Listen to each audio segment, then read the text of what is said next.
Live in an era where change is constant, whether it's geopolitical shifts, the urgent need for sustainability, or rapid technological advancements.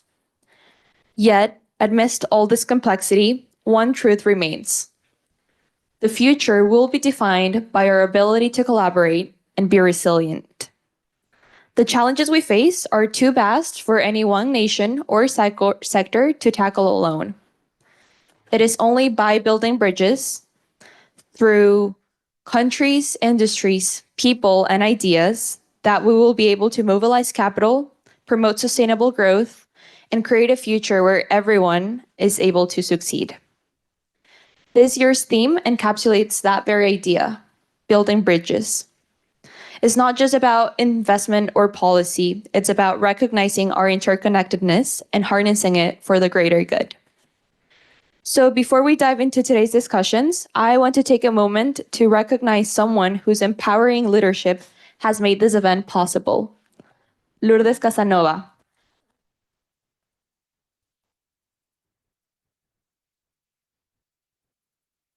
Her relentless dedication and forward-thinking vision have been a driving force behind this conference and everything today stands for. I also want to remind everyone that today's conference will be live streamed on YouTube, and we're thrilled to be accompanied by a global audience with students from National University of Singapore, the Legatum Center at MIT, Universidad de los Andes in Colombia, and ESPM in Sao Paulo, Brazil. This is what makes our conversation so powerful. We're not just talking about emerging markets. We are building a community ready to take action.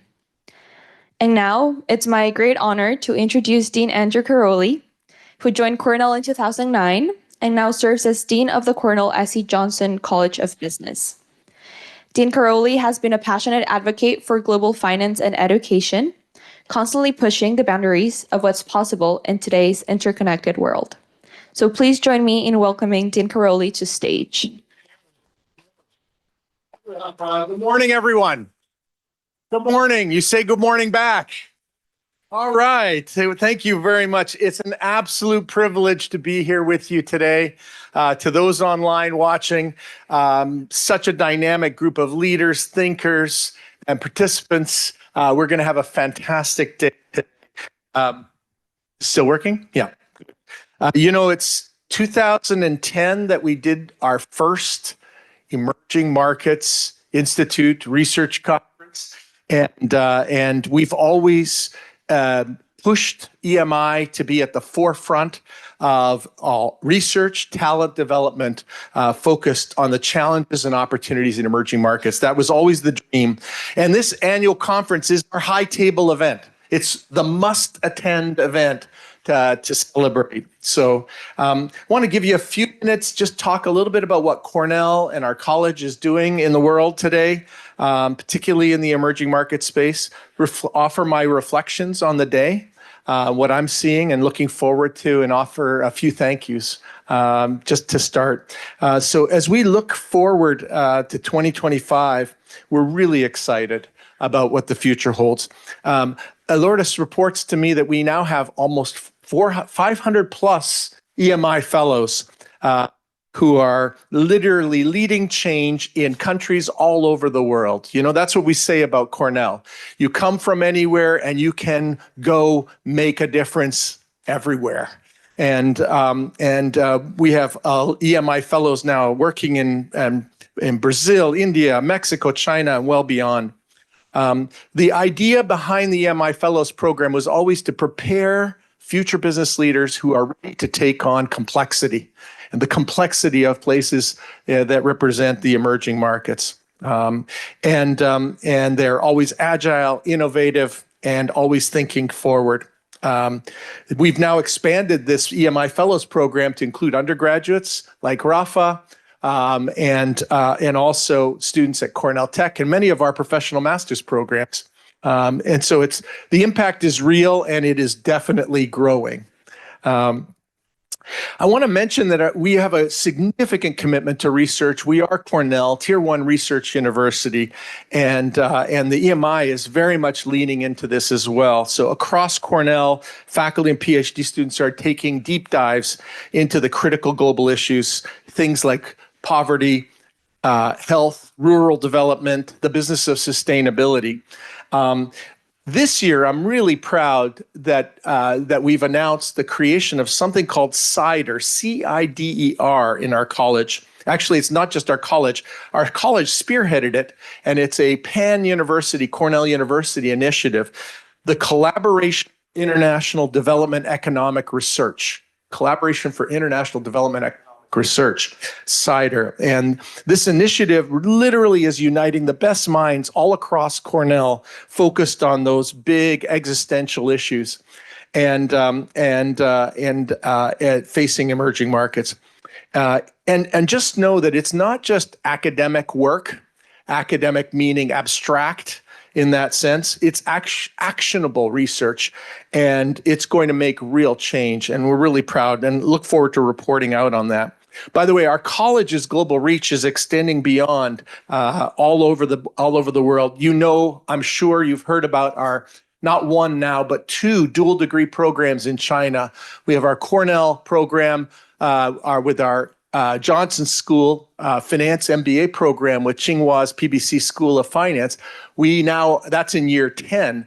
Year 3 now, year 3 cohort now is in newly matriculated in our new dual degree program with the Nolan Hotel School and Peking's Guanghua MBA Masters in Hospitality Management. Fantastic.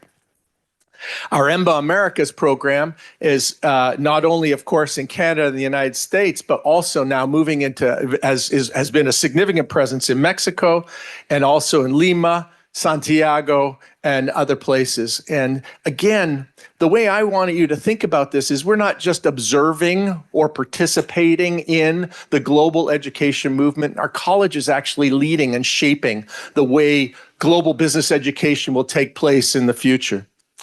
I was just looking over the program this year, Lourdes. It's just remarkable. And again, you'll see it's proof of our expanding impact here. 308 participants here in person to join us, hundreds joining online, students, as Rafa mentioned, from Brazil, Uniandes, and did you say NUS as well? National University of Singapore. I mean, this is fantastic. Video stream, 37 speakers, 18 judges in our case and pitch competitions. We mentioned the new NUS collaboration. We're going to hear about our new collaboration with MIT's Legatum Center and the Emerging Markets Club at Columbia, just up the road here. And I'm really pleased to see, Lourdes, that we're going to showcase our very own dear Frida Mubici-Kut talking about the SMART program in the Dyson School. It emanates from the Dyson School. Of course, it impacts all over Cornell's campus.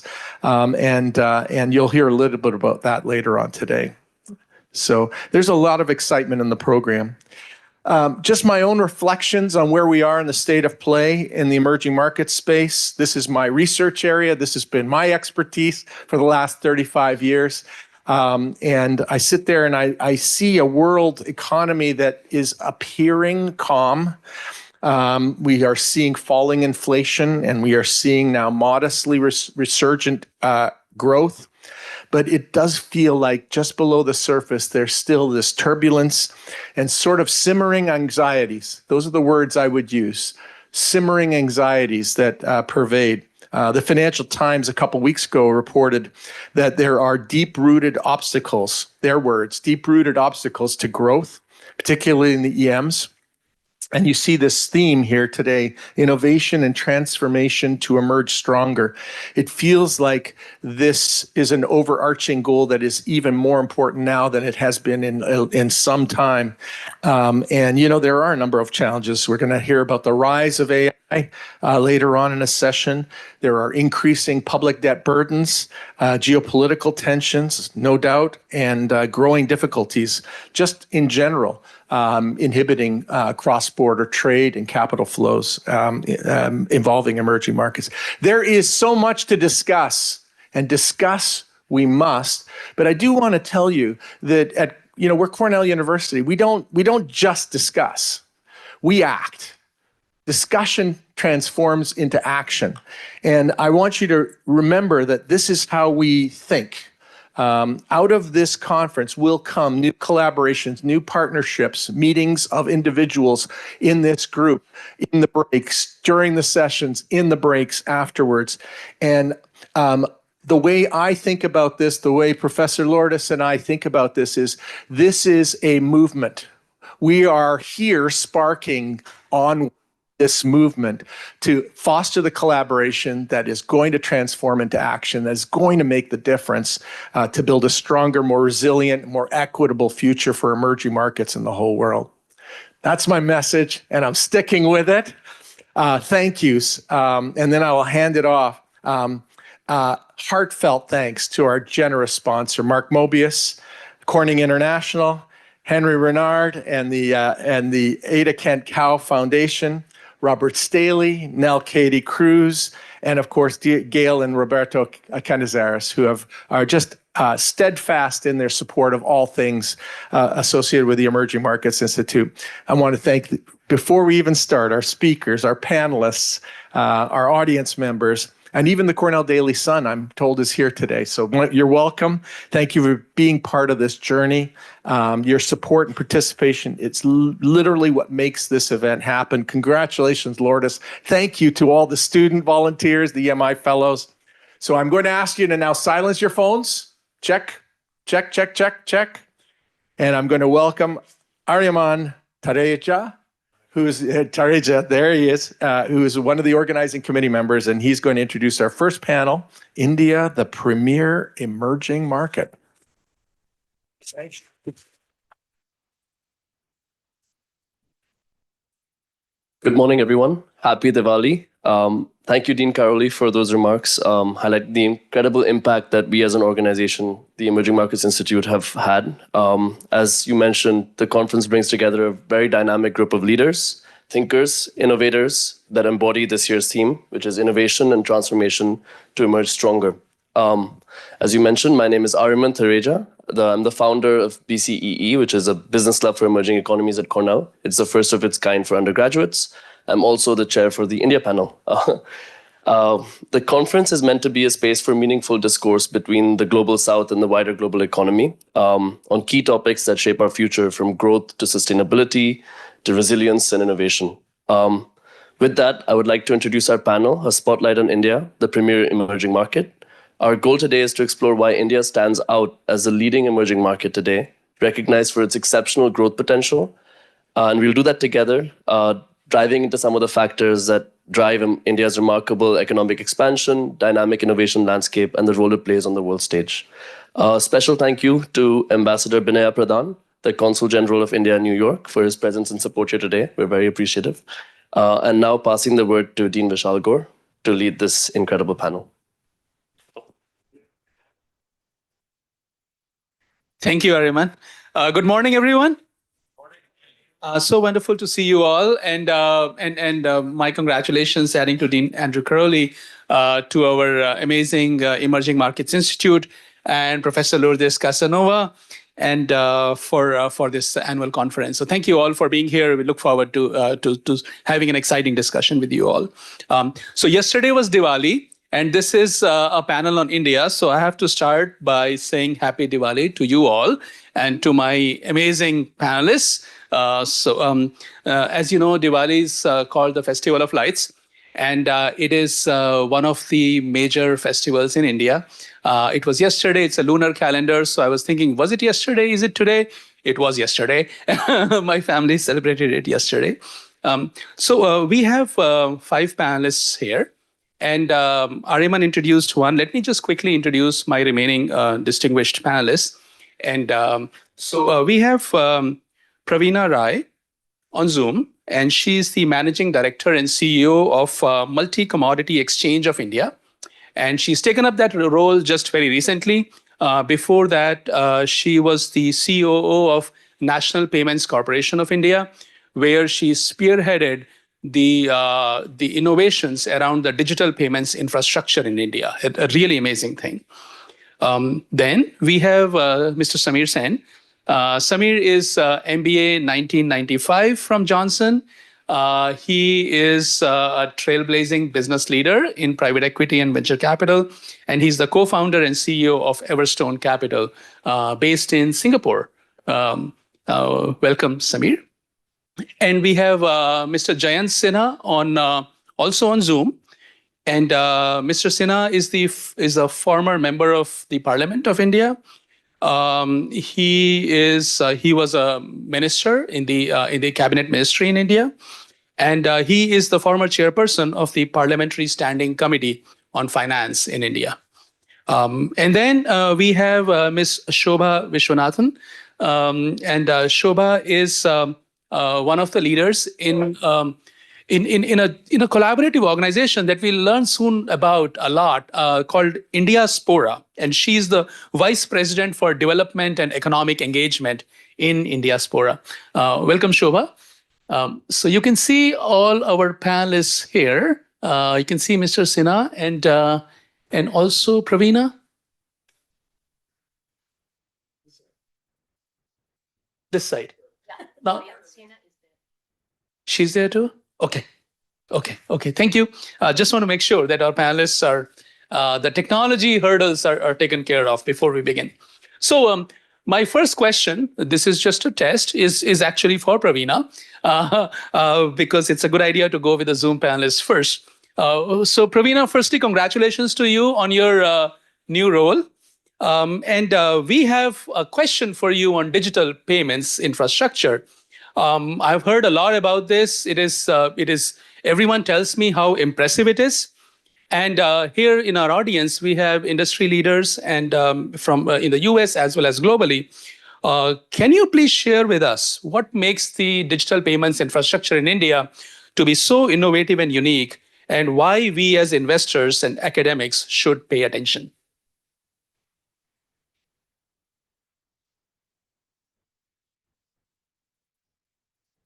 Can Praveena hear us?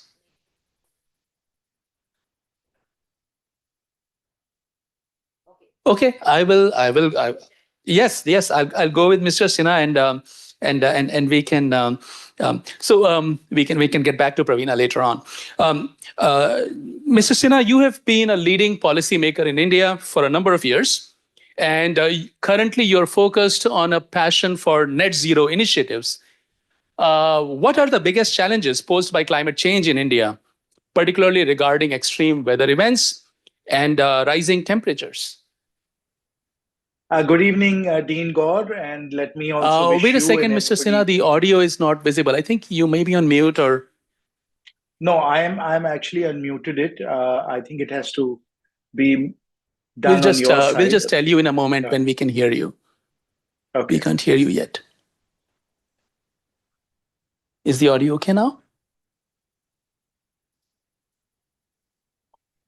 Can you all hear me now? Okay. Oh, Mr. Sinha, Jayant, could you please try speaking once more? Yes, checking. No, we Can can't hear you me yet now? again. Yeah, I've unmuted on my end, and I can see that. Super. We can hear you loud and clear now. Yeah. Okay, terrific. Well, let me get started again. Thank you very much, Dean Gaur, for allowing me to participate in this very distinguished panel.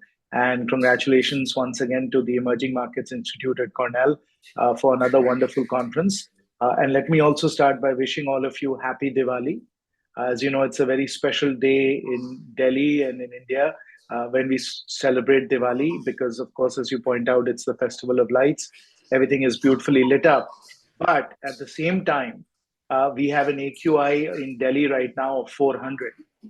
So even as we are celebrating Diwali, we are also dealing with air pollution of unprecedented proportions.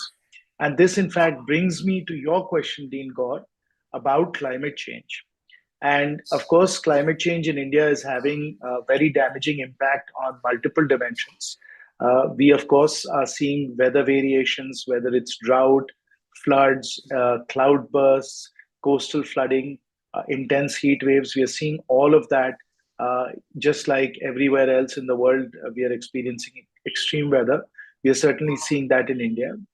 But in addition to that, because of the use of fossil fuels, driven in part by a fast-growing economy, we are also seeing extreme air pollution levels in India, which, from a health perspective, are absolutely disastrous.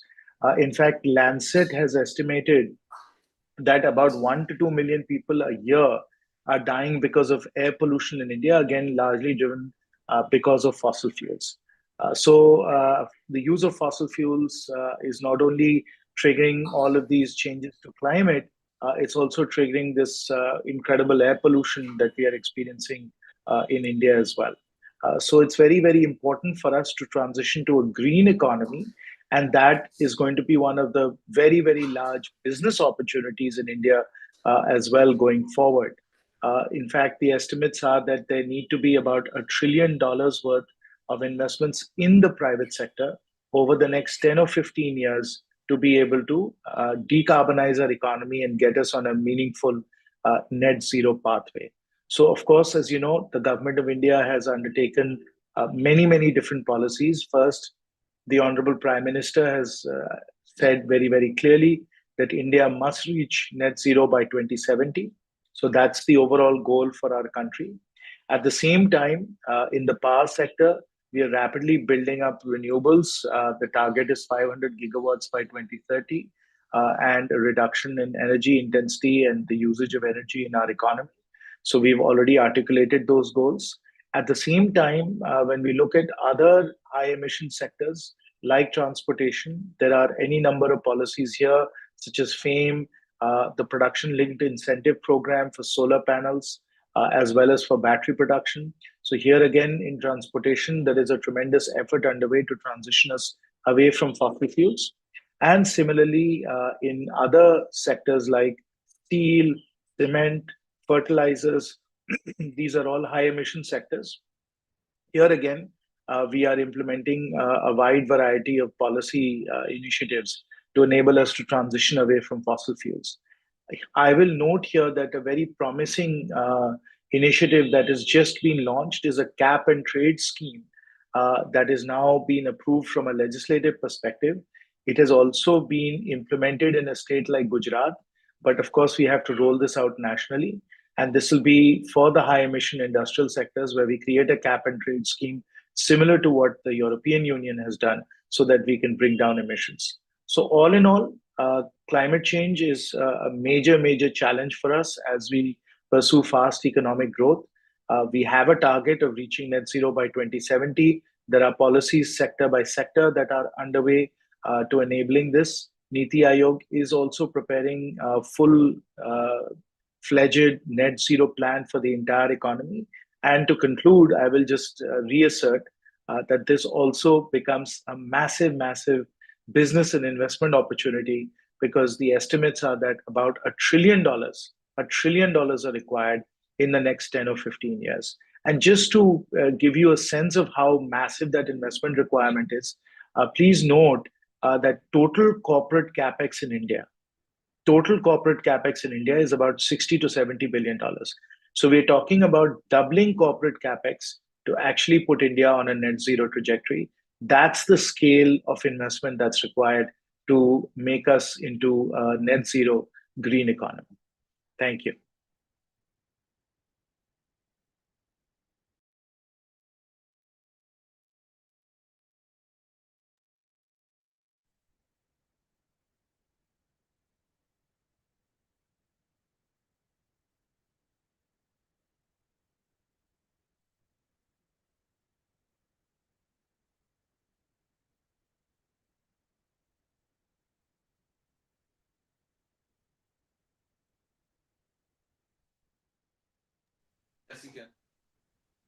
Did you hear us, Mr. Sinha?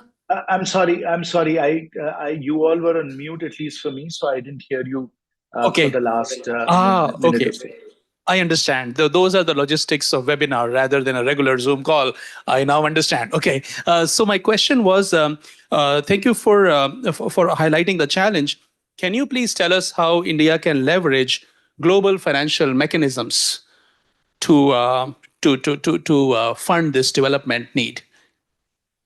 Well, I think that's where Cornell and other business schools have to come up with some big financial innovations. Obviously, there are many efforts underway to scale up blended finance of various kinds to be able to mobilize private sector capital from the global north to flow to the global south. And some of the blended finance mechanisms that people are talking about, some of which have also been implemented. Number one is a first loss equity fund, where there is junior equity at the bottom of the capital stack, followed by more senior equity higher up in the capital stack, that enables commercial capital, which is senior, to actually get boosted returns because of junior equity coming in from multilateral development banks or other forms of concessional capital. So first loss equity fund is one example of blended finance. There are other examples as well, such as, for instance, long-term currency hedging that reduce the cost of hedging and enable investors in the global north to invest, particularly in economies which all of you in emerging markets know, such as South Africa and Indonesia, that have had much more currency volatility than India has. So long-term currency hedging is another example of a blended finance mechanism that's required. And the third one that I will highlight are credit guarantees of various kinds, which MIGA from the World Bank is now experimenting with. Of course, we've had credit guarantees for various government institutions, but what we really need to do now to really spur this private sector investment is a lot more currency guarantees as well as credit guarantees to enable global north capital to invest with much more protection. So these are the kinds of mechanisms that people are looking at. Okay. Thank you, Mr. Sinha. I will first go to now my panelists here. So my next question is for Samir Sain. Samir, you heard a lot from Mr. Sinha about areas of development, etc. And you are an investor. So can you please give us an investment perspective on which sectors in India we all should be paying more attention to? Thank you. And it's good to be back at Cornell. But I just want to say one thing before I answer the question. Exactly 30 years ago, on campus when I was a student, my good friend Rustam Desai and I decided that we would try to put India on the map within Cornell. And we went to the authorities that be and tried to register what we called a club called the Developing World Business Association. But the name wasn't good. No, That's why I did not. 30 years ago, it was the only word that people were willing to listen to because the word emerging didn't exist. Yeah. And we were told to basically get lost. So we decided to create an association nevertheless. And we organized the first ever Cornell trip to India, charged students for it, and created our own revenue model because the university wouldn't give us a grant. And we left 2 years later as the richest club. Cornell. Now, I don't know what happened to that. It's probably the same thing that happens to all developing markets. But I'm really happy that 30 years later, we sit here with the fourth, soon to be third largest economy in the world as part of the emerging markets. So I don't know when we will qualify as having emerged, so we're still emerging, I guess. But I would love to come back to this conference where it's called the growth markets, because I think that's what India is. And that comes to your question. I think what Jayant articulated is a phenomenal sector in which to invest, but we've got to get the duration of capital and the risk return profile right. And therefore, things like first loss become very important. But I will tell you that when you have 1.4 billion people, you're growing at around 7% real GDP. You are the fourth, about to be the third, possibly the third already largest economy in the world, the most populous economy in the world. And not to mention the massive scale that's required for us to get to what would then be regarded as a developed market. Pretty much everything is an opportunity. But there are two or three things that I think people have to be thoughtful about in India. Number one is that so the strategy is highly overrated. as much as we'd like to think of ourselves as very strategic people, it's all about execution, because getting things done in India is very hard, and you'll find that to be consistent in most emerging markets. So the strategy is very simple. We need everything at the right price point exponentially. That's the strategy. And so can you deliver that product or service at the price point? And it's not value, it's price point. Indians are very sensitive to price point. And so it's all about execution. And one of the things that I'm always saying, internally at least, is vision without execution is hallucination, right? And so you have to be able to build things. You have to be able to execute things. So I can tell you, as a firm today, we have a big real estate business. We develop about 8-9 million square feet a year. But it took us 13, 14 years of hard work to get to that point to be able to execute. It took the government a lot of easing, and thanks to Jayant and a lot of the reforms in which he was involved, just the ability in terms of ease of doing business has improved significantly in India. But let's look at the flip side and look at what, so there's massive opportunities for Indian domestic consumption. As you add 4 trillion to GDP, you already have close to 4 trillion. Everything from shampoo to renewable energy to education to healthcare, exponential demand, right? But then what does India have to offer to the world, which I think a lot of people don't understand is a massive investment opportunity. We're all used to the iPhone being made in China. What people may not know is that Apple and its partners set up manufacturing facilities in India 5 years ago, and this year they exported $15 billion worth of iPhones. That's over and above the domestic distribution. But you're familiar that for the last how many ever years that you had an iPhone or Samsung or whatever it is, how many app updates do you get in a week? It's not happening in China or in California. It's happening in Bangalore. So a huge amount of what I call the invisible economy, which is remote services, tech services, engineering, design, architectural design, software design, happens in India. We all hear about AI and Sam Altman and all the work that's happening in the US, but Microsoft has 50,000 engineers in India doing coding. And I think that's another big opportunity that I don't think people recognize. It's not just what we can do when we go into an emerging market to feed domestic demand and sell our products and services. It's what they have to offer to us that are unique and different, that is hard for us to compete with, and therefore we should embrace it. Just again, to give you one stat, and then I'll pass it back to you. It's 40% of India's electricity today comes from a renewable source. There would be very few people in the audience that would have guessed that number. Solar. A lot of solar, a lot of biogas. We build a lot of biogas plants, basically waste to energy, create renewable methane. And hydro is actually the biggest of them all. Yeah. Right. But I'll just give you one stat to just give you a perspective of what's happening in India on the ground.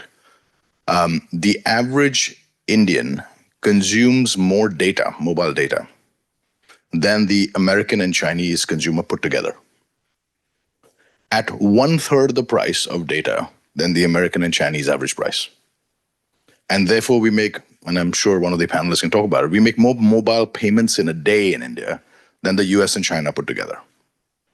So when you start to see, and then when you digest that fact, you begin to see opportunity, mobile commerce, media, distribution, content, and it's exponential. And so I think that if you look at India as a growth market and not an emerging market, you look at it as a destination to sell products and services to what is a very hungry population with affordability rising, and then, but also look at it as what it has to offer to us in terms of products and services and ideas and innovation. I think that completes the circle of the list of opportunities. And of course, I can go into sectors if you like, but I just wanted to give you a macro perspective. Yeah, thank you, Samir. I think you already went into sectors because there's a word cloud now forming in my mind.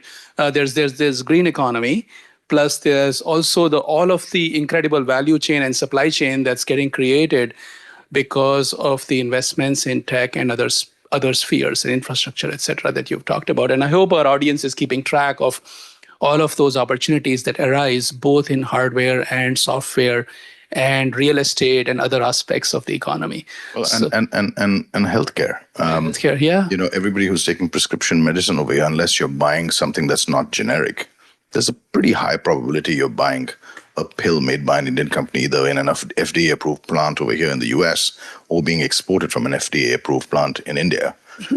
Because we all know the difference between a pill that's patented and a pill that's generic. It's night and day in terms of cost. Yeah. And so, again, it's a whole variety of different things that you're already touching and feeling, but it's just hard to put it all together in terms of where it comes from. Mm-hmm. Thank you, Samir. I'll go to Shobha next, and then we will try Praveena once more. Shobha, could you please tell us about what Indiaspora does and how stronger connections can be built through Indiaspora between the US and India?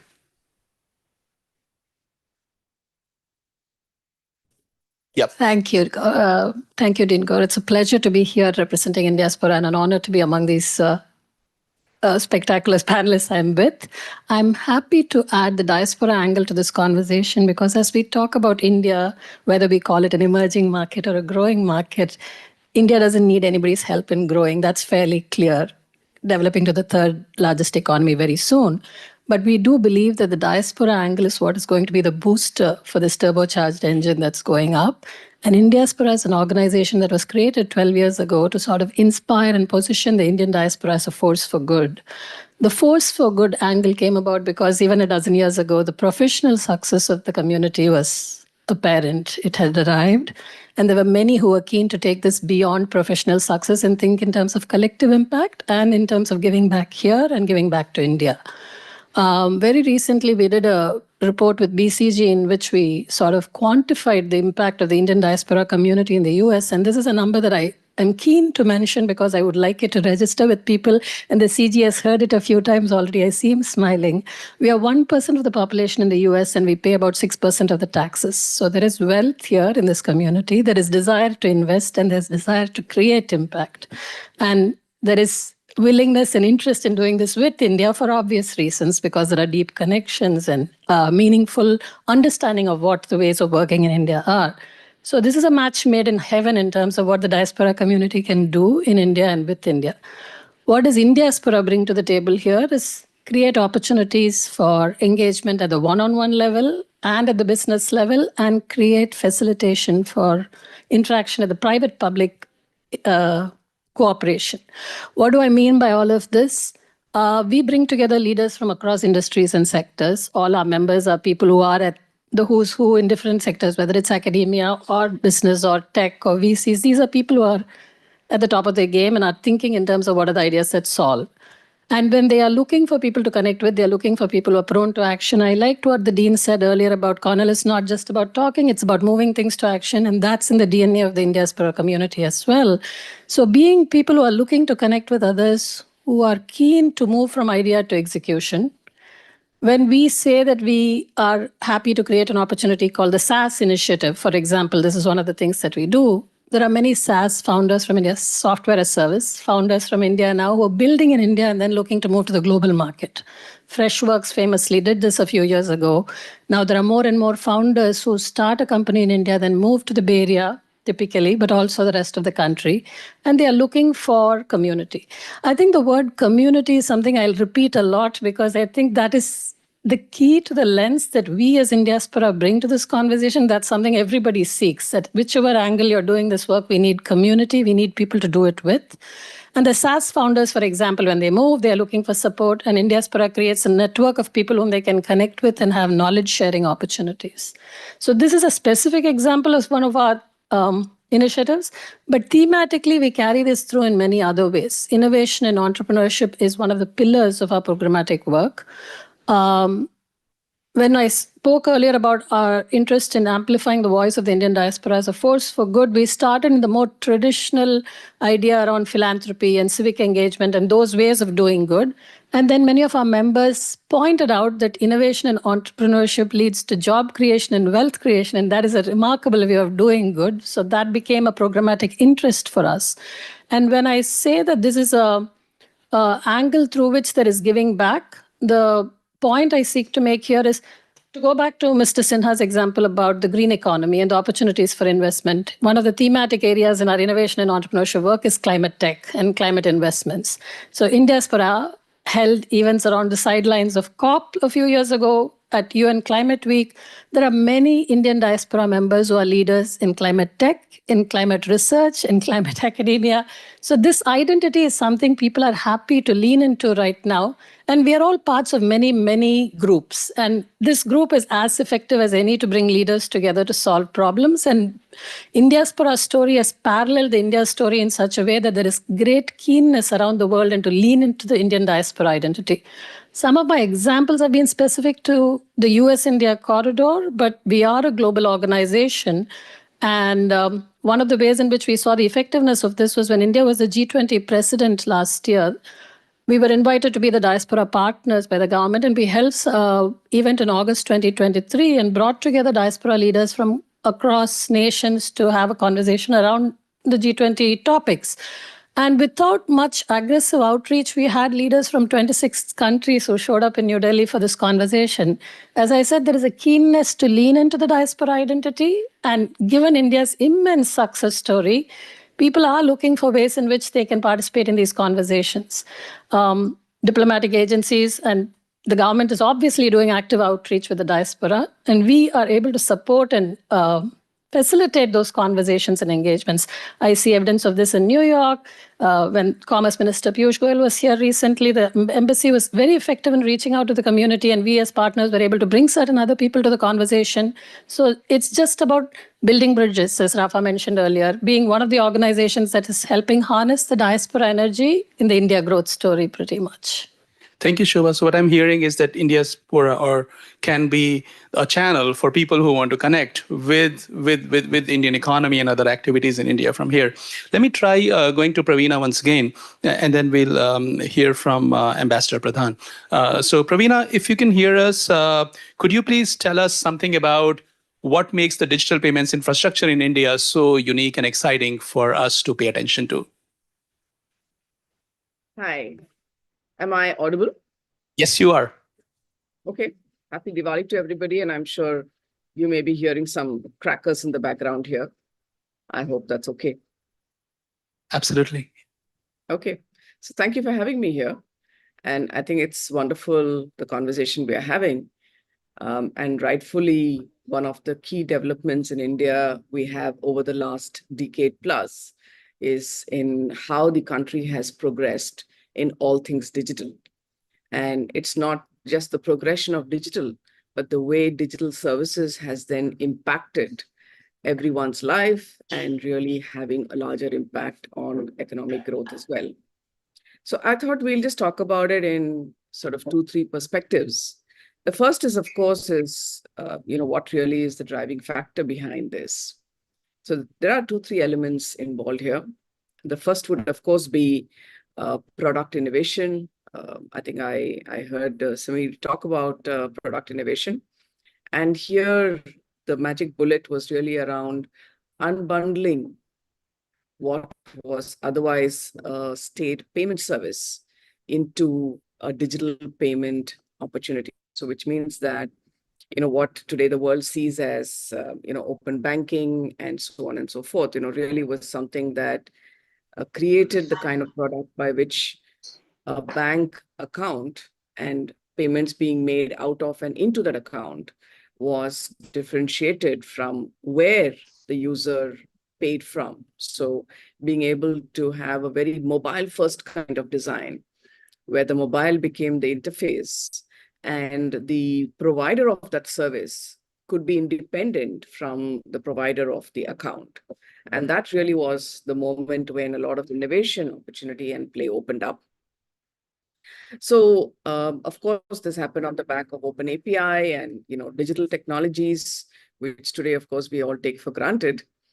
But what it also did is, unique as India's model is in the way that it has played out, very different from other markets, is because not only did it open these accounts and the user experience, but did this in a manner that was fully interoperable. And there, of course,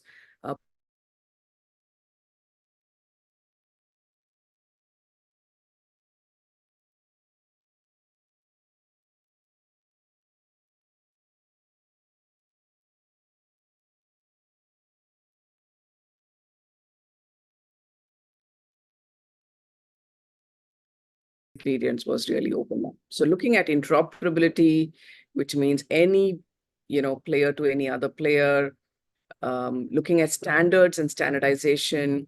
I mean, these were some of the key elements that really, created the what I will call the digital payments revolution in the country today. Of course, the much famed collaborative model that worked between the banking sector as well as the technology sector created fintechs, which have become bulwarks of success and innovation in India. A number of unicorns have been created. They've attracted a fair amount of capital. And this collaboration, where fintechs are either powering banks for their innovation, or banks are, powering fintechs so that fintechs are able to offer services in the front line, have both been very important models here. So while we look at this, and if we look at the numbers that we're talking about 14 billion transactions a month or thereof, and I think the numbers have moved upwards since then. And we're talking of about 350 million odd users of digital payments in India. So we're talking of a population of 1.3 billion. And if you look at what really is a addressable market, and you leave away babies and people who are not really capable of handling their own bank account, we're still talking about 900 million to a billion. And if we look at households, I think 350 million is a very, very good level of utilization and penetration in the country. Now, what has this happened on the back of? This certainly has happened on the back of the way mobile penetration grew, the sort of access to data services across the country. Aadhaar, the identity service, I think it's certainly now across the world recognized as becoming the real foundational element that created everything digital that happened in India beyond. And the whole digital stack of India, which is Aadhaar, UPI as digital payments, and subsequently we have what we call the account aggregator, which opens up a lot of consent-based access to data and access to information in a very controlled and regulated manner, where financial providers can have access to data of users with consent and then utilize them to provide incremental services. There is, ONDC, which has taken the same platform-driven model and really opened this up for commerce to say that, look, any small merchant in the country can now connect up and then offer up their catalog and their products and services on a platform model. So really the whole, digital infrastructure of the country, has sort of got layered one above the other. Once you had Aadhaar, then you had payments, then we have the aggregators, ONDC, and across every segment today, I think the government is very clearly looking at stacks, digital stacks for health, for agriculture, whatever have you, so that this really becomes empowering. So, digital can actually become a divide, but if we can cross that divide, the chasm then really gets bridged, and the digital bridge becomes a huge enabler for very deep development in the country. Now, despite all of this, if we look at users of insurance and investments and so on and so forth, we're still talking sort of sub 100 million users, probably in the range of 40 to 50. And there again, the opportunity to look at digital payments as the tool by which people start using digital, start getting comfortable with digital, and then up-tier themselves into other services. Very important. We are seeing that play out across. Somebody would start off by using payments, but then look at bill payments, look at from there, once their data and behavior builds up, they get access to better credit. They start getting insurance services, which are more handy, small ticket, what we call sort of sachet insurance, micro investments, where small values of investments can be made even on a daily basis if required. So really the whole power of financial services in the hands of everybody is now starting to become a bit higher. So I think this is the other sort of big space we have. And of course, with all of this, there is a big move to go digital, to take the stack. International movements have happened. There have been agreements signed with a number of countries, UAE, Singapore, et cetera, et cetera. And I think that list is quite long. And as this happens, both remittances in and out of India, as well as looking at the Indian digital payments infrastructure and lifting and shifting this into other markets will also start sort of playing out there. I think these are some of the elements that I thought I'll touch upon. I'm happy to address any more perspectives if needed. Thank you very much, Praveena. I think from what I know, the cost of digital payments in India is extremely low compared to the rest of the world, which is really an amazing part of what this makes things possible. Talking about what Samir was saying earlier about the price of something, the price of digital payments is so low that it makes the infrastructure readily available to people.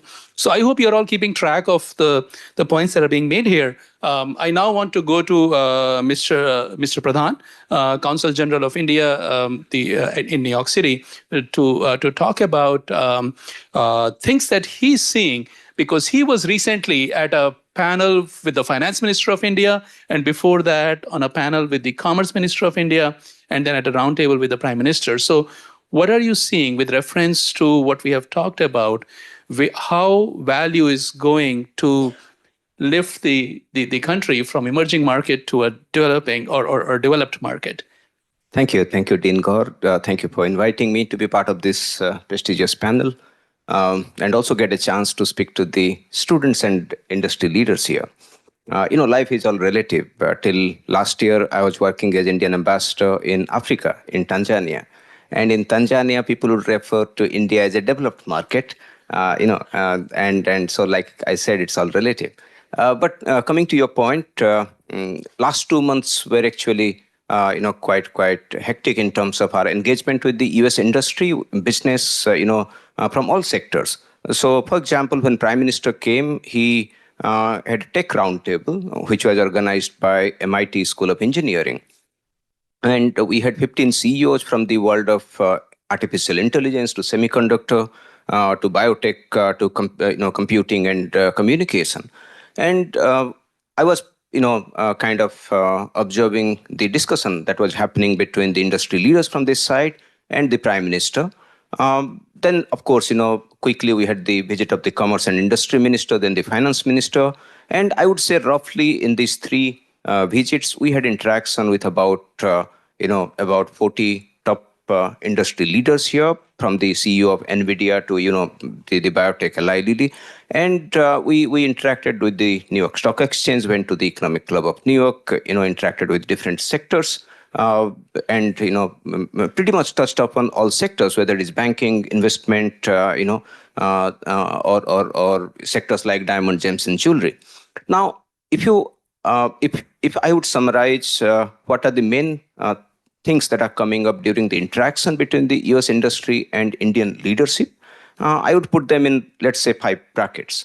And it would be, I would not repeat things that my colleagues have already said here and the fellow panelists have already said. So roughly, I would say the impression that I gathered about the perception of US industry in India, their experience of working in India would be as follows. Like I said, about 5 brackets. One would be the acknowledgement about the growth story of India and the massive infrastructure building in India. So whether India is going to be the 3rd largest economy or, massive amount of road infrastructure, port, airport, railway construction that are happening, which are enabling, the things which were otherwise not possible before the infrastructure built up. That is being acknowledged. The fact that 250 million people in India have been uplifted from multidimensional poverty to now the middle class, that is being acknowledged because that provides a different market now. And the fact that, now the Indian youth have become aspirational, that is being acknowledged. And that is the second basket, I would say, the acknowledgement of Indian demographic dividend and the skilled people. So the median age of India, as you would know, is 28.5. We would remain the youngest nation for coming few decades. And that is being seen by many of the US companies as an enabler, not only to expand their presence in India, but also to expand their presence worldwide. For example, if you look at the global capability centers of all major US companies, they are now not only located in India, they are actually expanding that. Samir talked about 50,000 engineers of Microsoft. I heard the NVIDIA CEO talking about 10,000 of his engineers doing core AI work there. Accenture CEO, she mentioned about 350,000 of her employees located in India, which is 50% of Accenture's workforce. Cognizant has 250,000 people in India. So that reflects upon the skilled manpower that India has and the talented youth pool that we have. The third basket I saw was something everybody has touched upon. I would not elaborate. That is the digital revolution that has happened in India. But the fact that 10 years back you would pay $4 to use a gigabyte of data, and now to 7 cents for 1 gigabyte is a story, a journey. And the new additions to our internet consumer segment is all coming from rural area. So the rural India getting connected to the digital world is a quite remarkable story. And like somebody mentioned, it provides you millions of other opportunities that you can do with this billion plus digitally equipped people. Now, the fourth basket is the acknowledgement that India is now assuming a larger role in the global supply chain. And mind you, it's not because of China plus one strategy. That's not our creation. But it's primarily because of the inherent strength that India is gaining, that the ecosystem is being created, that people are finding that India can be a reliable hub for the global supply chain. So we would hear Kyndryl, will be hearing IBM, will be hearing other Google big companies, not only manufacturing for India, but manufacturing for the world from India. So that is one thing I noticed people talking about, using India for their global supply chain.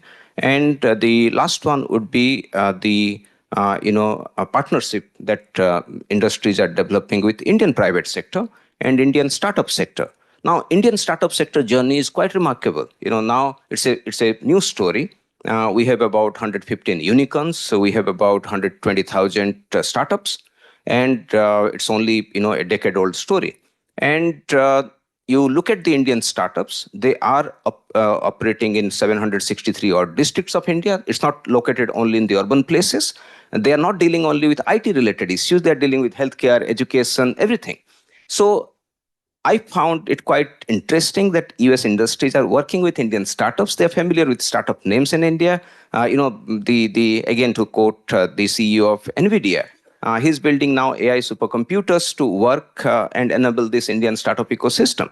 So that was quite interesting, and that made me really optimistic that people from here, the industry from here, and I'm sure if it is the US industry, it must be the industry from remaining part of the world, that they are getting connected to India, Indian startups and Indian youth. So, and of course, the common theme was people's appreciation about the reforms that are happening, whether it is removal of 1,500 archaic laws or, bringing the bankruptcy or data protection laws in India, which are supporting them, giving them confidence to go to India. So I would say, like your title of the conference, India as a premier emerging market, that is quite pretty much shared by the industry over here.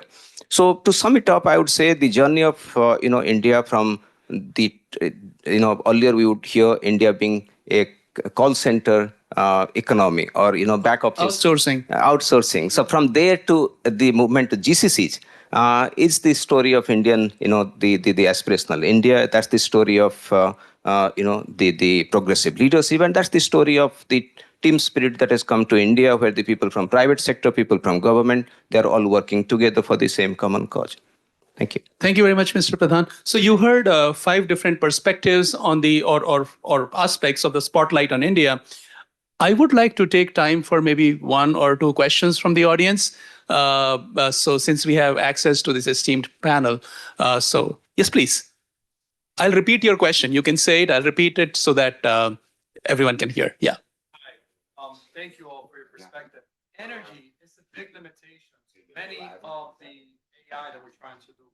And to these payments, you also need a lot of energy resources. Where do we see nuclear playing a role, since we see Microsoft and all the other big companies looking into this? And is India looking at nuclear as a potential way to provide the energy that's needed? Okay, thank you. So your question is in two parts. One is that all of this development needs energy. Where is that going to come from? Jayant Sinha talked earlier about renewable sources of energy, and Samir referred to it as well. And you're specifically asking about nuclear energy. So I grew up near a nuclear power plant. I can tell you all about it for hours. But let me take one more question so that our panelists can combine the questions together in the interest of time. Yes, please. I am a Cornell executive MBA student here with the healthcare MBA program. So my question is directed towards the healthcare industry, specifically the pharma R&D side, where I work. So India, as you said, is quite a world leader in terms of the generics market, but I don't see that same leadership in terms of biotech and on the R&D side. My question is, what would it take to propel, because there's great ideas, great innovation within India, but how do we take that on the R&D side and propel it to the global market? Okay, so the question is, India is a leader in generic drug manufacturing. What would it take to propel that towards biotech and R&D? Thank you very much for the question. Okay, so Samir, let's go with you first, and then we can go to Jayant or Pravina, and then come back to Shobha or Mr. Pradhan. Yeah. So I think that you have to remember India is a services economy. And so there is a huge amount of biotech research that happens in India, a huge amount of pharma research and molecule reverse engineering, specifically when drugs come off patent, especially for complex generics, but also in terms of outsourcing the back end of innovation that happens, let's say, with big pharma in the US. Now, I think your question is very specific to, will we innovate independently and not be a service provider to these people? You got to remember that that requires huge budgets, but more than huge budgets, it requires a revenue model. So when Pfizer does a lot of work on a particular drug, it then patents it. It really milks the system to break even on the millions that they spent on research. India doesn't have that home market. India, the cost of medication is so low because we have to cater to 1.4 billion people. So what we've realized is somebody else is innovating. Let's just wait for it to get off patent. We'll make it really cheap and offer it to the universe. And so pretty much what you miss out on is not needing to compete with people on very big budgets of new breakthrough. So let's say GLP blockers are big, Novo Nordisk and Lilly innovated on them. I think it would be a waste of India's resources to spend 50 billion or 20 billion or 10 billion on trying to come up with hit and miss. Remember, these are very low success rates. And focus more on the mass healthcare that's needed than on one very specific aspect of, let's say, diabetes or weight loss. And I think India's found its niche. It's going to become and remain a big innovation hub for large pharma and reverse engineering and molecule discovery in terms of a service provider, as opposed to, in my view, an original innovator, other than Ayurveda and other things that we do innovate on. So. Thank you, Samir. That's a very fine answer. And the COVID vaccine innovation in India was perhaps an example of something happening. Much of an innovation. Okay. It was very much a partnership with a different technology other than what we saw with, sort of Pfizer and others. But what it did was helped accelerate the molecule and then mass produce it. Okay. Something that played a very vital role in terms of basically getting the vaccine out there versus the sort of the technology that was being used by Pfizer and others, which was very expensive, and Moderna, and not so easy to access in the initial phases, especially for countries that we call emerging markets. Yeah. Thank you, Samir. And Jayant, would you be able to tell us about, to answer the question about energy and specifically the role of nuclear, possible? Sure, I'll certainly do that, Dean Gore. So as all the other distinguished panelists have pointed out, India has a very fast-growing economy. And with a fast-growing economy also comes fast-growing demand for energy. So actually, energy usage, and I mean specifically electricity usage in India, is also growing very fast, 8 or 9, 10% a year. And so we have to also grow our energy mix to keep up with this tremendous demand for electricity that we have right now. So all energy sources are part of the energy mix, and there is very detailed planning going on in Niti Aayog about this energy mix. Certainly, renewables will form the bulk of our energy supply going forward. Coal will continue to play a role, particularly for baseload applications. But we are also looking to expand our usage of nuclear sources. And in fact, the Honorable Finance Minister in the recent budget that was presented in July has emphasized that she would also encourage and provide policy incentives for small modular reactors and for the growth of nuclear as well. I think around the world, and certainly in India as well, we recognize that the lowest carbon producing source of energy is nuclear. Even though it can be expensive, and there are obviously challenges in terms of storing the reprocessed uranium and so on. But we, of course, want to be able to bring that flexibility into our energy mix and grow nuclear along with growing renewables and coal to some extent as well. So that's how India's energy mix is evolving as our economy continues to grow. Thank you very much, Jayant. You heard a lot of different things on this panel. In the interest of time, I will close the panel now and thank my esteemed panelists. But I hope that you will continue with these conversations throughout the day and also take time to chat individually with the panelists during the breaks. So,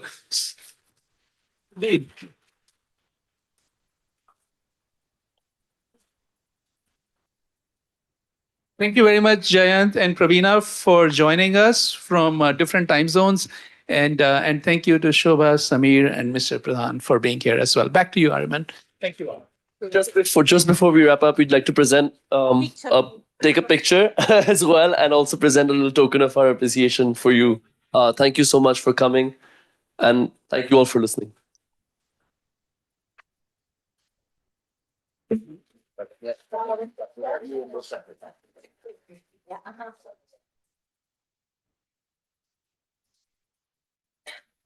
Thank you. Thank you. Nice to meet you. Message you, and I'm having. I forgot. We're good to go.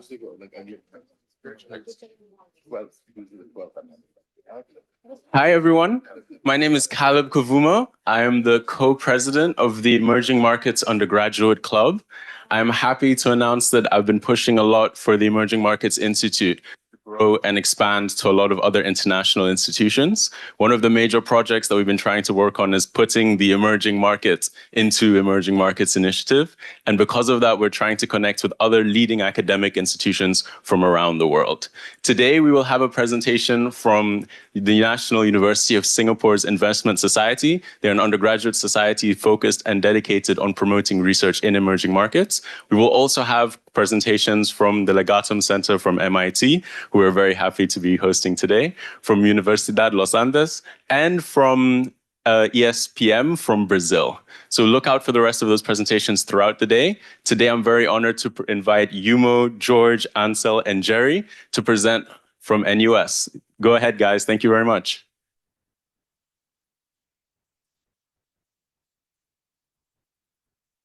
All right, thank you so much. Good morning, everyone. My name is Yumo, president of NUS Investment Society. Thank you so much for having us here, and thanks to all the panelists for the insightful sharing so far. So next slide, please. And next, please. Yeah, so to start, I would like to just give a brief introduction of NUS Investment Society. We are founded in 2003, and today we stand as one of the most premier student investment clubs in Asia. Next, please. So throughout our 21 years of history, we have always been dedicated to providing premier investment education, creating opportunities for students, and building the necessary professional network to prepare our students better for the investment and finance world. Next, please.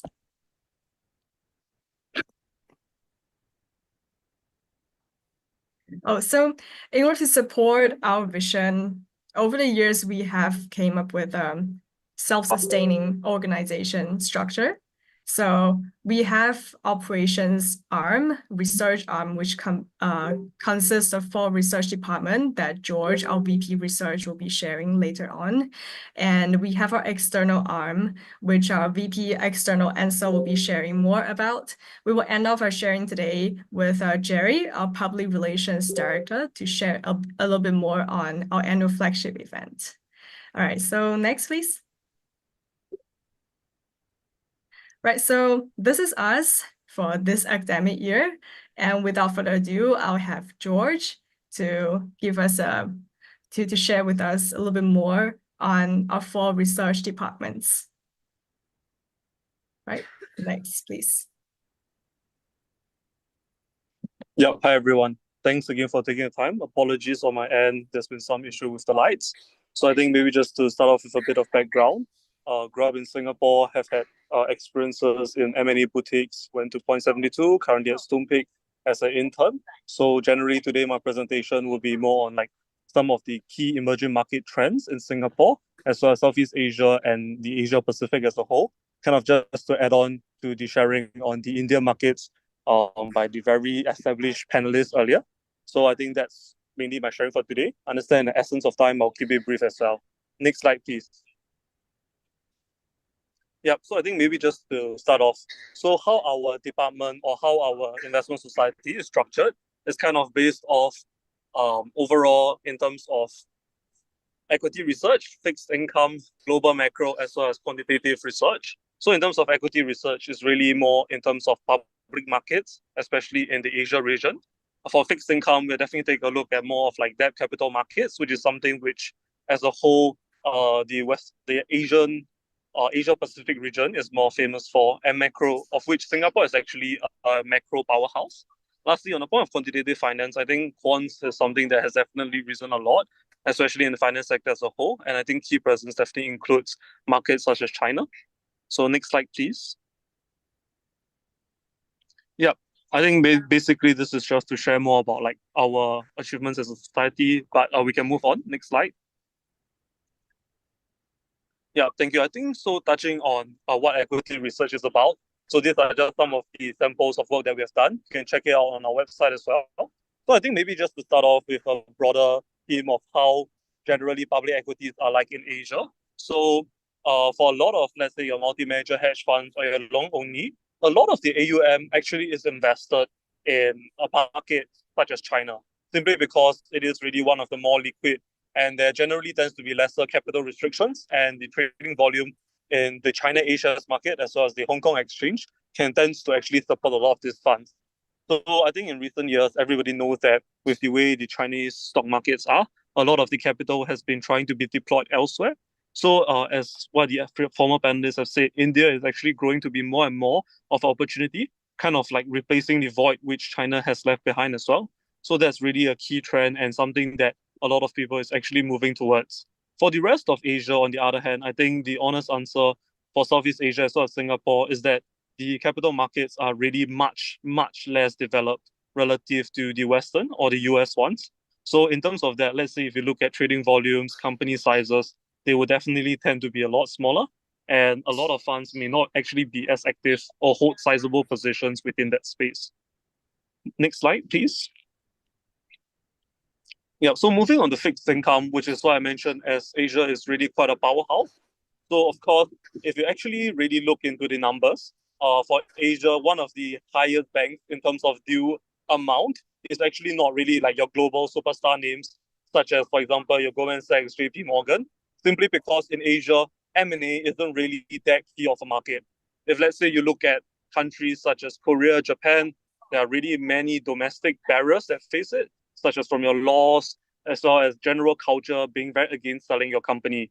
So that's something which you actually see more and more, like let's say VCs, growth equity investments, especially in terms of like looking into your Southeast Asian countries such as Indonesia, Vietnam. Those are really fast growth companies, but you can't really lump them together in an Asian growth story because every single country is very different. So as such, a lot of times, a lot of the key corporate activities tend to just be in terms of basically you look in terms of debt funding. And like some of the powerhouses include like the Development Bank of Singapore, which has really done a lot of like debt raises, especially for the companies listed on SGX as well as in other parts of Southeast Asia. So in essence of time, I'll just move on as well to global macro. Yeah, next slide, please. Yeah, so in the terms of global macro, so I think just touching on whatever I previously shared, so mainly just focusing on macroeconomic trends, and generally you can think of it as like more of the sales and trading side of a bank. So generally for Asia as well, that's something that actually tends to be a bit more active than banking. Your sales and trading headcount, your teams, they tend to be a lot more sizable than your banking ones. Even though, of course, since 2008, we understand that, I mean, across the world, restrictions on banks have prevented, or let's say discretionary trading, but flow trading is still very much alive and especially present in Asia because a lot of currencies actually need to be converted when, let's say, MNCs operate, like they try to convert it back to US dollars, so on and so forth. So Singapore really is well positioned to kind of capture both in terms of forex flows, as well as in terms of, let's say, commodities and oil, because due to location as well, we all know that Asia Pacific, generally Singapore is a shipping hub. So a lot of your oil traders, your key bases, they tend to be located there. And macro, let's say in terms of your hedge funds, in terms of your shops, they tend to like to set up around Singapore to kind of capitalize on the greater Southeast Asia and greater Asia Pacific story.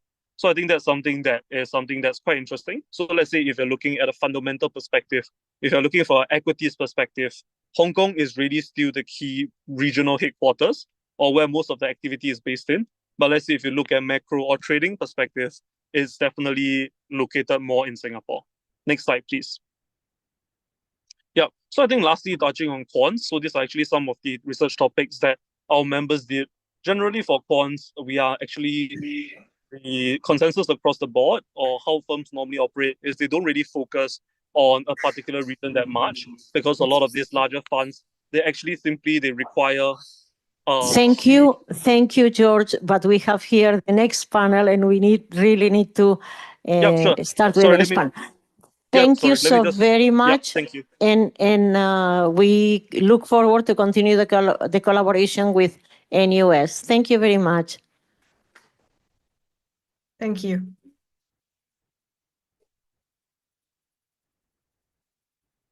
Thank you, everyone.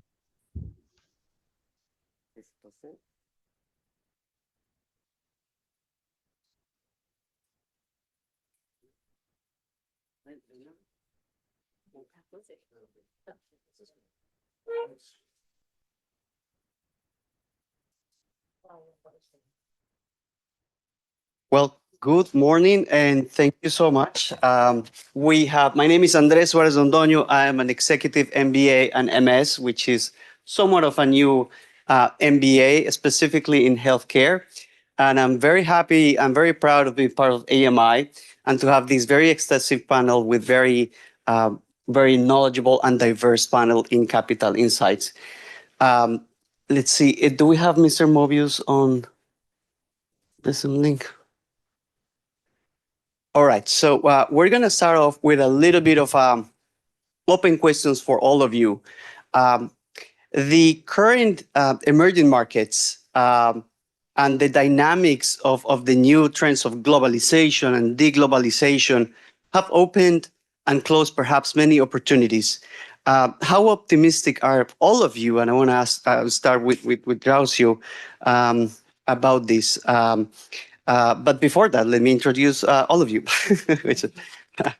All right, so Mr. Mark Mobius, which hopefully is going to join us. He is the chairman of the Mobius Emerging Opportunity Fund.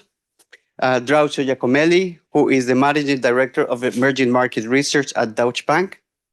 Ms. Joyce Chang, which is the Managing Director and Chair of Global Research at JP Morgan. Anna Chapman, Managing Director of Hamilton Lane. Francesco Del Vecchio, Managing Director of Moelis & Co. Company. And Vin van der Hoek, Senior Portfolio Manager at Invesco. So, Mark, perfect, thank you. So we were just trying to set up the floor. In the last, you're a legendary investor, you've been in this business for decades. You have always kept a very optimistic view about emerging markets. Why are you so optimistic about emerging markets? And then we can go around after that. Well, if you look at the history, since 1987, when we started the very first Emerging Markets Fund, there have been, of course, lots of ups and downs. Some of the markets have performed very well, in fact, outstanding, and others have performed very poorly. But if you take all of the emerging markets in aggregate and look at the MSCI EM index or any other index about emerging markets, you'll see that emerging markets actually have outperformed the S&P 500 or any other measure you have of the US market, which of course is the largest market in the world. So there's still a very viable reason for being in emerging countries. And of course, now with India coming up at such a rapid pace and China recovering, we're seeing again, emerging markets in total are outperforming. So going forward, of course, the growth rate of these countries is still in aggregate. Of course, there are many losers, but there are primarily many winners. In aggregate, the growth rate, GDP growth rate, is double that of the developed countries. So there's good reasons to be very optimistic about emerging markets. Right. The panel, Draucio, what do you think? Well, thank you very much for the invitation. Good morning, everyone. Yep, very optimistic. It's emerging markets, not for beginners, so we had to be careful. But how many crises have you seen over the past few years, and how many crises you saw a decade ago, 2 decades ago? They have been emerging, so that's one thing to keep in mind. Investment rates have produced more capital. Consumers have, we just heard about, just one Brazil being added in India as consumers. So it's a lot coming to the fore still soon. And also institutionally, it has become a lot stronger. So again, we've been through troubled times geopolitically, politically, and they're getting over it. Even a region like Latin America has been a surprise on the upside of growth. So I think that speaks to how much they are emerging. And on another thing, and my final point is that it's a great source of diversification. You have tens of emerging markets that give you good return and good diversification. Yes. Ms. Chan, do you share this optimism? No, I think there are many reasons to be optimistic about emerging markets, but there are a number of trends, to be focused on right now. And one is that there has been a repricing of China risk. Some of that has been because of U.S.-China tensions, concerns about the tariffs, even with the stimulus they're doing. And what we are seeing is that a lot of that capital has gone to other emerging markets countries. So the ASEAN region has been a big beneficiary, in addition to the discussion we heard about India. There is been a lot of focus on Mexico as well because of USMCA, and also on the commodity exporters, particularly those with critical minerals that are in Africa.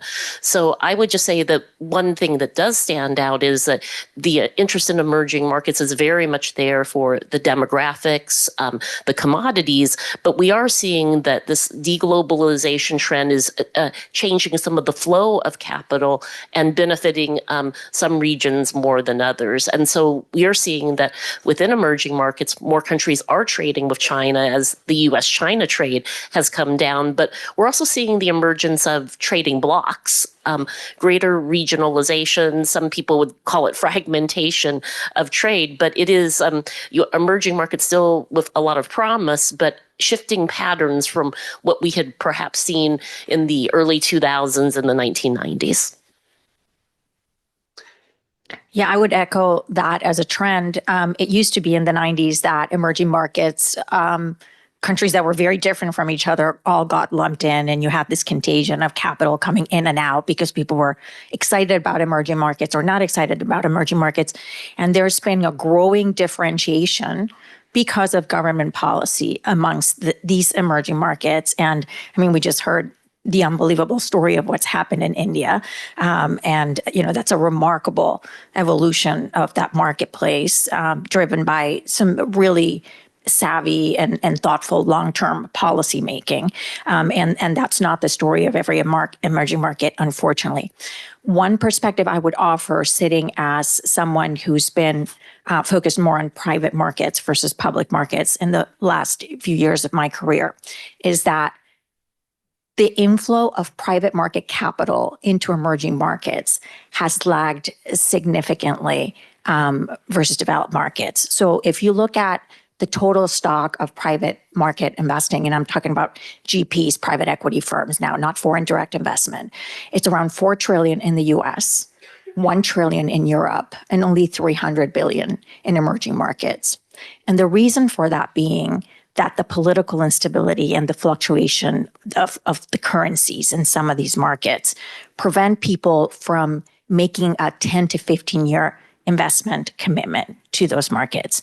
So to the extent there is financial innovation, like there was some mention in the prior panel around, first loss capital, or importantly, long-term FX hedging, those are things that are going to be needed to further develop private market capitals, which are a tremendous amount of capital that is invested. So for perspective, in the US, if you look at companies over 100 million in revenues, 85% of those companies are private. So just some perspective to offer in terms of private markets. We'll take that. Yeah, I deal with institutional investors a lot, and I completely agree with that sentiment. The short-term influx of capital into emerging markets, where there's like an event-driven situation, I think is present, and that's just driven by just 1.7 trillion of private capital out there. But the asset class is growing over time. More people are looking to try to put boxes around the risks you just articulated. The one perspective I would add, given the seat that I sit in, which is trying to maximize value of a company that's in some level of distress or stress, is the increasing evolution and sophistication of jurisdictions in terms of the bankruptcy codes locally. So in Brazil, you had the law put in place in 2005. Before that, it was a falencia, it was a liquidation. In recent years, creditors can now propose a plan in the context of a bankruptcy. More and more case precedent is being done and tested. So that level of sophistication, I think, will help attract more capital flows into the global regions.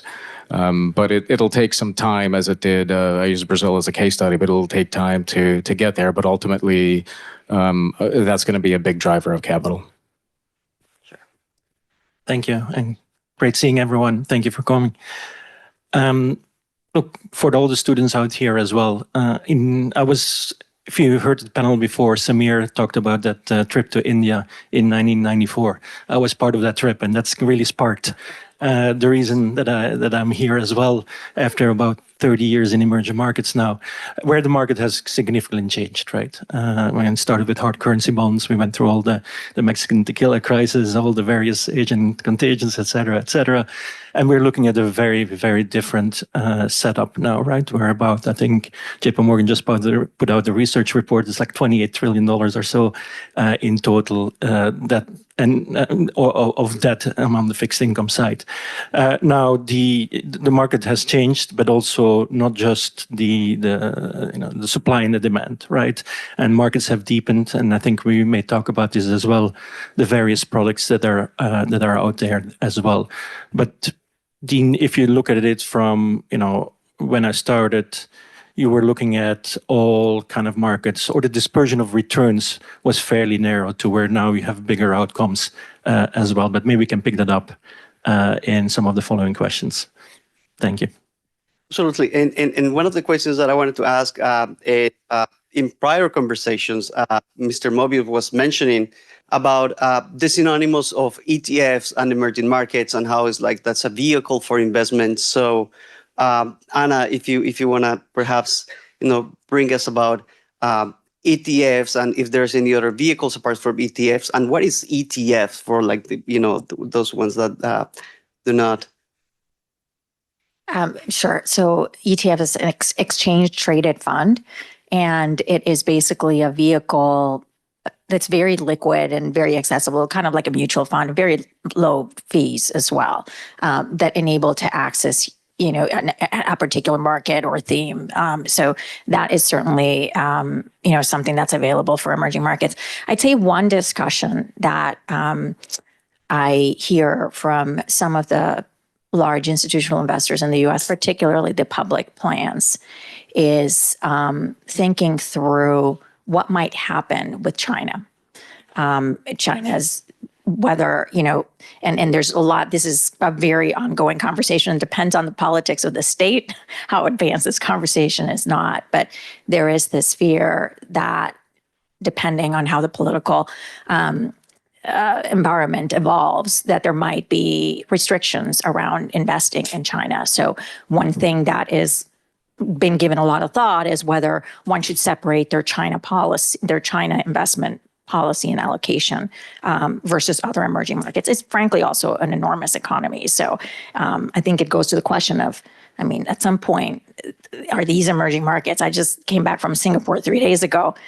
Landing in JFK seemed like I arrived in the emerging market compared to Changi Airport.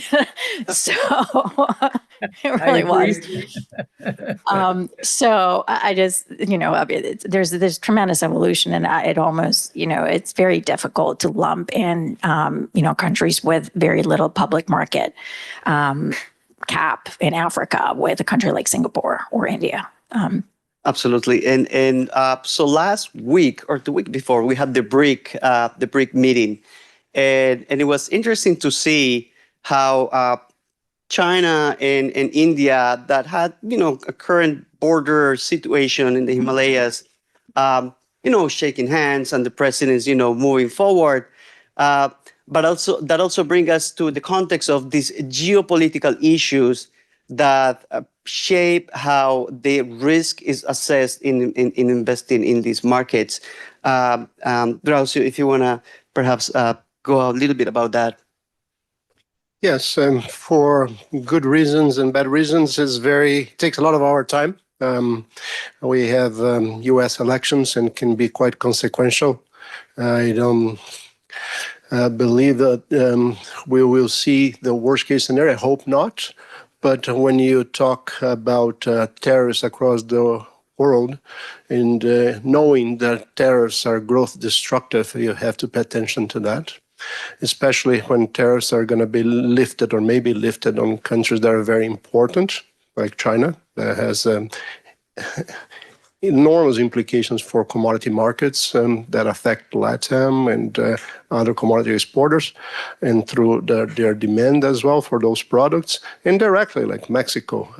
So I hope that we can separate immigration. It is totally possible to separate immigration from trade policy. I think we will see more of that. But there are other geopolitical risks that cause also some dislocations within emerging markets and opportunities. For example, what happened and is happening, unfortunately, in Ukraine, and the potential diversion of flows that we've been discussing to other regions of EM. So it's very, very important. I learned from a professor of mine that economics is hostage to politics. And I say, well, he's old generation. He doesn't know that the new techniques is, and then I learned he was very, very right. So, so we are very much hostages to what's going to happen geopolitically. Christian, do you have any comments on these geopolitical events and how they actually may bring opportunities to other sectors and or areas? For example, the effect of nearshoring in Mexico. Perhaps you can elaborate on that. Yeah, I just follow up on some of the comments about a repricing of China, because we had a conference around the IMF World Bank meetings last week, and 40% of the attendees said they had zero in China. And when we did the same survey 6 months ago, it was 25%. So what you are seeing is de-risking from China, and that's on concerns about the elections coming up and what the tariffs might mean. When we have modeled the impact of a 60% tariff on China, we think it would take about 2 percentage points off of their growth. But it also has global effects. I mean, tariffs are a tax on the rest of the world. So we look at a 60% tariff on China as leading to about an inflation that's 1% higher. Appreciation of the dollar, which then comes back to the point that was made that the FX risk has been vulnerable. So I think the elections are quite consequential for emerging markets, just given the discussion about increased tariffs. But we have received requests for indexes ex-China because there are concerns that irrespective of who wins the elections, you're going to see an increase in U.S.-China tensions. So that has led to trade flows, not deglobalization. The overall trade level in the world hasn't gone down, and China's share has gone up, but the regional patterns have changed. And so there's a lot of talk about the global South, but there's also a global East. You see more trade between China and Russia. You also see in the Middle East, we talked about India, but also the modern Arab states right now are attracting a lot of investment and attention as they diversify away from oil. They're hosting some of the big world games that are coming up, and they're looking to really modernize, also change the role, and sort of closing the gender dynamic gap that exists as well. So we are seeing just changes in the way investment flows are being directed. But there are risks here. There's the tariffs, but there's also just in a world that could be higher for longer, there is crowding out of capital from emerging markets as it's reshored. So there is a nearshoring phenomena. The ASEAN countries and Mexico have been some of the key beneficiaries, India, but there's also been reshoring flows that are actually magnitudes higher than the nearshoring we have seen. So I think it's very important to differentiate within the emerging markets, but the sort of longer term story about demographics, commodities, and growth potential is still very much one that is entrenched and intact in looking at the overall picture. I'll take it in a little bit of a different direction on the sort of Ukraine events. I think the Ukraine war, combined also with the democratization and just massive explosion of AI and ChatGPT and so forth, are creating such an enormous amount of demand for energy that even though clearly there is an intent and an increased global awareness, and emerging markets are in many cases leaders in sustainable energy, renewable energy, sustainability, et cetera, there also is a pragmatism around the energy mix and multiple types of energy. So I was in Colombia at an investment conference weeks after the Ukraine war started. And I had breakfast with former President of Colombia, Iván Duque, who is an EMI fellow. And he said, I got the most surprising call of my life yesterday. And we said, what's that? He said, I got a call from the Chancellor of Germany asking about coal.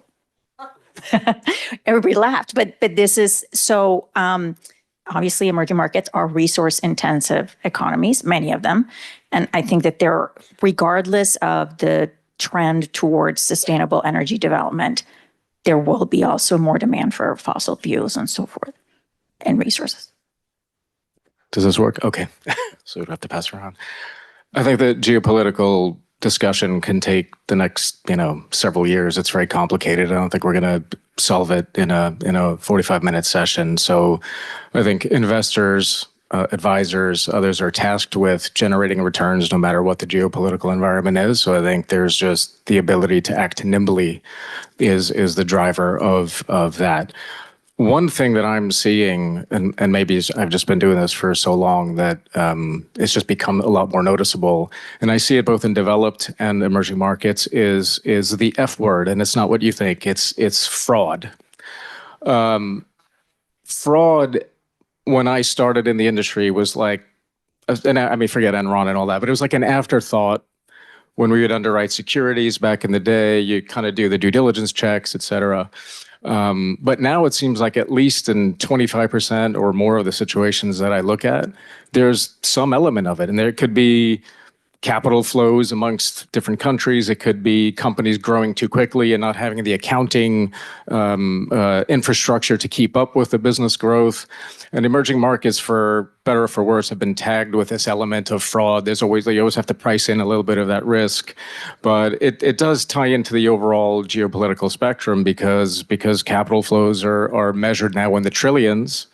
And everyone wants a piece of that action. So I think it's not necessarily a geopolitical thing, but it's a risk assessment thing is the way I would look at it. Maybe I can add kind of a market perspective to everything that was put out there as well, which is if you go back, liquidity was an issue and, certainly information was not readily available when I started in the early 90s. And that was overcome. Information is readily available right now. However, then market participants or the people who are actually trading this started to change as well. And over the last 5 years, what I've seen, and we always assumed that developed market rates volatility was fairly low and emerging market rates volatility was fairly high. That has actually changed, where you see a bigger participation from locals and dampening that volatility. And you can highlight what actually happened last week. Colombia with some fiscal issues popping up with the transfers. Going into the election, a lot of investors like myself were de-risking, rates back up. There's some other stories related to that as well because we got some stronger data in the US.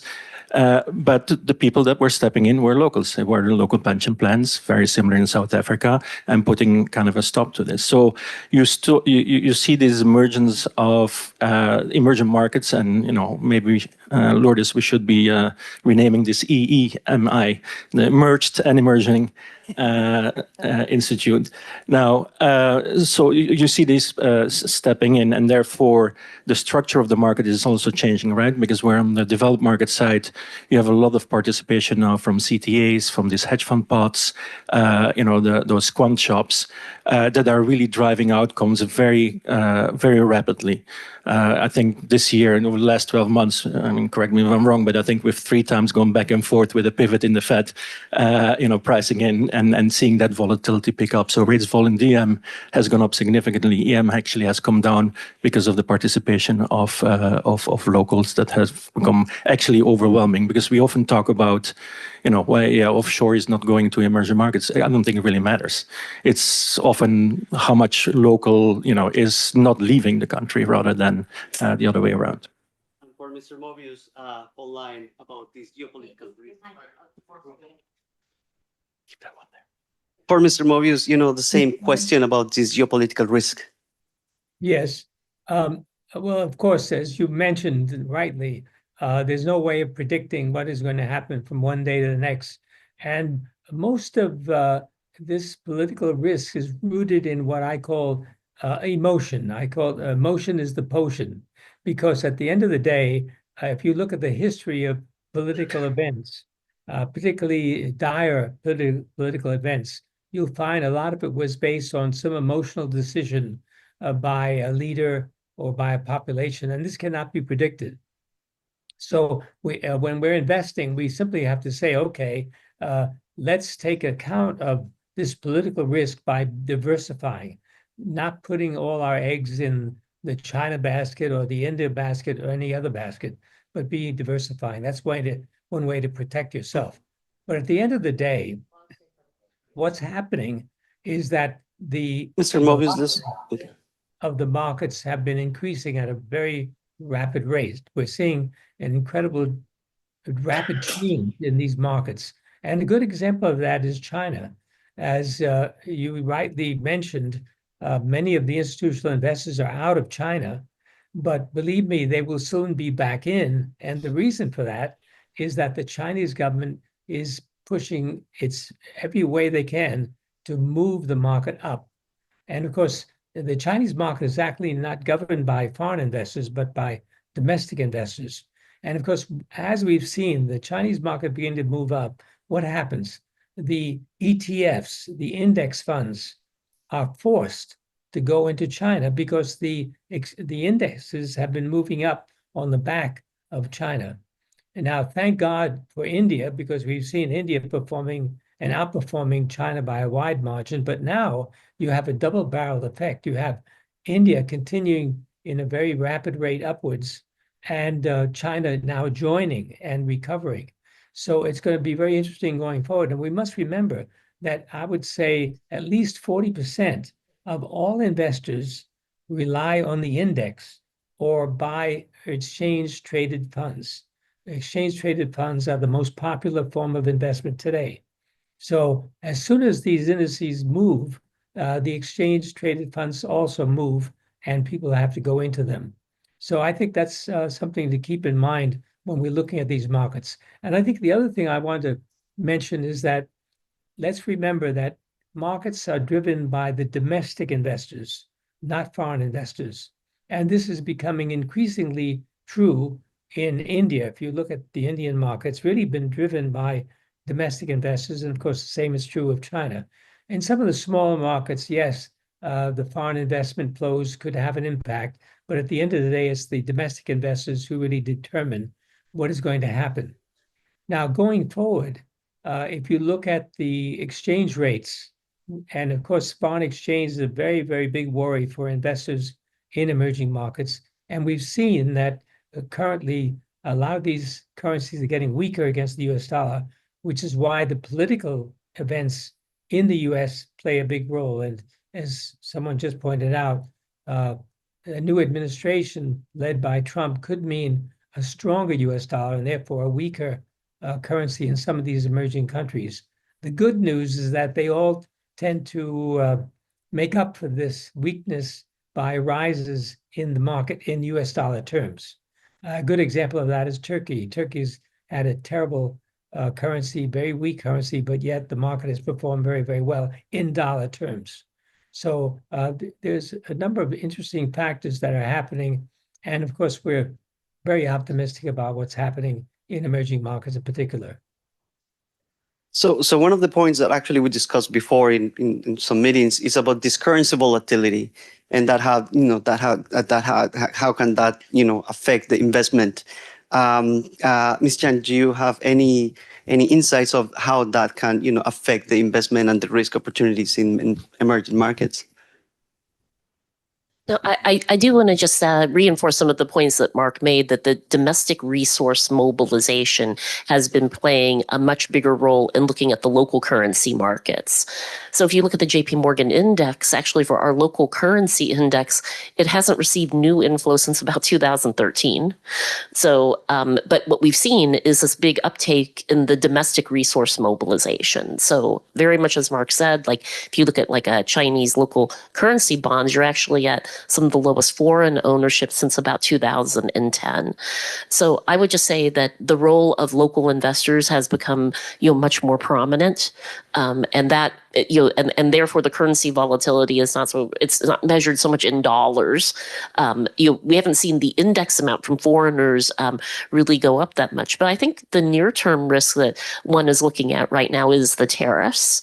So, back of the envelope, if you see a 10% increase in tariffs, that's by our models about 4 to 6% appreciation of the dollar. So if you look at the phase one tariffs when they were put into place in China, you had about 10% appreciation of the dollar and about 13% move in CNY, which kind of negated a lot of the tariff inflow. So I think that's kind of the near-term risk that one's looking at is, what happens in the elections? Could we see higher tariffs and even universal tariffs put into place? And that makes the role of domestic resource mobilization and the domestic investor base even more important. And the fortunate thing is that has grown as we've seen, pension funds and institutional investors in the countries themselves take a greater role. Yeah, just to add to that, because you're absolutely right, the flows have not been there for the GBIM, of the traditional GBIM flows. And it's been compensated by locals. However, for offshore people, for institutional investors in Europe, or you take the dollar out of it, so it becomes a little easier. But for US-based firms, you can actually recreate GBIM, pretty much the rate side through derivatives. And so there's been an uptick in kind of the liquidity and the depth of the market as well to, yes, the volatility, and it has not been rewarding for the last 10, 15 years to have the FX exposure, but you can also recreate just as a diversifier, as an income play, replicate the rate side with interest rate swaps. And we'll see how the politics play out and the geopolitics play out.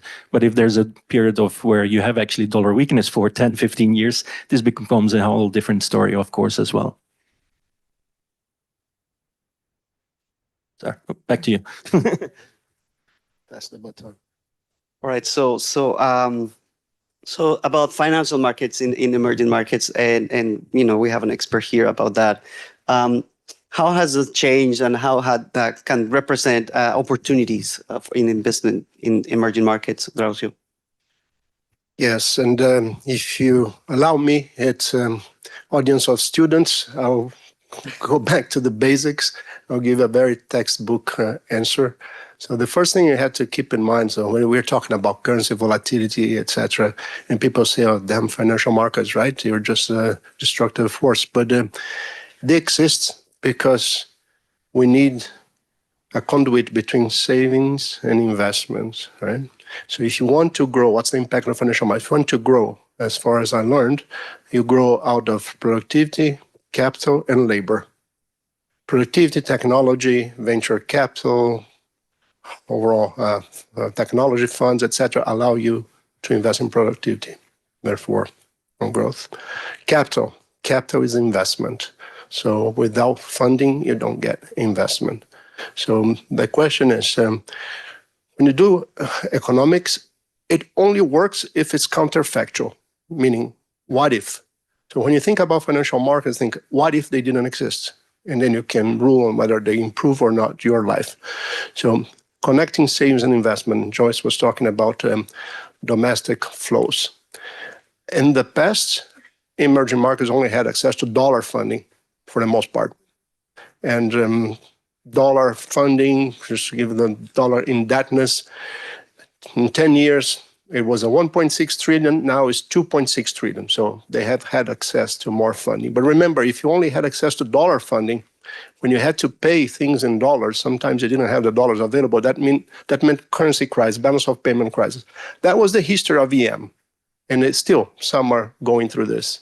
So bear in mind that, okay, you tap those savings, those foreign savings, because by the way, savings are wealthier in developed markets, so savings are bigger here, at least before the rise of China. Most of the savings concentrated here. It was channeled to EM, but it generates some crisis as well. So what was the problem? Was the financial crisis? Well, there's some problems with policy making, with the transparency, etc. But the markets are not complete enough. You didn't have access to local funding. And that's what happened. And I think Joyce and myself and you guys add a little bit to this story by granting people's investors access to local markets so that they could fund in local currencies. So if you, the same thing I said, indebtedness, so some government debt was 10 years ago, the same 1.6 trillion in local currency, it's 5 trillion higher today, despite the lack of foreign flows. So what happens that balance of payment crisis, they're much less frequent because you're funded in your own currency. So the locals are participating a lot more. That generates other sorts of issues, but it has reduced somewhat the funding in dollars, and therefore the propensity of this stop and go growth, currency crisis, stop. So that's one thing to keep in mind. I would just add one little thing.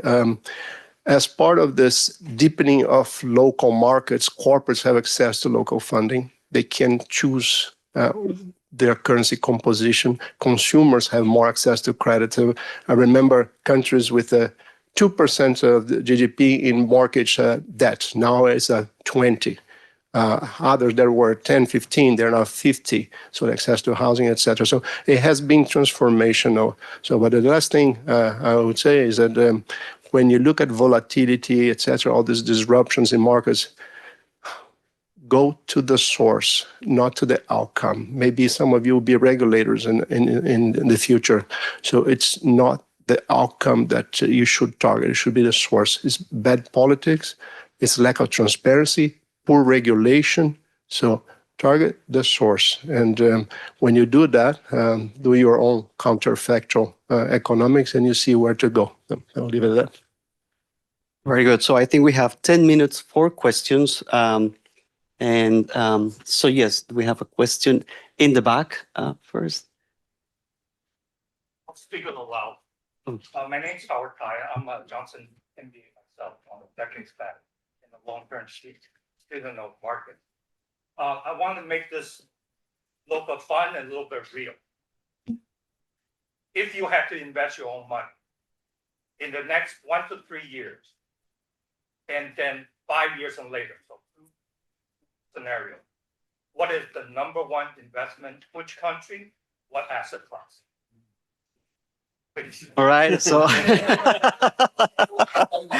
I know who wants to take. Do we know the outcome of the election? Also includes DeFi, also DeFi. Private equity, private debt, commodities, FX. I would have to say you have to go into equities to begin with. Equities is the way to beat inflation. At the end of the day, the biggest enemy for your investments is inflation. And if you have good companies, they can beat inflation with their pricing, high pricing. So I would say equities. And then secondly, even though I love emerging markets, I think you've got to have at least 50% in the US market, because the US market is the largest and most liquid in the world. And US companies are now reflecting emerging markets growth.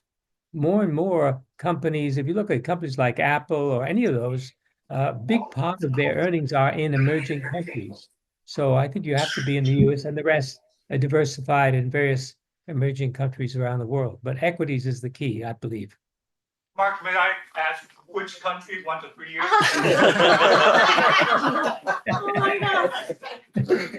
My own portfolio, if you look at my own portfolio, you'll see about half of it is ETFs, about 10 different ETFs, and the rest is 5 different companies. 3 of them are in emerging countries and 2 are in the US. So that's another point I have to make, and that is, don't get too diversified. Don't have too many stocks. Concentrate on a few stocks and watch those very carefully. Interesting, Dean. Sure, I'll add, since I'm a fixed income person. But think about, and also not knowing the outcome of the election, just so you know, because that may differ answers as well here, certainly for 1 and 3 years. But think about, the fiscal situation that we're, globally are seeing, right? And the growth, as Mark mentioned. US is growing, because we all talk about real growth, right? But let's actually talk about nominal growth. I mean, we're looking at probably in the US 5.5%, 6%. Maybe that's coming down to 4.5%, 5%. there are not that many other countries in the world growing at this rate in nominal terms. I mean, yes, India is certainly one of them. So, you can put some of your eggs in that basket. But it's hard to see as long as fiscal, as we're in the US, keep running fiscal deficit this much. And maybe that's unpopular to say it. And at the EMI conference, it's hard to beat the US in the short term. However, there's obviously a lot of political risk coming up. Let me leave it there. Interesting. This is a constantly changing answer depending on circumstances. So you can't really do it in a vacuum. But I do find from a risk return perspective, if you look at over the last 25, 30 years, first lien secured debt in middle market and larger cap companies tends to be pretty attractive from a risk return perspective. You compound that with the growth of that asset class across the world. So I would say from a purely fixed income perspective, 70-30 US middle market, first lien private credit, and 30 international. And then the equity markets, I mean, it's just, you just have to be nimble. You have to, I don't know if there's a 3-year view at this point, but I do like the risk return on first lien US dollar middle market credit risk. I'm going to provide some private markets perspective. So I think there's an interesting opportunity in having kind of a barbell portfolio where you have venture exposure. There's tremendous amount of continued innovation. And I mean, it seems like we're in the midst of the next era of an industrial revolution with AI and everything that's possible. And there was, because of retrenchment in the equity markets 2 years ago in the US, there's been a repricing of venture assets and less appetite and less capital flows going into that market.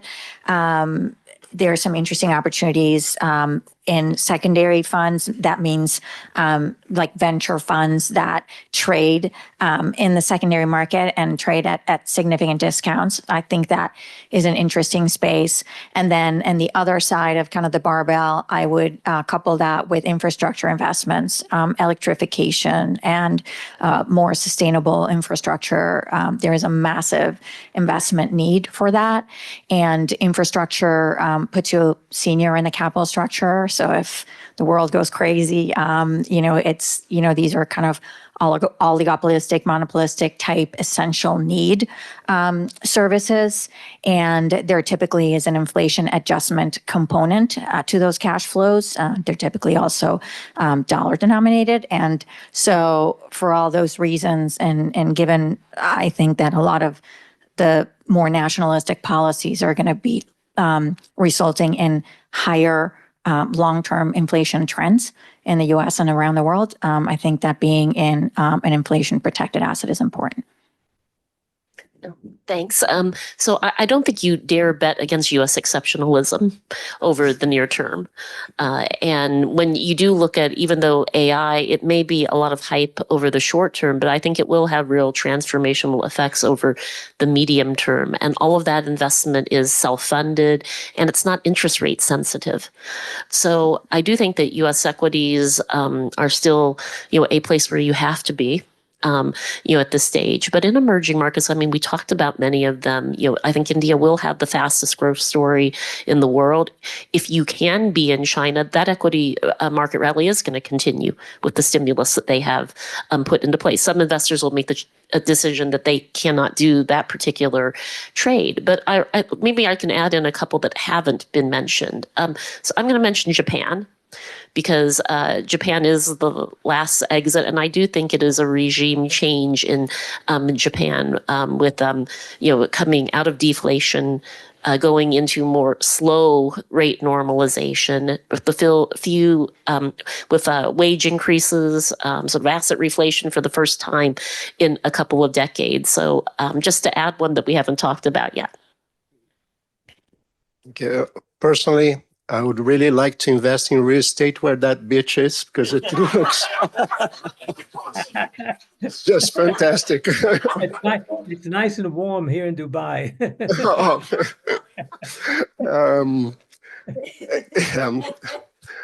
Let's focus on EM now. Well, actually, EM, we think of higher growth in emerging economies by definition. And the US has been like the biggest EM because it has been growing fast and probably will continue to go fast. So I agree with what was said before. So you had to be exposed to this big EM in the good sense. The other to help your personal investment accounts, maybe the only thing I learned over the years is that you should buy what looks very cheap. You can use a bunch of models and economies, etc. But normally what performs is what looks very cheap. So take, for example, what's happening still in Argentina. I think it's transformational, right? It doubled in price, but you can travel. I'll keep an eye on that. Even places like Ukraine debt, for example. What if the war ends after changing in government here? So those things you had to keep an eye on. Also, Mexico is under a lot of pressure. What is the currency top 3 performer over the past 30 years during different cuts? Mexican peso is often there as one of the best performers. So when I look at what's going on, all these dislocations in EM, Turkey was mentioned before, and in Latam, how high rates are and how cheap currencies are. And of course, they can get cheaper still. But look, when they are very, very dislocated, normally that's where you want to be. So there's going to be one last question because we have a hard stop, and it's going to be online. To what extent will China's growing economic dominance threaten the U.S.? Okay. Everyone is looking at Miss China. Okay. No, well, we've actually taken down China's potential growth rate to about 3.6%. And it used to be, I said for decades, every 1% change in China's growth is 0.5% off of GDP growth. But we've actually revised the sensitivities. We think a 1% change in China's growth is about 0.2% off of global growth now. And for the US, it's 0 because the direction of trade, the size of the US economy, has shifted so much. But I do think that, China in certain sectors has real dominance. And, what I worry about, and it goes back to some of the discussion that we had, is that you have a US-China war, like that perhaps what China will say, well, look, we can win the green tech war. We have the monopoly on critical minerals supply chain. We're the largest car exporter in the world. So even if the US won't buy these cars, the rest of the world will, in Europe and the other emerging markets. So I don't know if I would put it so much in, country terms as I would looking at certain sectors where you really do see the competition, playing out really between the US and China, with a lot of other countries getting sort of the fallout from that, and suffering from it. But the US, as I mentioned, the reshoring has been remarkable. And so if you look at just what has gone into semiconductors in the US, it's like in the order of $400 billion. And if you look at foreign outflows on the portfolio side from China since early 2022, with Russia's invasion of Ukraine, it's close to $300 billion of outflows. So, the geopolitics do matter here. We had a period until Russia's invasion of Ukraine, U.S. Treasuries were in this 1.5% to 3.5% range. They've broken out of that. You've had a repricing, of China risks. You've had a real structural change in how the commodity market trades as well. So all of the people who say that geopolitics don't matter, I mean, we've seen, just significant moves in the global economy and in asset classes really since, March of 2022. It's just one very quick comment. We're talking to what Joyce was saying is that do you want to be dominant or do you want to be wealthier, happier, safer? So I think this whole narrative, us against them, is contaminating even our questions, right? Trade can benefit both. And actually the US and China have much benefit if they continue to trade. So both can grow richer without if we drop a little bit, who controls what? So that's how I want to say. Reconciliation. All right. So I think that, Mark, I think last comment and perhaps last remarks.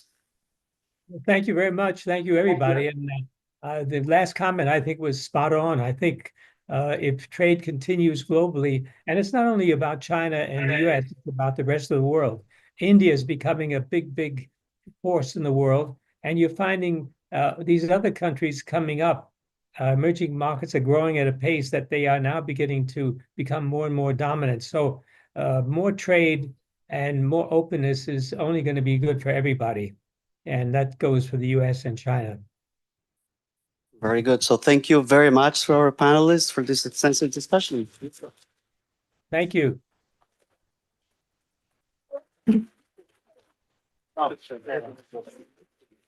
Stephen. Yes. Okay, let's take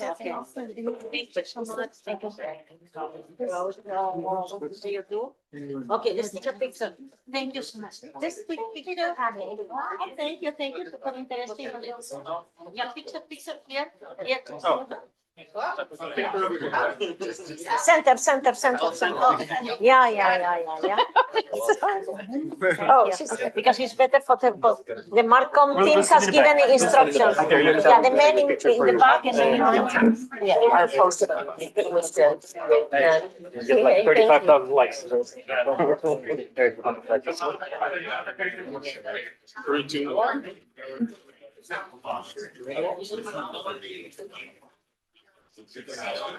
Thank you for yesterday. Everybody was so impressed with you. Oh my God. Okay, so then, So now you take What bio you want me to read? I can read off whatever I can do. Whatever I'm. Do you have anything prepared? Read off of it. Very seconds, a minute bio intro, and then. Hi guys, it's the same thing.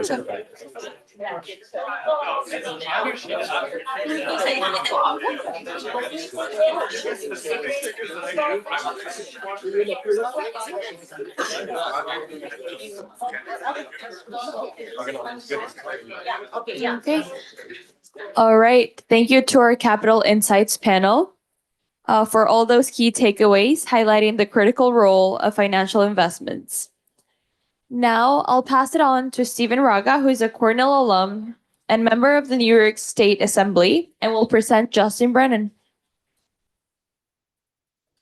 Thank you. Thank you so much. Thanks for everyone who's joining us again today for a very successful EMI conference. Thanks to the staff, organizers, and Lourdes for once again bringing us together and bringing us space to discuss these important issues. I'm Assembly Member Steve Raga. I represent Western Queens in the State Assembly, and I'm a proud alum and also a former EMI fellow. That's the most important piece of that information.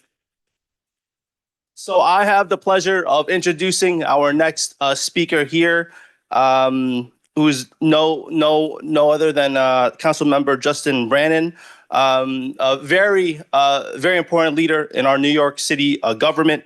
He was born and raised in Brooklyn, and working in New York City radio station.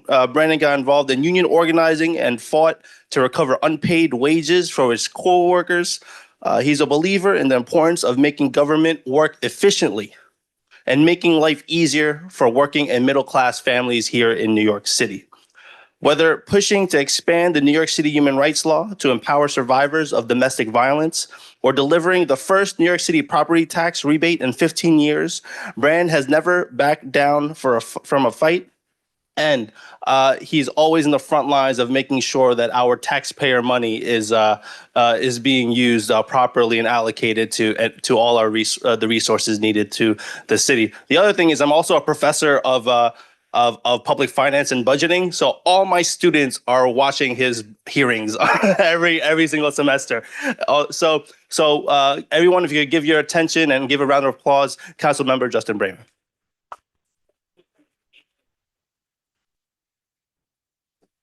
Thank you very much, Assembly Member. Good morning, everybody. It's a pleasure to have the opportunity to speak with you all this morning. I'm Councilman Justin Brannan. I represent Southern Brooklyn in the New York City Council. I also chair the Council's Committee on Finance, where I oversee and help negotiate the largest municipal budget in the country.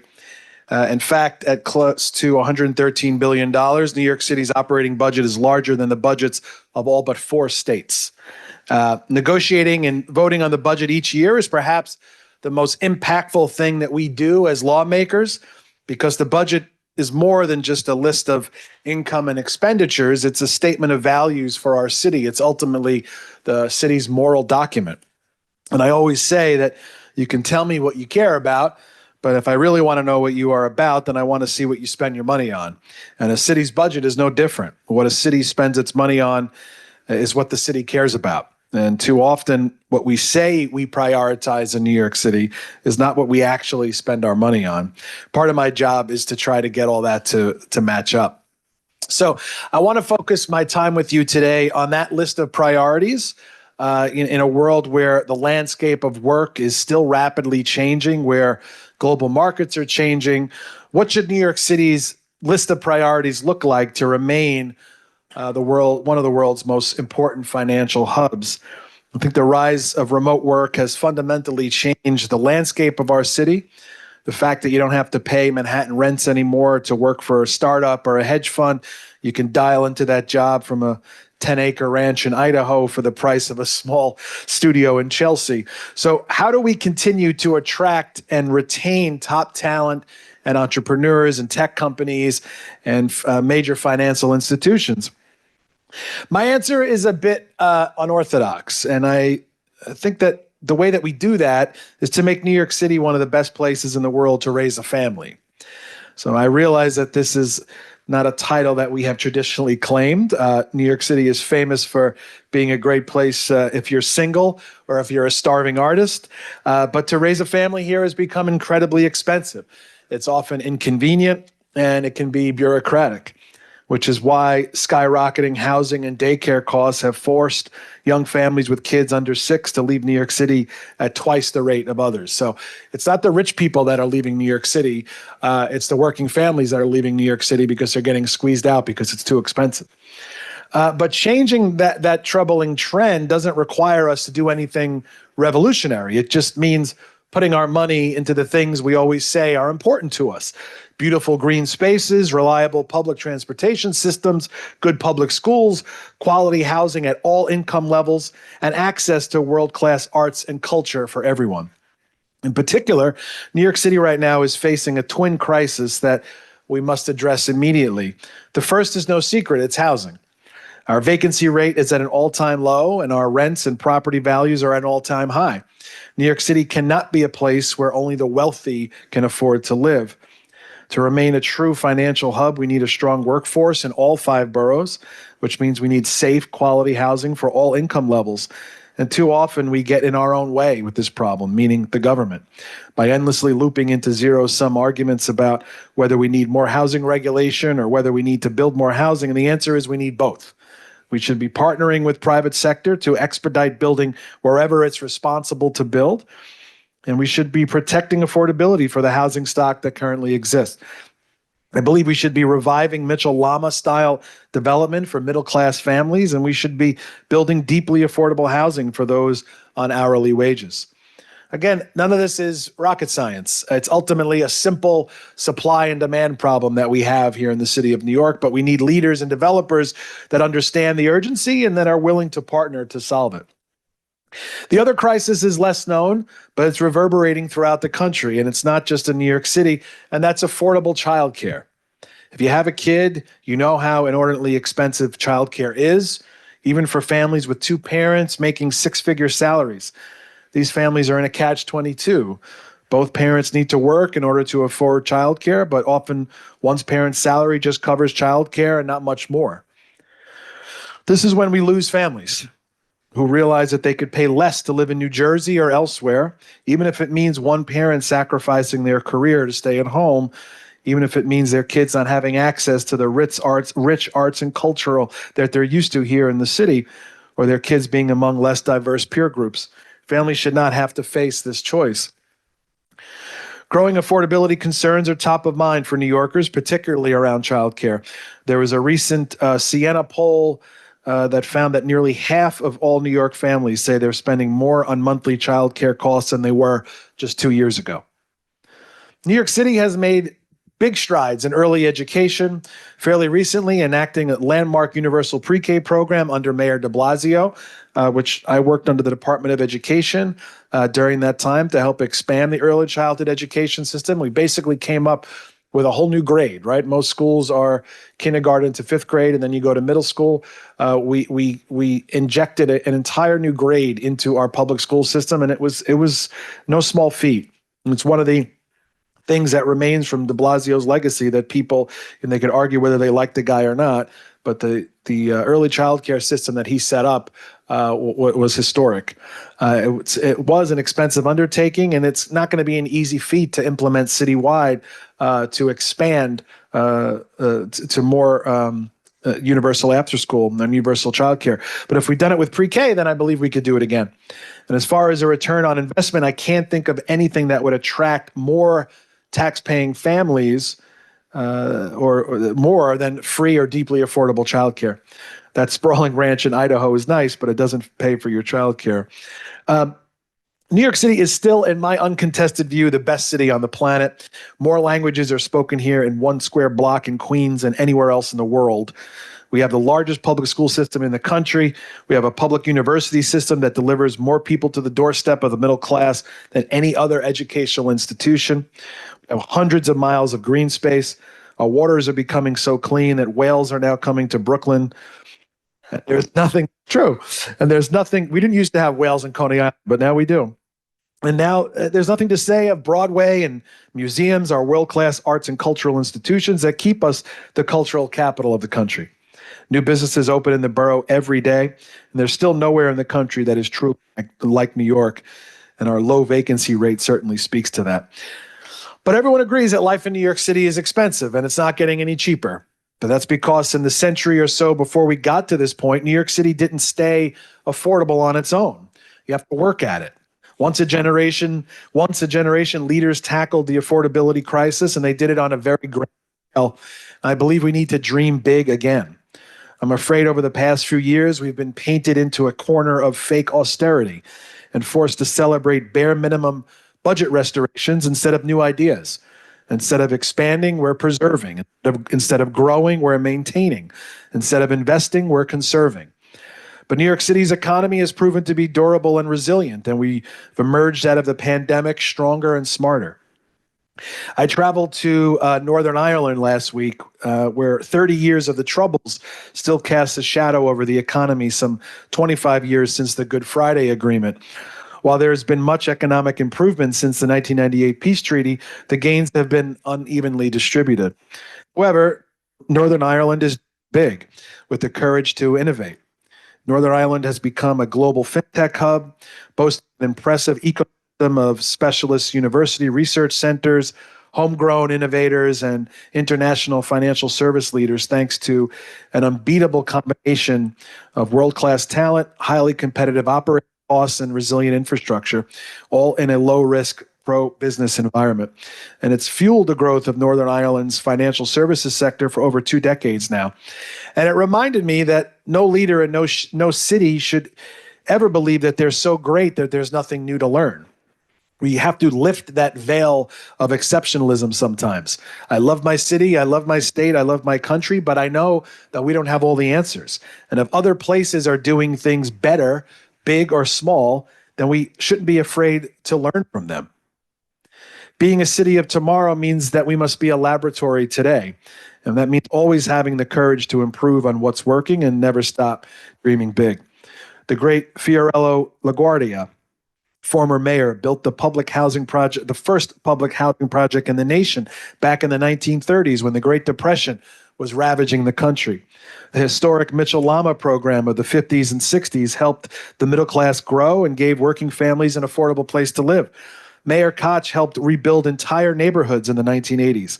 Each generation much faced these challenges head on, but we have to dream big again.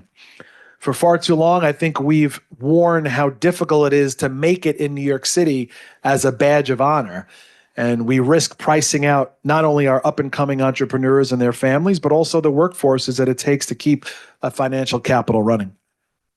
So to remain competitive, we need to enter a new era of bold ideas and the courage to see them through. A new era that leverages cutting-edge social policy and partnerships with the private sector to prioritize a high quality of life, dovetailed with the richness of experience and diversity of opportunity that New York City has always been famous for. And going back to with a $113 billion budget, I think we can see our way to making that a reality. It's just a matter of getting our priorities straightened out. If we do that, New York City will forever be the home of all that is new and thriving as it should be. Thank you very much.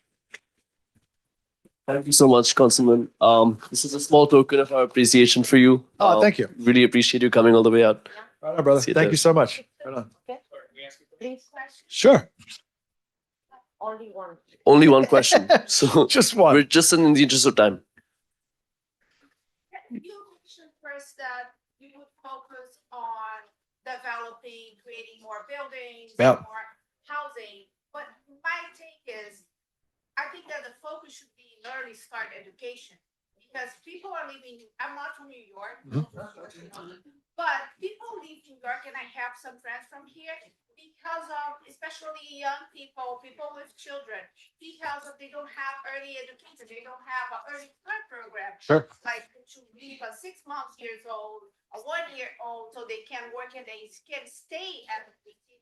So shouldn't the focus be education first, like a spot for education, and then the housing? Because the housing, people will come, okay, but where is the education? They're gonna leave.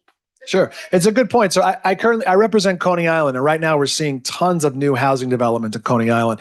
And when developers come to me and ask about building on a new vacant lot, my first question to them is often not how tall or how big or how many units, because I know that we're going to get that to a good place. It's what are you going to put on the ground floor? What are you doing to bring community here? What do you make so that people have somewhere to go? A dry cleaner, a fish store, a school, whatever it is to build community. So I think those two things are too important to do one at a time. And it's sort of a chicken or the egg, right? I think it's important that you do all of this. You have to be attracting young families here by addressing that affordability crisis.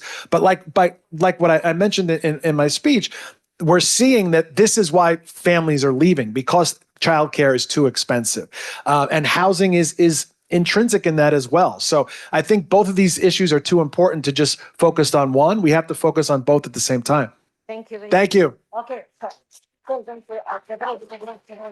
Okay. Thank you so much, everyone. We will now be heading for a 30-minute coffee break. Please find yourselves back in the room in 30 minutes. Thank you so much.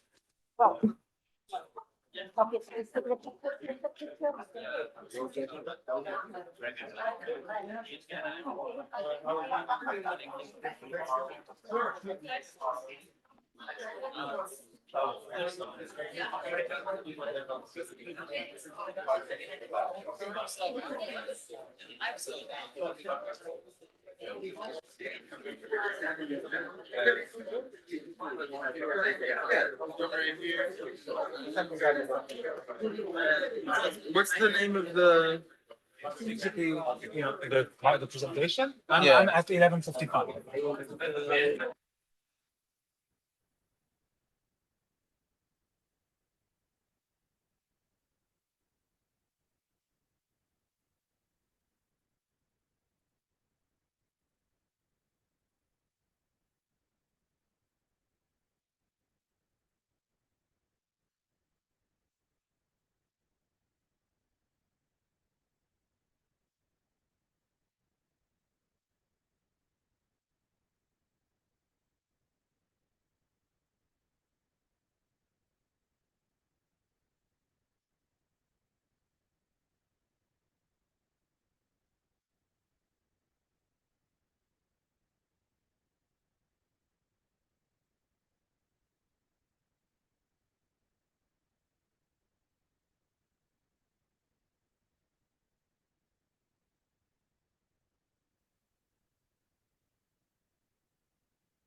Yep.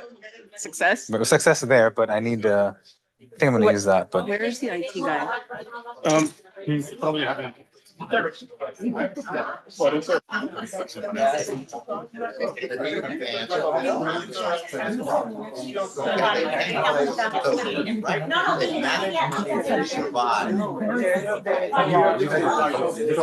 online stuff is always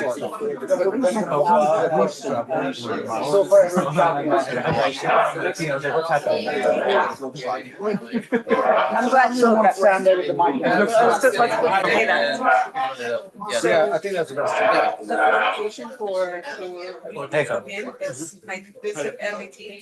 He has it, so let's talk. Yep. I missed it. Can I get the clicker? And I'm gonna try to tell people to Can we come bring them in? Yeah, I but- mean, this is a very small audience to talk to, but.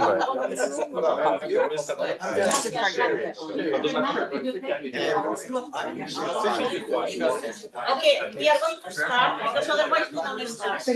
I need mine. I'm gonna be very quick. Sorry, guys. Apparently my time is up. And just if you need advice. Me. I'm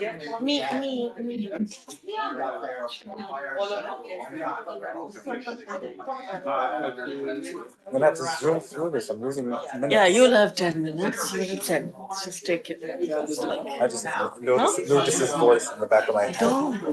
I mean, I've done this like 5-6 years running. Okay, You great. just take your time. I just have a few minutes. I mean, they to have get you through. like, because you want to rush, but frankly, no.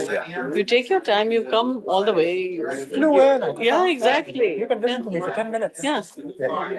And most important is the content, like my Yes, my head that of- you're my head of plugging. marketing and comms. No, and I follow your stuff. People join the conference. Yes, ma'am.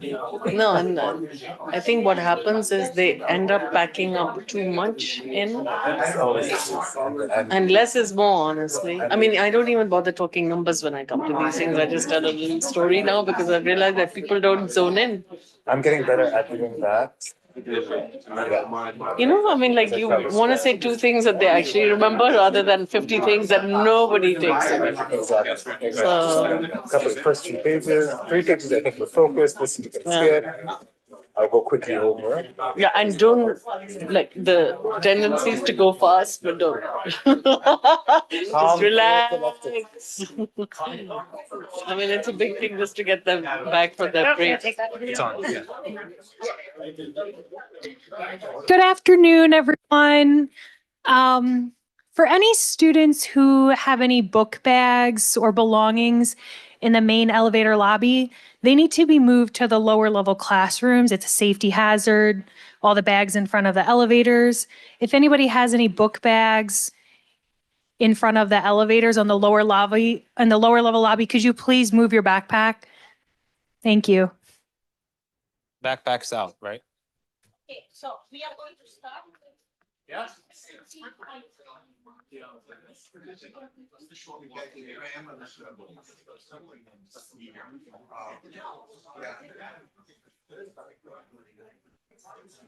I have the mic for you. I'm Haytham. Haytham. Okay. And how do I address you? What do you mean? What title? Oh, Director of Fellowships and Director of Fellowships and Global Initiatives Fellowships, Global Initiatives. at the MIT Legatum Center. Perfect. Got it. Okay.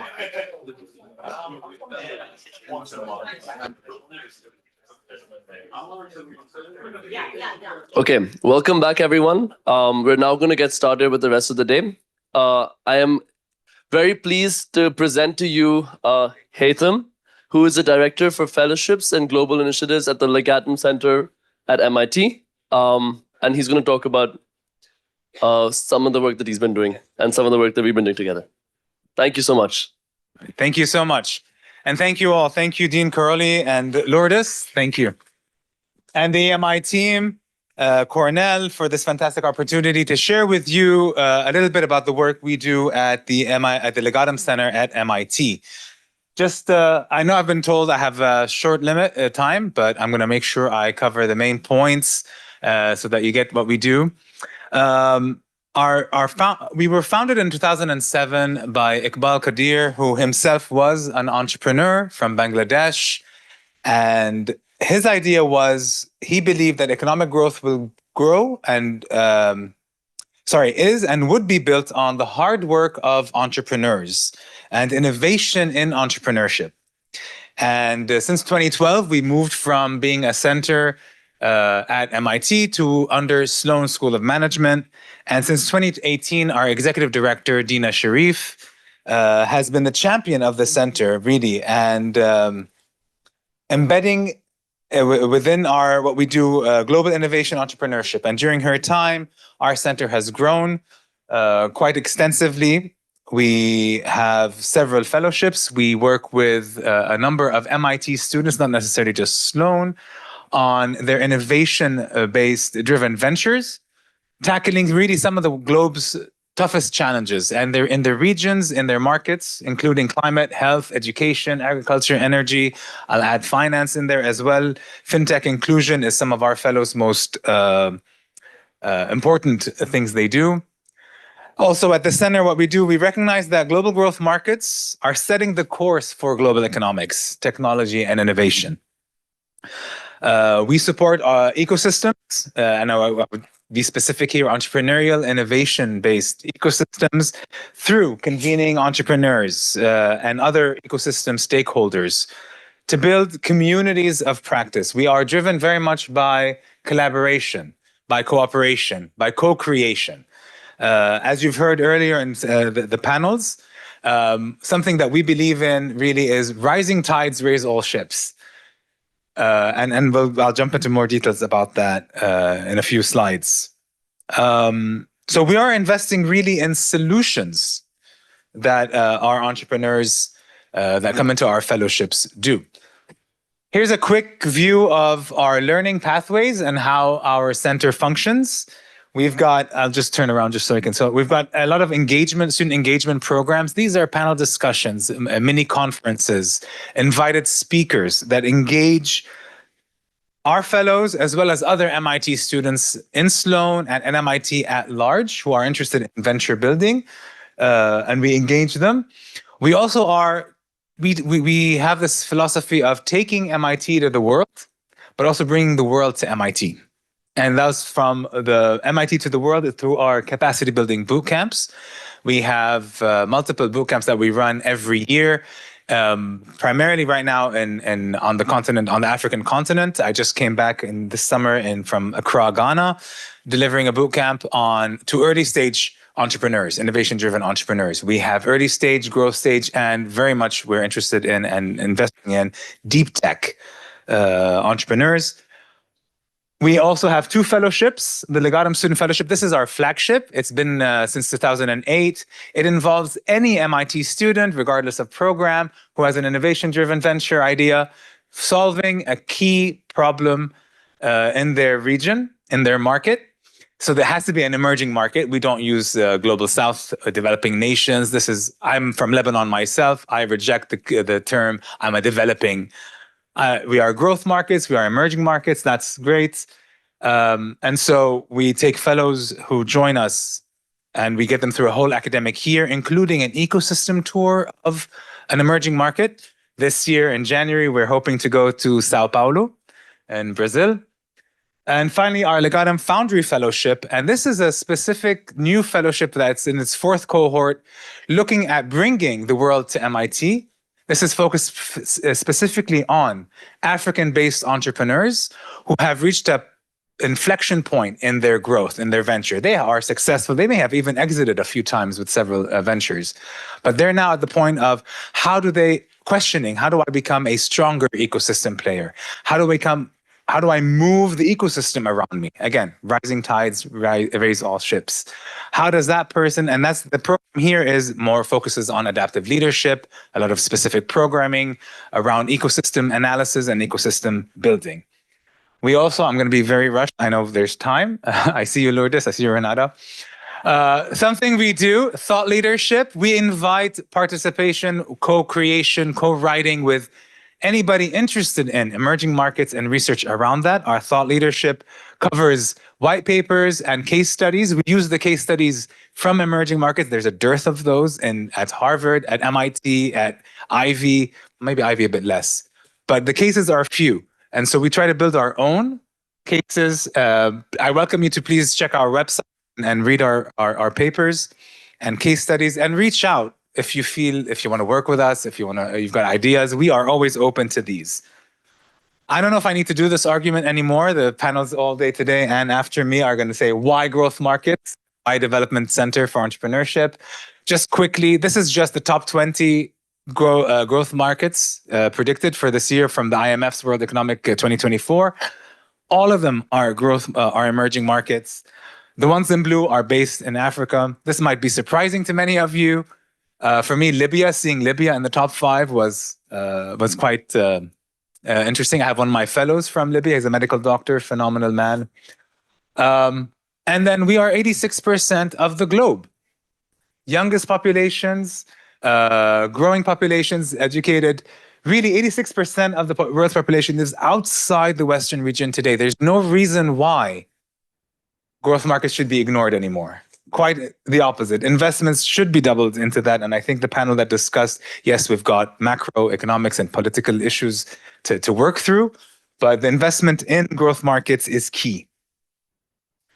Innovation is core to what we do. It's not just SMEs. SMEs are important, but we focus on innovation-driven entrepreneurs and their ventures because those are the key to unlocking solutions to big problems. And again, we've discussed those. It generates employment. It drives sustainable change. Really, the biggest thing we are working on at the center is that last one, fostering systems change thinking. And so by building capacity in entrepreneurship and venture building and driven by innovation in emerging markets, we're building capacity and also driving a systems change. Systems thinking is not just a small issue that we are trying to solve.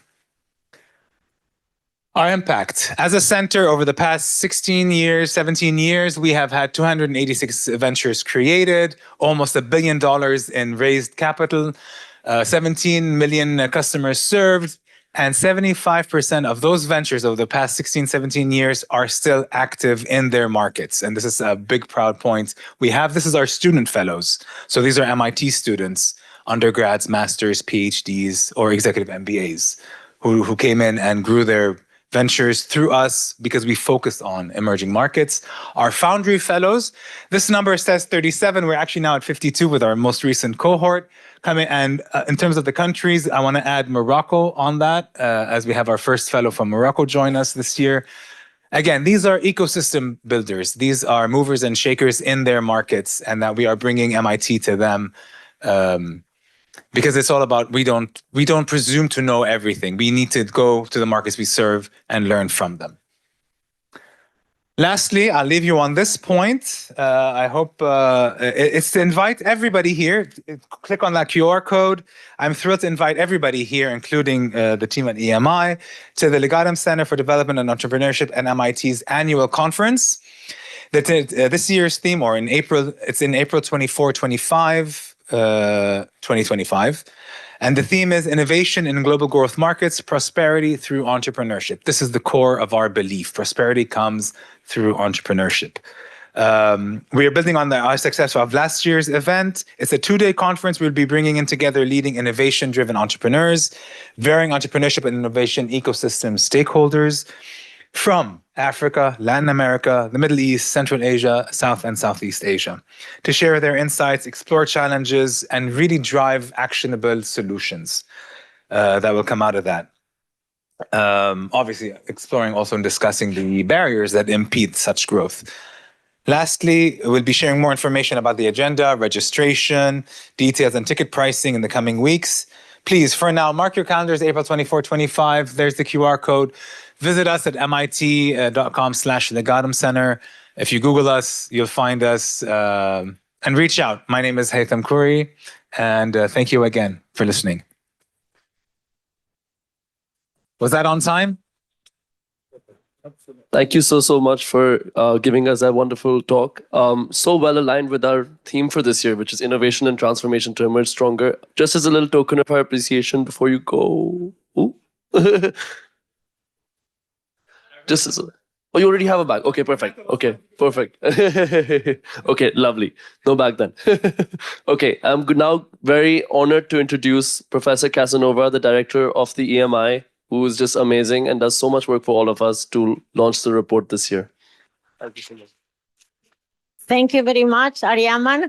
So I'll call Momina Jasudin and Juana Garcia, who will join me in the panel. So just one word about the previous presentation.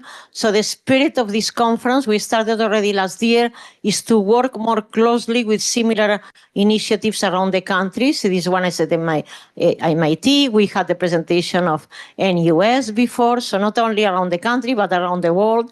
So that's our idea, to find synergies. The first one, and we'll hear more about her, will be Frida, who will present the SMART program here at Cornell, and we are starting working with her. So thank you very much. So we are going to start with Momina. So the EMI report is one of the most important highlights of the EMI activities. So we have the EMI fellows, around 70, who graduate every year from across programs of the College of Business. Second, we have the conference, is outreach. We do many other webinars with Cornell and many other activities, but this one is our most important one. And the third, so we do research. We are an academic institution. This is applied research. We trace how emerging market multinationals are doing. And every year we launch the report with my co-author, Anne Miru, who unfortunately this year had a major health emergency in her family and could not join us. But we also work in the second part of the report with partners around the world, OECD Development Center, they have sent a video, and IFC, and also the Emerging Multinationals Research Network. This is a number of universities all over the world that we meet every month, and we discuss our different projects. We published a book 2 years ago, and this year another book will be published with Cambridge University Press, and Juana will tell you more about this year's book. So thank you very much. Without further ado, Momina, please join us.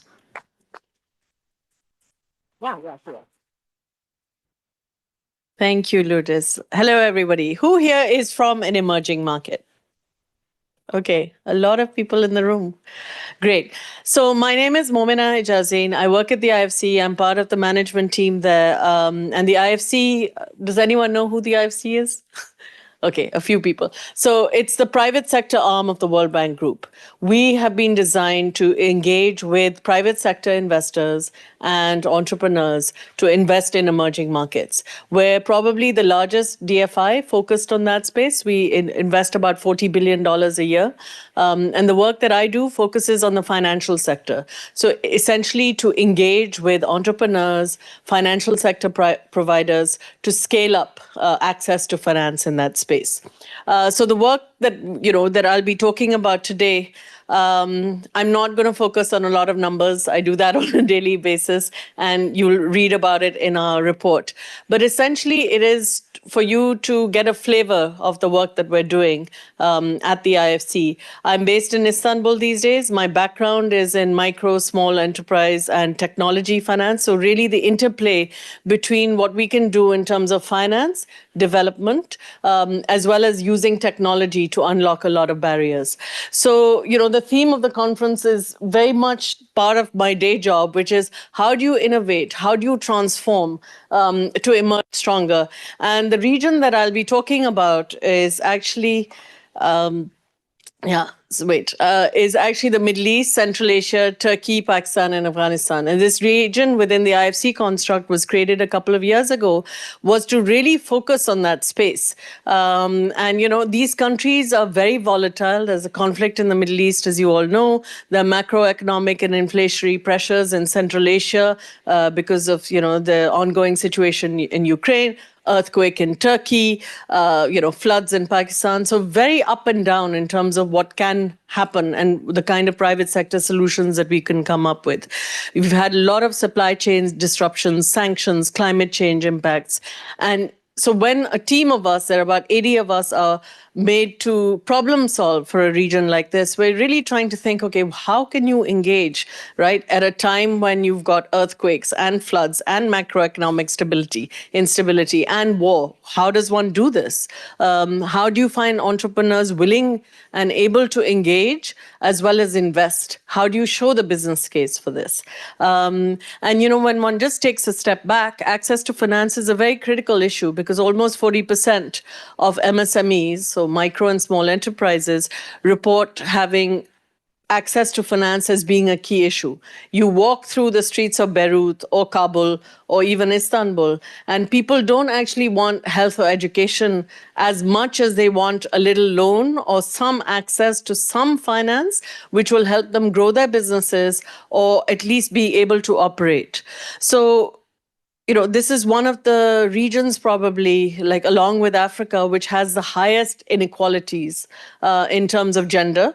I mean, even Pakistan, the country that I come from, women are 5 times less likely to have a bank account. A lot of it is socially, culturally, religious factors. But it really makes you think as a development professional, as a finance professional, why should that be? What can we do to really solve for that problem? So the cases that we have in the report are essentially stories and cases that we have tried to research into the work that we're doing. So I'll just run through very quickly the 5 aspects of the work that we're doing. And a lot of it is building the business case, engaging with banks and microfinance enterprises and NGOs to see, okay, how can we provide commercial capital? What will work? So I know there's some people here from Central Asia. I know Fareed, Elnaz, there are a few of you here. So, in the Kyrgyz, almost half of women are credit constrained. So we're like, okay, well, how do we reach them, right? Like there are some women, they're running their own businesses.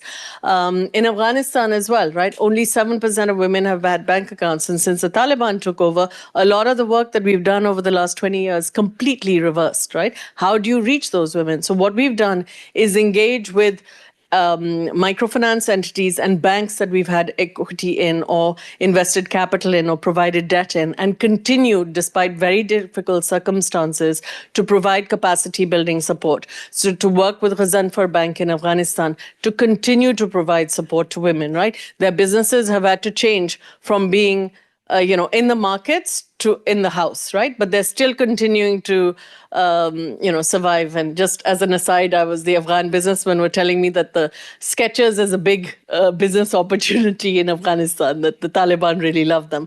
But that's just on the side. But, this makes me think like even in the most dire of circumstances, and in the most difficult of challenges, one can actually provide access to finance. So we've worked with a number of banks, but we're also working at the regulatory level to help unlock some of these policy challenges.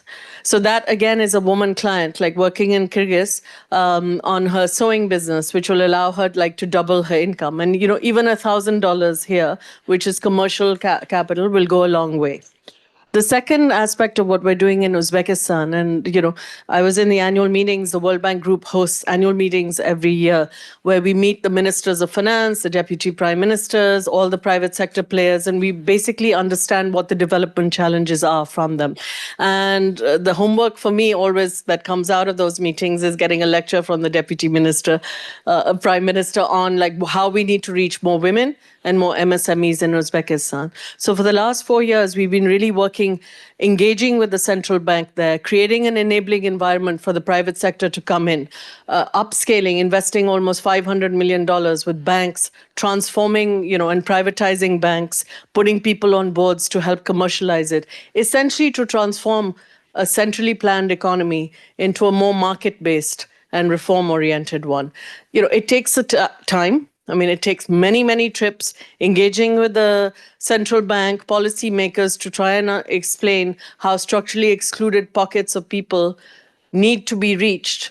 Otherwise, countries get left behind. And I think what Haytham was saying about entrepreneurs in Africa, etc., we cannot at this point leave half the world behind.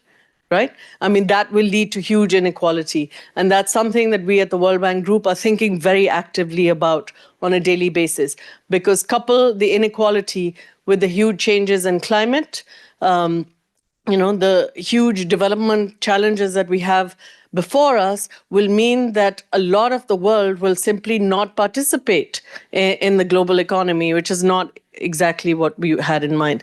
The third case study is about agriculture and value chain in Pakistan. And I was listening to the speakers in India. I mean, a lot of this comes on the back of digital technology, the development of supply chains. So what we've been doing there is working with the State Bank to promote the use of commodity inventories and warehouse financing. And that sounds really technical, but what happens is that post-harvest losses for grain are almost half of the produce. So because you don't have electronic, warehouses or like these aggregators, you actually lose half the crop, which is a huge business problem, right? And if you take it at scale, then it actually means that agriculture, which accounts for a quarter of the GDP and almost half the country's labor force, are losing half of what they produce. And so for that, we've been really engaging in having these electronic warehouse receipt programs, which can help in supply chain disruptions. And then finally, and this was something I spent a lot of time in myself over the last couple of years in Turkey, where there was an earthquake. It wiped out 70,000 people. And Turkey is, it's part of the OECD. But when you go to these zones, this is a picture that I took actually when we were there in May. And even 2 years post the earthquake, you still have bazaars or markets that look like this. What can one do? And, huge direct physical damage, almost $34 billion, which is equivalent to 4% of Turkey's GDP. And so to support reconstruction efforts like that, the week after the earthquake, we met each of the financial institutions. We did damage assessments in the 11 provinces that were affected. And then we put together a $500 million package, all at commercial terms, to be able to reach people in those regions. We wanted to reach MSMEs, we wanted to reach women, and those were the provinces where we could fund. And our 500 million then helped mobilize, and private capital mobilization is a very large part of the work that we do at the World Bank Group, which is to help mobilize other private sector investors to come in. So when you go to these zones, a lot of people are not coming back because hospitals and schools, et cetera, have not been built. And so part of this, 500 million package is essentially a drop in the bucket, right? But it's to really signal support, to signal that, transform and change, and things will come back to life. People will come back to these regions, but it takes the first step to be able to do that. So I hope you read about that in the report. I mean, finally, my credit infrastructure work is a lot about how access to finance will also need a huge enabling environment on the credit infrastructure side, which is what we're doing in Kyrgyz and other organizations in Tajikistan to help them capture credit scoring data for 90% of the clients. So this type of work, I don't want to go into the numbers or the details, the presentation will circulate, but it's really us trying to problem solve in each of these 22 markets about how can one resolve access to finance issues? How do you meaningfully reach private entrepreneurs at scale? How do you actually make sure that some of the changes that we're making can remain systemic, that they're not just one-off solutions, right, in the short term? A few of the lessons we've learned is that you need buy-in from all stakeholders. It's not just enough to talk to, the leading bank or the leading entrepreneur. You need buy-in from government, from private sector, and civil society. It may take longer, but engage with all stakeholders. The second is to be resilient. I don't know if you guys have read this book. It's actually written by these Stanford professors about how to design your life. And I found it really interesting because the tenets that they used about designing your life are equally applicable to financial solutions or even to Cornell students. And part of it is to be really resilient. I mean, these things happen. In our part of the world, earthquakes happen, floods happen, riots happen, revolutions happen. So you really need to be adaptive and flexible with product design and delivery. So yes, Afghanistan, the Taliban happened, we will still go back and try and reach women. In Turkey, the earthquake happened, but we still need to go and reach some of the entrepreneurs who are in those provinces. The third is the focus on MSMEs. It is usually the first point of entry that we have at IFC during a point of crisis. It won't be the large infrastructure projects or project finance. It will probably be the access to finance because it's easier to deliver. The fourth is a more long-term perspective, which is to help build an enabling environment, to modernize system and legislations. We have teams working on that, right, to develop Islamic banking or to develop like leasing legislation where it doesn't exist. It takes longer, but you need to modernize those systems for tomorrow's solutions rather than today's. And the fifth is where I wanted it to end it, actually, because it resonates with a lot with the students who are at Cornell, is really the ability to innovate, right?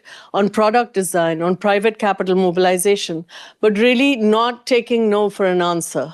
And that, for me, I think over 30 years of my career has really been the nexus of what can, yes, things will happen, and you may have to go back to the drawing board. That's really part of product design and access to finance, but it's equally relevant to our careers, our financial lives, as well as our overall life. So thank you so much, and I'm really pleased to be here, and thank you, Lourdes, for inviting me.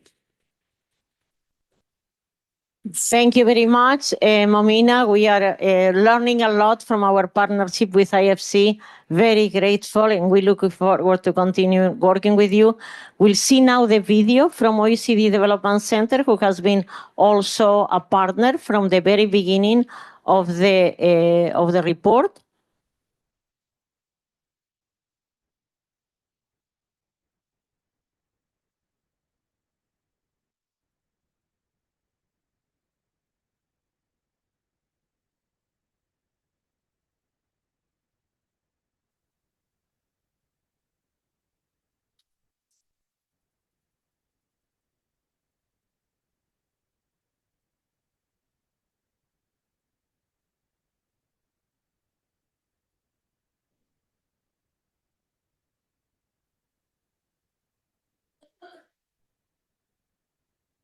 Lourdes, Anne, distinguished participants.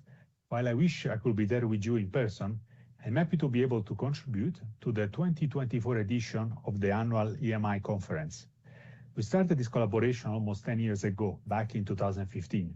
It is a pleasure to see the partnership between our institutions continuing and strengthening every year. Today, I will share some of the findings from our chapter of the EMI report on attracting private investment to boost innovation in emerging markets.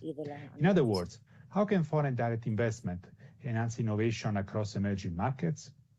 Climate change, geopolitical tensions, and the COVID-19 pandemic have highlighted the risks and uncertainties, not only for the global economy, but also for science, technology, and innovation policies. This is even more relevant in emerging markets, which remain behind advanced economies in public spending for innovation.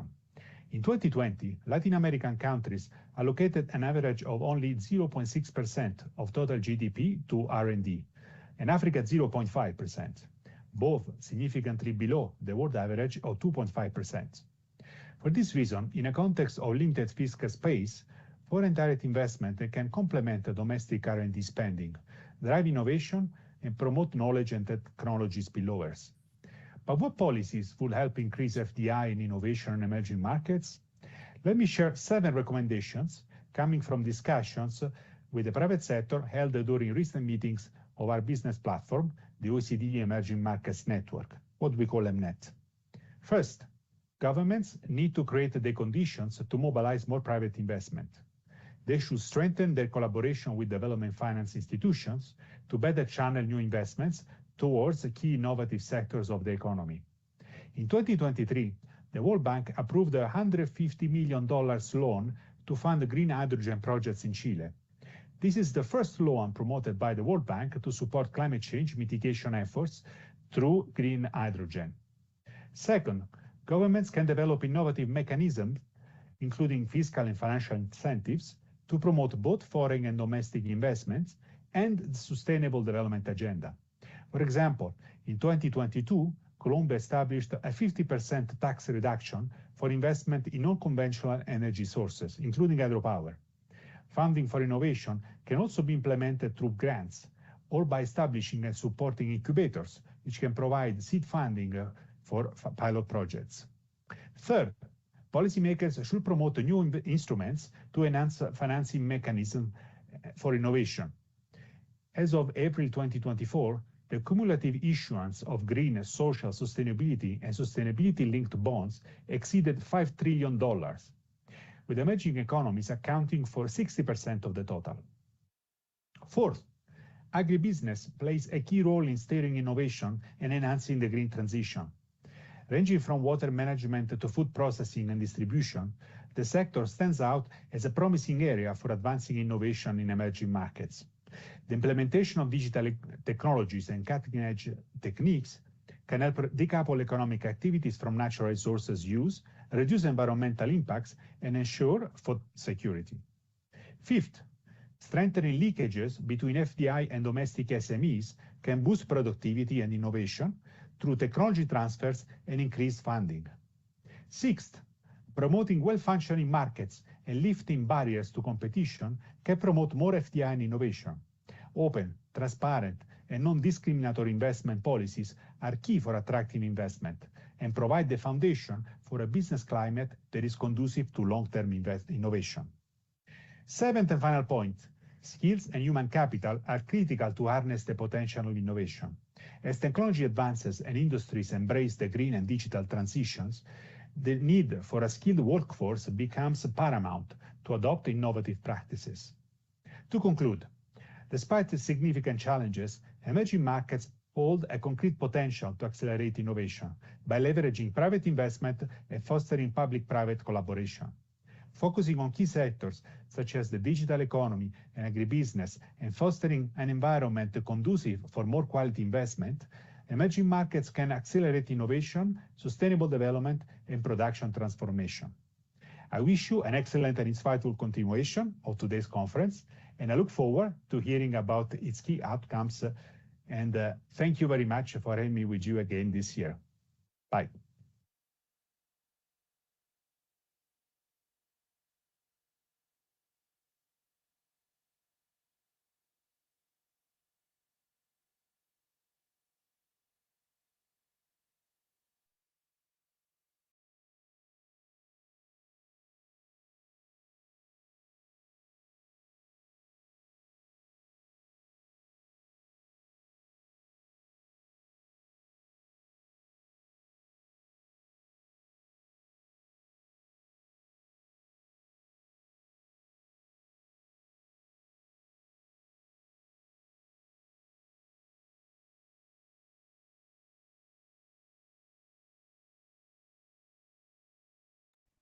Publish very soon. Diego Finkenstein, that is here right now from Universidad de San Andrés in Argentina, is one of the editors, as Veneta Andonova, also my colleague from Uniandes, and me. And I'm not going to talk about the book, but I just wanted to mention, because we have been working in the network for several years, trying to understand the importance of the entrepreneurship and also entrepreneurial ecosystem in emerging economies. And the book is about unicorns in emerging economies. And the reason that we decided to publish this book is because unicorns have been impact the local entrepreneurial ecosystem, and also the needs from emerging economies is gaining an opportunity for this kind of startups around the world, and especially in emerging economies.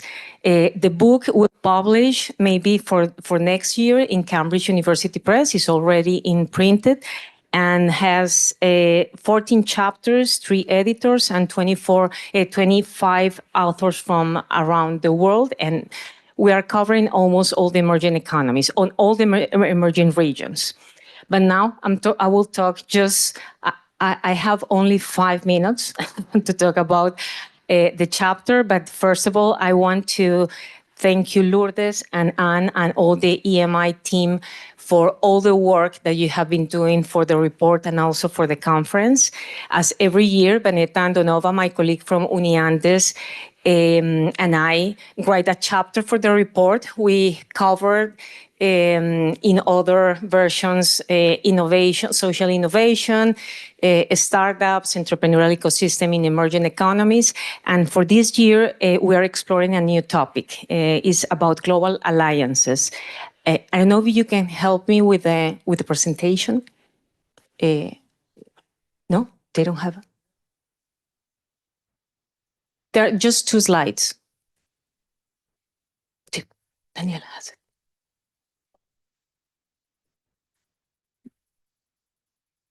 Otherwise, I can continue in a way.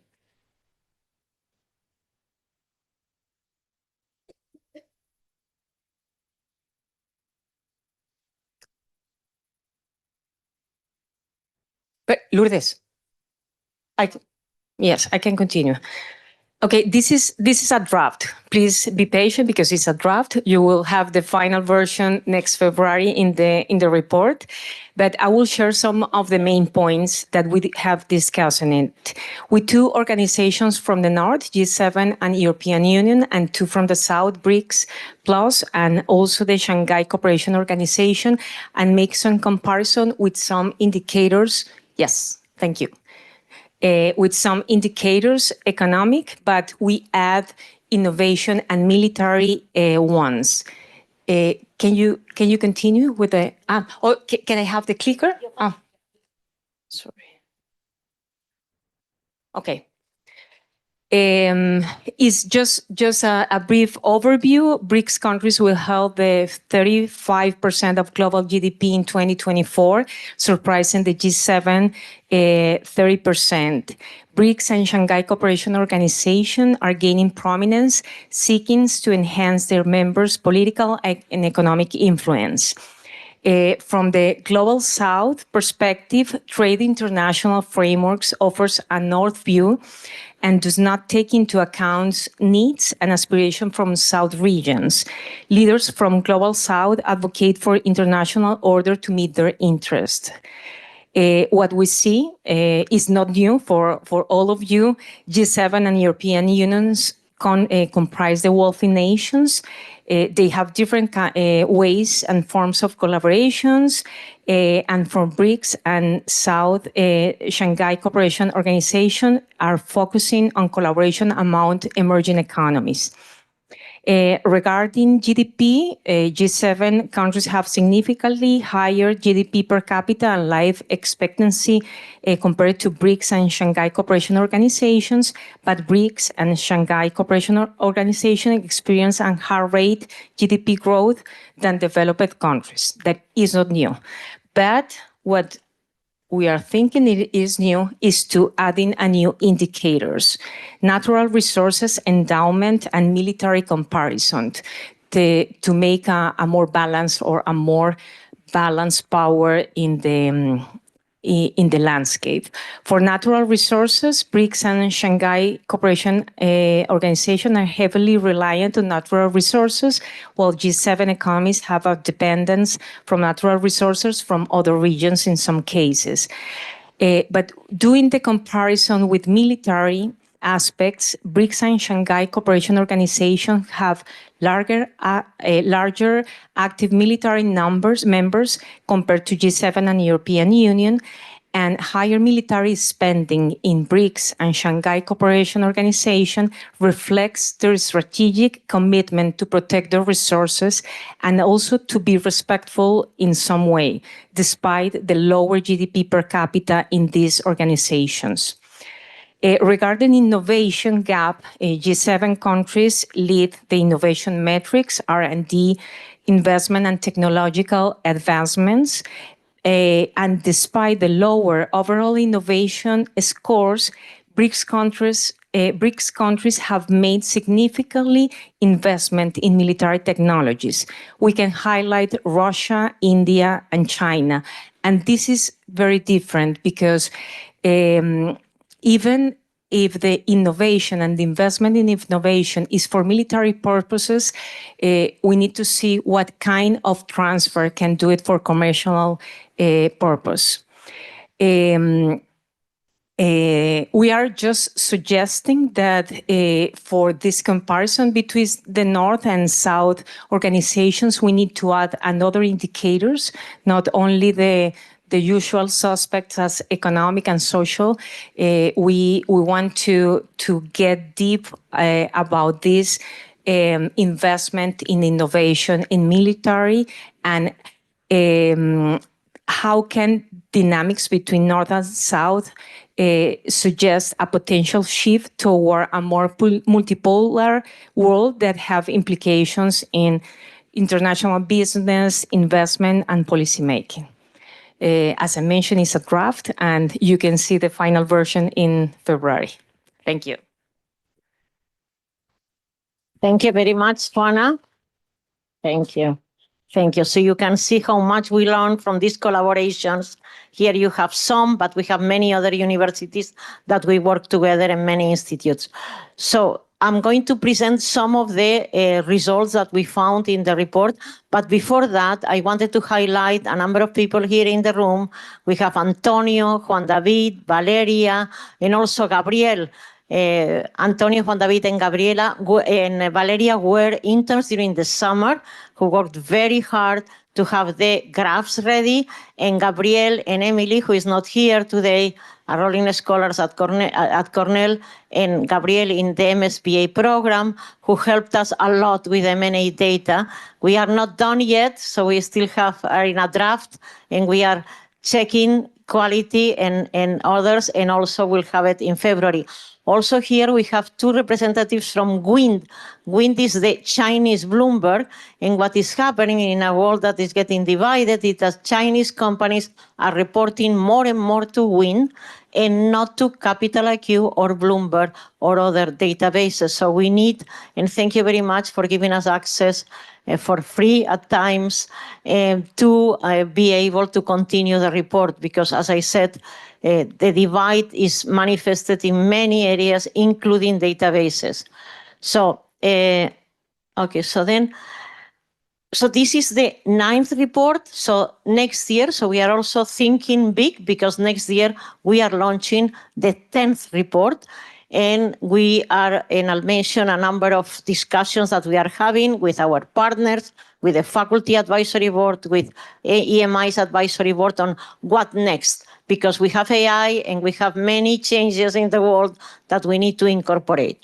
So here is our partners. I forgot to mention Shenzhou University in China. So every year, so we have had before Wuhan University, and this year we started collaborating also with Zhengzhou University.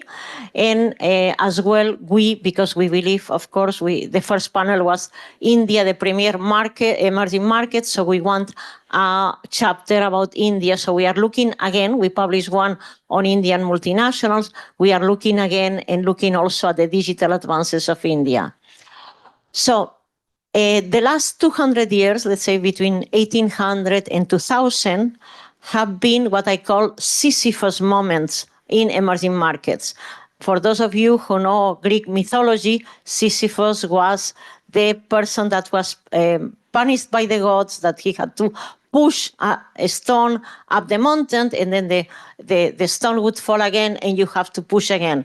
So we have seen moments in which emerging markets have done well, and moments of joy or optimism, we are going to say 1810, 1820, the independence of Latin America, but that independence was at the same time of a decline, clear decline in China for many reasons. And we saw again 1940s, 1950s, independence of India, independence of many African countries. But again, this optimism went down. So the stone went up and then down. We see now, and I'll give you one data point, this is the decline in extreme poverty in the world. The decline in extreme poverty in the world has been amazing, has been mainly in Asia. So the poorest people in the world used to live in Asia and China and India. And what has happened, so a tremendous success, imagine the decline. Yes, I was in the World Bank and IMF meetings, and they said, okay, since 2015, we don't see this decline anymore. The decline has stopped. And that is, of course, we are all worried about that. But again, let's be optimistic. I always tell, I teach, and I have to be optimistic for the next generation. So you can see from the 1990s and mainly the year 2000, rise of China, rise of India later on, that extreme poverty declined really fast. We still have 700 million people in the world in extreme poverty, unfortunately, and about 3 billion in poverty. That is better situation, but definitely also a major problem. But yes, the year 2000, so because of 3 reasons. One is the rise of China that I mentioned and the rise of India. Second, technological advances, and have been mentioned a number of times by previous presentations. Smartphones are everywhere. Internet access much more available in many parts of the world. Mobile payments as a result. So you have the smartphone and you have mobile payments. And in Kenya, even a 2G phone, you can make mobile payments, has been very positive for what Momina explained about financial inclusion. And third, and again was mentioned by Juana, the strengthening of different groupings. So I was in the World Bank meeting last week, and at the same time, not last week, the week before, and at the same time as the annual meetings of the World Bank and the IMF, from all the places in Kazan, Russia, the BRICS, the enlarged BRICS from 5 to 6 to 9 right now, took place. And a number of, plus 13 more countries that are applying, that are meeting with them. So there were representatives from 30 countries from all the places in Russia. So I'm teaching right now, and one of the big subjects that comes every class, are we going to go towards a de-dollarization because of the launch of central bank digital currencies? We don't know that. We don't know what will happen. But what is clear is that there are sanctions to one country that is key for energy resources. And countries like India, like so many in emerging markets, they have a deficit in natural resources, and they have to buy. And you have to pay somehow in the SWIFT, the usual exchange that we used, is not available because so then they want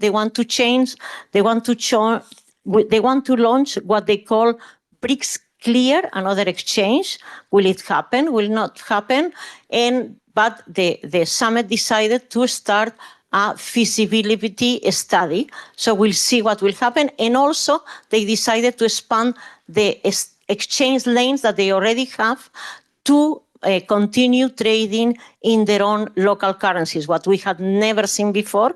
Oil is the most traded commodity in the world and had always been exchanged in dollars, and the price, of course, is fixed in dollars. Of course, we don't know what will happen, but this is strengthening, and of course, the African trade agreement that 54 out of the 55 countries in Africa signed. So these groupings are looking for ways to become stronger because, of course, how can you compete? And actually, how can you compete in many cases with China and with the US or Europe? So make you stronger. Remains to be seen if this will work. As I said, remember Sisyphus and previous times in which emerging markets were doing well, then went back in major crisis. So here we always look at the EMI report. In the EMI report, the growth of companies from emerging markets. As we have said previously, this is a world in which Chinese companies are thriving. So China, because of the domestic growth and because of government policy, wants to have big companies. So the Global 500 of Fortune was launched in 1990, and we had a similar situation in 1990, 1995. The Global 500 was dominated by US and Japanese companies. The difference this time, two differences. One, you can see there that some years I think it was 21 and 22, we had more companies in the Global 500 for the first time in the history of this listing, that you had more Chinese than Americans. That's the first thing. And the second is, of course, China is a much bigger economy than Japan.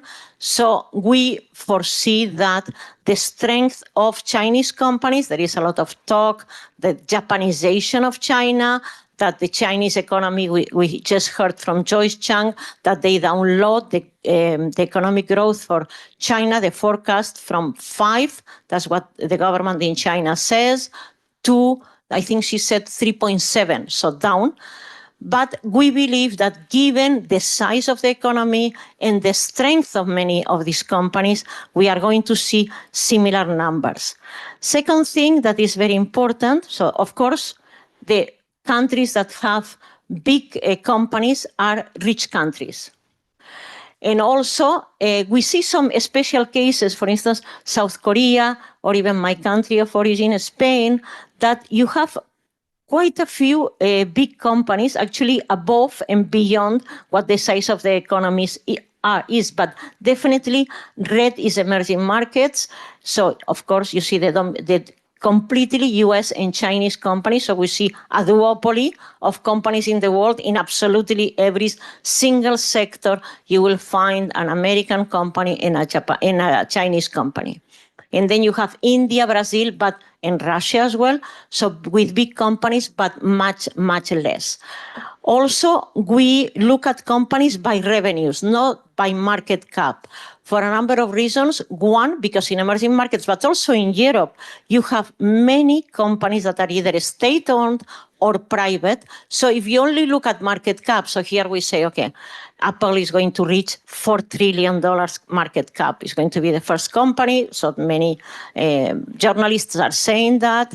And it's amazing because then the value of Apple will be, as a country, the third biggest country in the world, bigger than Germany. So it's amazing. But that's because the oversize of the stock market in the US does not translate neither in Europe nor in Asia, nor in China. So the market, the stock market in the US has, I think we have the data, represents 166% of the country's GDP, while, for instance, in Europe it's around 40, and in China, combining the Shanghai and the Shenzhen stock markets is about 60%.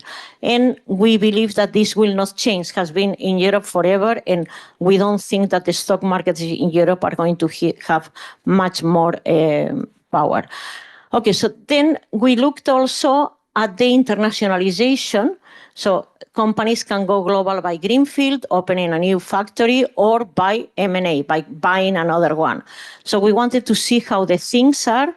And what we have seen as well is that the US dominates completely the international M&A. Okay, let me just go here. But both in M&A and in greenfield, we see a rise in 2023.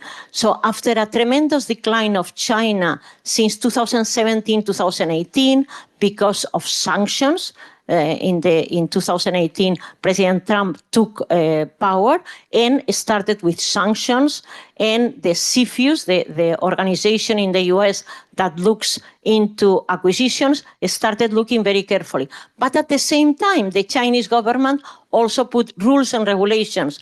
They said you cannot invest in real estate because that's for fraud, could be corruption, so no real estate, only technology in certain sectors. So both sanctions in the West, in US and Europe, and at the same time, much more regulation from the government of China. But this has changed in the year 2023. So both growth in the greenfield investments of Chinese companies, and we see also India going up, Russia continue investing, and other smaller emerging markets like Malaysia that are also investing, Turkey and others. So here is greenfield, so new projects. And what we see also is that before the destination was US for Chinese companies and Europe, And now the destination is other emerging markets, Morocco, a lot in Asia. So China has always concentrated and now more in Asia. So here we are. Also, we compare M&A activity between US, blue, yellow is Europe, and red is China. So you can see how in 2023, China started again growing. Okay, the yellow bar is a little bit misleading because a lot of the European international M&A is intra-Europe. So Europe is a big market, but at the same time is a little bit close among itself. So here again, and Gabriel prepared these graphs. Thank you, Gabriel. So as I said, before China, the red and the orange, so the red is US and the orange is Europe. So before China would concentrate wherever interesting companies are, but okay, sanctions, CFIUS, and similar organizations, similar institutions work their way. And you can see in the last bar where there is growth in M&A activity that concentrates more in Asia. So both, so greenfield in emerging markets at large and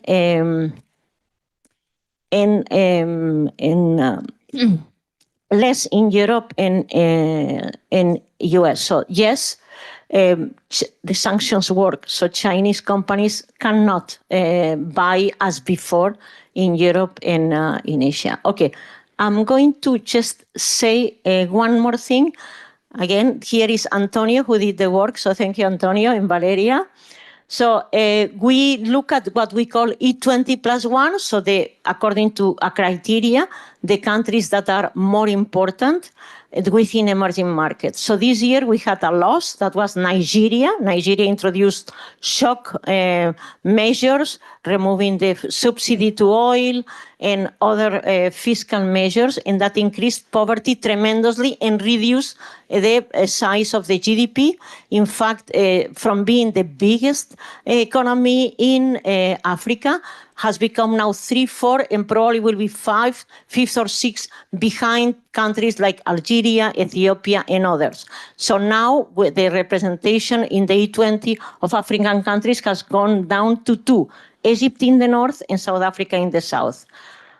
Okay, and then so I wanted to finish with this.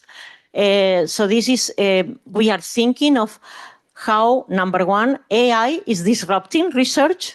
So the question that we are posing to ourselves is to say, okay, any paper needs to start, or any report, with the summary of the literature on the subject.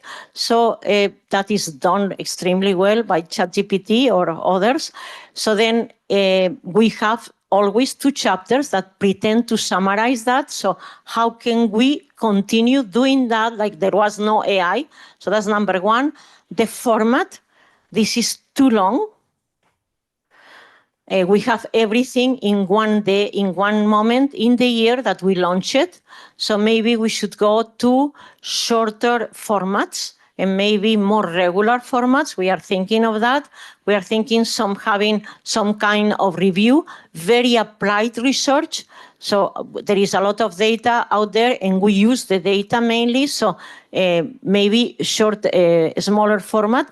And then we started today, the day, saying the Indian ambassador said, you know what? We are not an emerging market. And Samir Sain, an alum, said, we are not an emerging market. We are a growth market. We are something different. So does this term that was launched in the 1980s by investors like Mark Mobius that we had here, does it make sense? Or should we find another term that is more conducive to reflect the reality?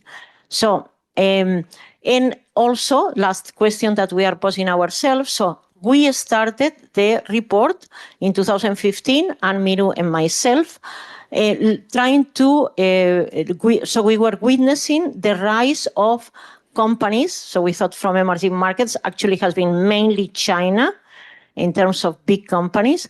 So then how we incorporate, so much in the panels was geopolitics, reconfiguration of global value chains, green transition, AI and technology, societal demands, one green transition and others. So how do we incorporate these subjects that were behind the focus of the report? We had a strategic review in 2020, and that's when the advisory council and all the stakeholders of EMI said, you know what? The world is changing. You have to look at other subjects, not only growth, and that's it. So, so then for the 10th anniversary, next November 7th, 25, that will be the next conference, we want to look at big picture. So how emerging markets have changed, how emerging market multinationals have changed, and also how the tenets of our report, and we are working also with many students with the Emerging Markets Institute of the graduate programs, and looking at different ways to present the research and to continue to do the research. We have discussed again with our how do you say, partners as well. So thank you very much. I don't know if we have time for a question or thank you. Looking forward to the next one. Thank you.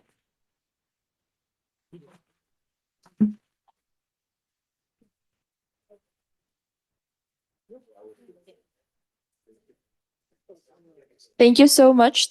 We'll open it up for the coffee break. No, coffee break, No? Oh, lunch. Yeah. Okay, so while some of you are going for lunch, we have both Universidad de los Andes that is doing video streaming and ESPN from Brazil who wanted to connect. So Fernanda, please, if you want to say a few words, thank you. Yeah. So thank you, Lourdes. Thank you. Very good to be here. We have some students from ESPN. And Luis Herrera, no? Juana. Luis Diaz from Uniandes. Thank you. So. Hi, Lourdes. Thank you. Thank you. Yeah. Yeah, okay. Fernanda, can you speak again? Yes, thank you, Lourdes. Thank you for being here at the EMI conference today. We have some students from ESPN from Brazil, and we are very happy to participate in the conference. Thank you. And then Luis. Okay. And then Luis Diaz from Universidad de los Andes, please go ahead. So thank you, Fernanda, very much, and we are happy to have you from the Southern Hemisphere connecting and collaborating. We are part of the Emerging Multinational Research Network and will continue working with you. Thank you very, very much. Thank you. Okay. And Luis Diaz, please. No? Juana, ¿está? Okay.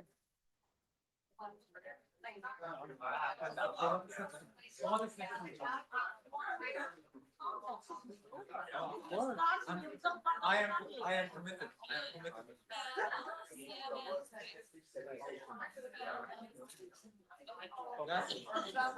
Hello.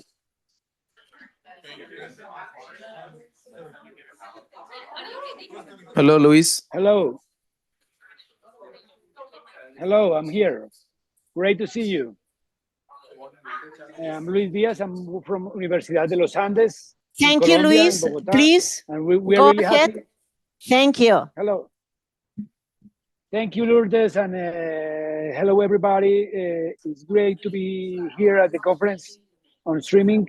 I'm Luis Diaz. I'm the MBA director at the Universidad de los Andes. And for us, it's always a great honor to be part of the Emerging Markets Institute conference and be partners with Lourdes and their team. We have a group of students right now connected also to the conference. We have a group of students participating in the competitions. We have a long tradition of working with you. We have a couple of faculty members like Professor Juana Garcia and Professor Beneta Andonova, who are part of the research team.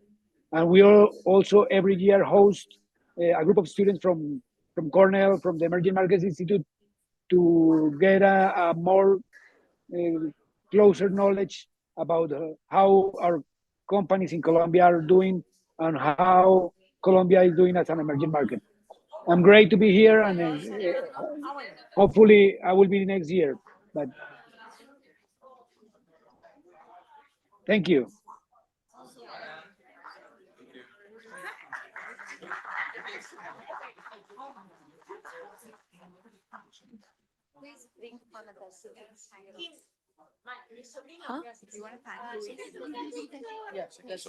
Thank you so much, Luis Diaz, for your participation. Thank you.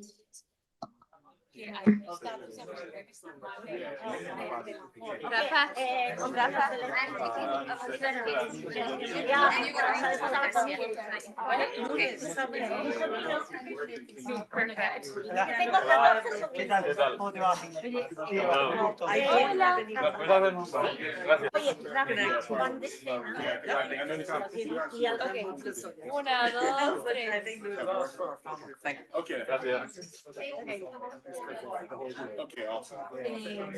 No, iba a decir Lourdes que hay un dato.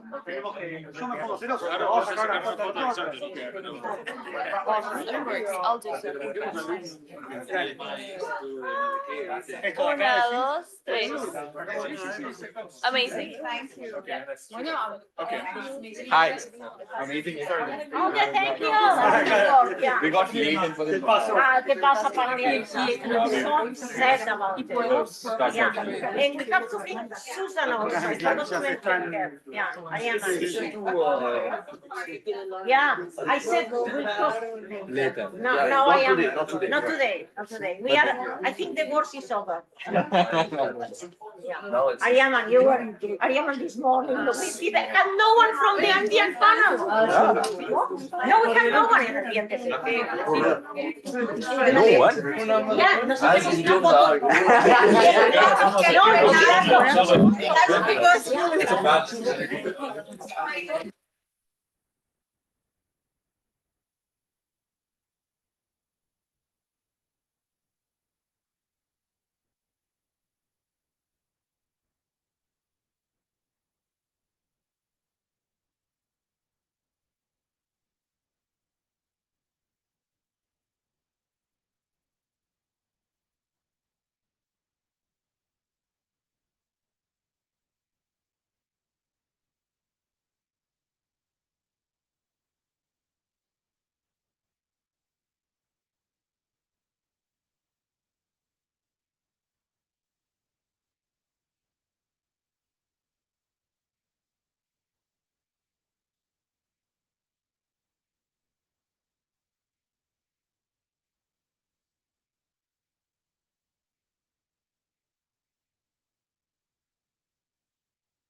Can we move them closer to each other?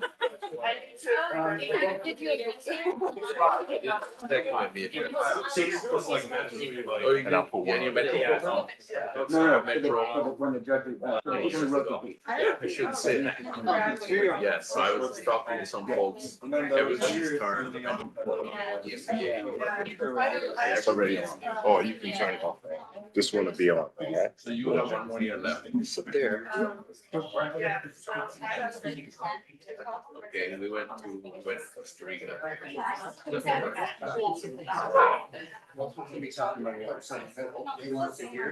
And what do you think? Where you were?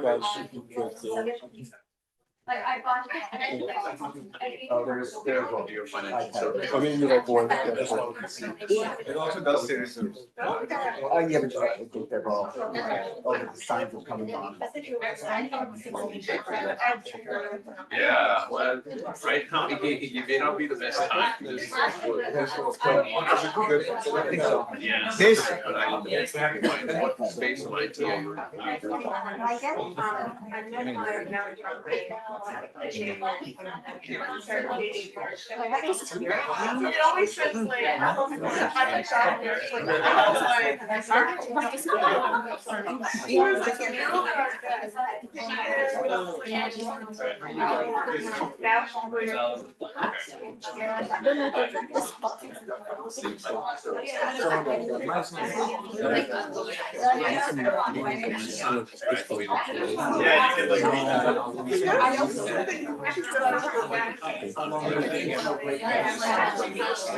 All right, let me.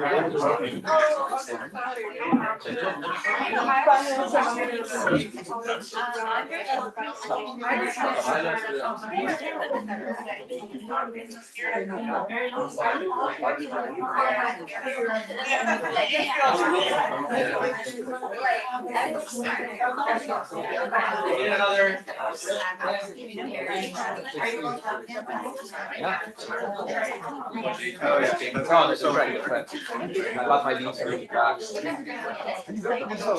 For Japan? Wait, what flight did you do? Or did you do a and then I'll cancel it and give you the money back? How long was the process? Like 3-4 days? 1 week. I mean, the process, a day. Did you have to send your passport? Picture of my passport, of my visa. No. I know, I've done all the. Oh, no. You don't know on an app. Oh, it's on an app. E-visa. I was eligible for the e-visa. Same. And you send all the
competition.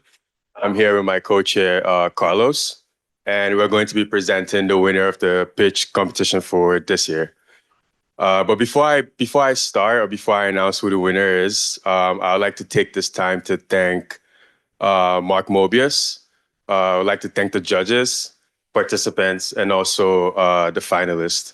So this year was a very competitive year. We saw about 5% increase in participation from startups. We had finalists across 3 continents, being the Americas, Asia, and also Africa. So yesterday we had the 5 finalists here competing, and after hours of deliberation, Crane emerged as the winner of the 2024 Mark Mobius pitch competition. So I'll have Roy, the winner from Crane.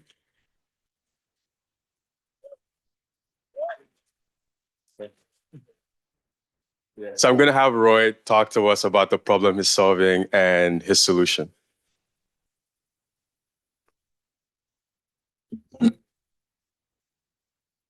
Okay, thank you. Hello, everyone. It's my honor to be here to share my project. Shall we start? Okay. My name is Roy. I'm from the Hong Kong Polytechnic University, and our project is Crane. It is the first AI platform in the world to automatically generate the ideal crane layout. It will help improve the construction safety and efficiency. To start with, I'd like to share a sad story with you. 2 years ago, in Hong Kong, a tower crane collapsed. It killed 3 people and injured 6. And unfortunately, this kind of tragedy repeats again and again in the world. For instance, in 2020 in US, 2 cranes collided and 22 people were injured. Now, let's move on to a real construction site. As you can see, the site is dynamic. It changes every day. However, in the change, there is one thing keeps unchanged, which is the crane location. Once we decide the location of the crane, it will serve over 75% of the construction activities. So the location of the crane is very important. It impacts the safety, productivity, and the cost of the project. However, do you know in practice, how do we determine the crane layout? Actually, the entire world follows a same rule. It is human-based. Engineers decide the layout based on their experience. It has two drawbacks. The first one, the efficiency is low. Normally, it takes 2 weeks, and moreover, the performance is not guaranteed because they are not able to evaluate and quantify the performance of their designs. So here we give our solution. We use the optimization models and AI models to automatically generate the safe and efficient crane layout. Here are the key technologies we developed, including 3 optimization engines and AI models. Now, let's check out the performance of our technology. And for a simple single crane project, our models can achieve a 97% accuracy of the layout generation. And for a more complicated multiple crane project, the accuracy is 83 so far. And this is the platform we established. As you can see, on the top of the software, here we input some construction data, and here we click the generation button, and the best layout can be generated here. And the overall process, we just need 10 seconds. Our technologies have been well validated using a lot of cases. For example, in this case, our technology can reduce the collision risks by over 80%, reduce the operation duration by up to 38%, which corresponds to the cost saving and carbon emission reductions. This is our team. We are the world-leading research team in this area because we published the most academic papers in the top journals. And we are the first team in the world who successfully use AI to generate the crane layout.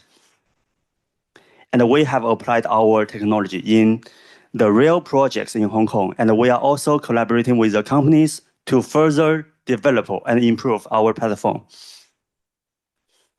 Why can we create value? Actually, this is a question we've been thinking about. I think the answer is very straightforward, because life is invaluable and safety is indispensable. I believe this is not only the vision of the project, this is the vision of the world. Regarding the market size, according to our estimation, the market size is between 1.7 billion to 2 billion every year, US dollars. And currently, we are trying to gather a total of 300K investment, and most of the money will be used to develop our software. And this is our solution compared with the others. We have advantages in terms of the decision speed, 10 seconds, cost saving, and safety improvement. And we are iOpticRane. We use AI and optimization to develop the first AI-based crane layout design platform. Thank you very much. And one more point, may I have one more point? And yesterday, many of you would like to follow up our latest maybe updates. And unfortunately, I didn't have a LinkedIn yesterday, but I opened an account last night. So if you would like to follow our updates or actions or milestones, welcome to add us. Okay, thank you very much. Thank you so much, Roy. Okay, you guys want to come? Yeah. So let's all the finalists of the pitch competition, please come and we'll take a picture with the dean. Dean, Caroli, please. Yeah. You could. Yeah. You got been there. Okay. Congratulations. There you Okay. go. That's good. And this is. Oh my God. Thanks,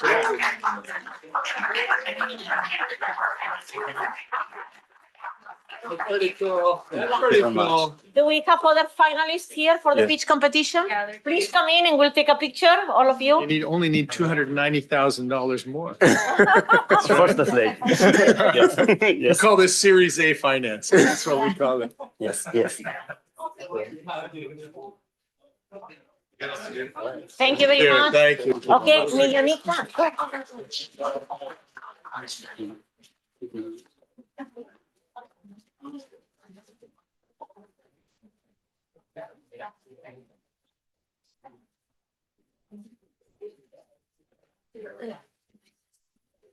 So now it's my turn. So I'm going to present the case competition. So first of all, thank you all for being here. We had actually the case competition yesterday. Just to give a little bit of context of what the case competition is, like the main goal is to bring together different universities to try to solve a real business case in 1 week, actually. This year, we focused on Vietnam specifically. We chose a company, first a country that was Vietnam, second an industry that was the electric vehicle industry. And then after that, we chose a company that was VinFast. So with that, I would like to thank, first of all, Cornell. Thank you, Gokhan, for all the support that we received. Also, I would like to thank VinFast. They were like super helpful. They actually received a couple of my friends that they're here from the MBA in Vietnam. So they had the chance to travel to Vietnam to visit the company, which was like an amazing experience for them. I would like to thank also Gail and Rob Cañizares because they made possible this visit to Vietnam for my colleagues. And to finish, I would like to thank Kenza, Nisrina, and Yash, who did an amazing job working on the case that they're sitting here. They worked super hard during the, yeah, please. Oh. Thank you.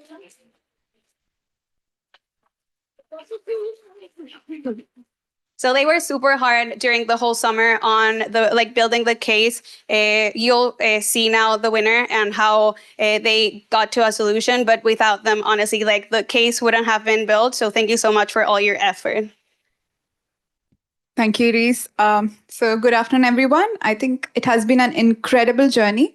This year, we witnessed record-breaking participation in Cornell EMI Corning case, and we had 705 participants from 154 teams across 48 universities and 15 countries. And this was a 21% increase. Truly remarkable numbers. And this was a 21% growth from last year. First, we want to really thank our esteemed judges. Your support, expertise, and commitment in evaluating and deliberating on each team solution were invaluable in making this event a success. Now, we're ready to present our top 3 winners. Starting place, it goes to the team Red Brick Solution from Carlson School of Management, University of Minnesota, United States. For the second place, it is awarded to Onsen Tamago from Asia Pacific University, Japan. You're right here. And winners is Winception from Win University, Vietnam. They're here with us in person.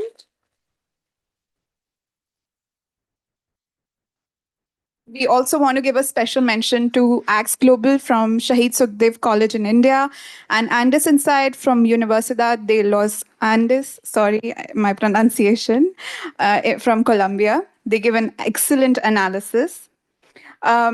I am ready to and delighted to reintroduce our team Inception. They will be presenting the solution now, and it truly exemplifies the innovation and rigor we see at this competition. Thank you once again for being here and making this competition a memorable experience. We look forward to having you here with us next year. And thanks again. Thank you so much.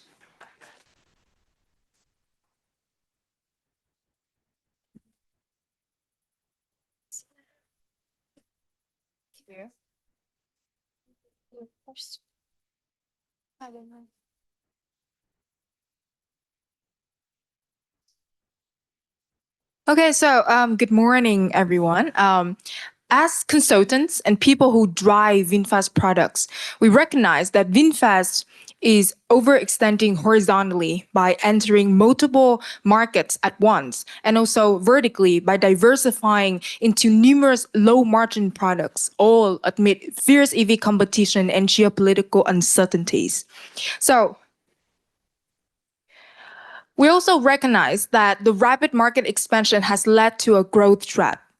And this leads to inefficient resource allocation and increased exposure to protectionism regulations. However, the Southeast Asian market, as you can see in the highlight, particularly Vietnam, Indonesia, and the Philippines, stand out as having the greatest potential due to favorable foreign trade agreements and also the growth in EV demand. Therefore, focusing on this region first could generate cash flow, drive market share, and also lay a sustainable foundation for future expansion to the US and the EU.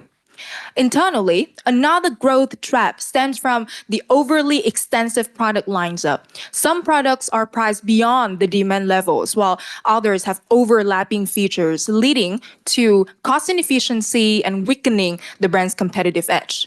Therefore, streamline the product offerings by focusing on the profitable segments and the market fit offerings would actually strengthen the company's position.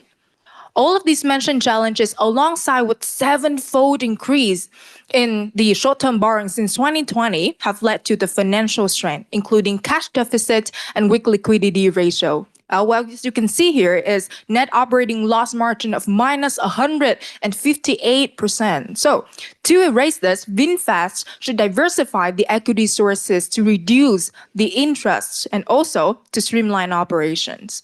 With that said, we propose the CAR or CAR strategy. There are cost reduction, awareness promotion, and regulation navigation. Each of these strategies contributes to increasing profit, enhancing the market share, and also to lay a sustainable foundation. And my colleagues will detail what specifics.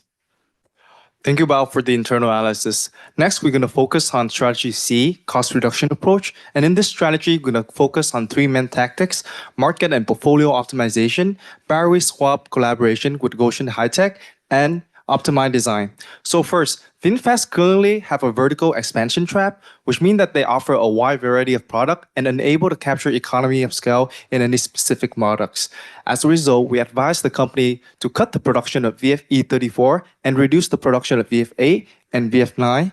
Moreover, VinFast should focus more on its newer and more affordable models, such as the VF3, VF5, VF6, and VF7.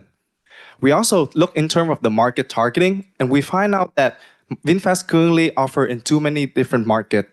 And as a result, in the short term, VinFast should focus more on Southeast Asian market. In this market, there's a fragmented EV competition and there exponential demand growth. Moreover, in this market, VinFast can capture on a low-cost supply chain with rival the future expansion. And we believe that the VF3 and the VF5 will be sensible market with a very price sensitiveness. And given the success inside the Southeast Asian market, VinFast could go into the Europe and North America market in the long term. In this market, we expect that the net zero goal by 2030 will up the demand. And at the same time, given that the lower tariff going to be kicking in from the existing trade agreement, and we believe the VF6 and VF7, which target on the price to value, going to satisfy the customer demand in the developed market. When we're looking at the manufacturing costs, we find out that battery account for 35 to 40% of the manufacturing costs in VinFast compared to the industry benchmark of only 25 to 30%. So as a result, we recommend VinFast to have a collaboration with Goshen High Tech to establish a battery swap station and laying the foundation for an in-house battery production, which will help VinFast to capture on its supply chain for battery and reduce battery costs by additional 15%. Finally, is the design for optimizing, which using the computer aided analysis to focus on inefficient design and at the same time reduce the assembly time, which further reduce the production cost by another additional 15%. So thank you, Hayden. So now we should come to the next strategy, awareness promotions. So as you can see from the logo that we attach in the slide, our next strategy revolves around forming strong ride-hailing partnership with Gojek and Uber. And these partnerships with reliable stakeholders are essential in boosting our brand visibility and positioning us as a formidable competitors against other Asian EV brands to resolve negative customer perceptions. So once the customer has the experience to experience our car, we believe that this can change their perception and also the judgment about the quality of the car. And also VinFast can offer the installment program selling affordable EV cars with a key promotional message to drivers for every safe, sound, and sustainable destinations. And also, this is even more feasible due to the net zero trend by 2030 that drivers without EV car might be out of their job, creating high demand for sustainability needs.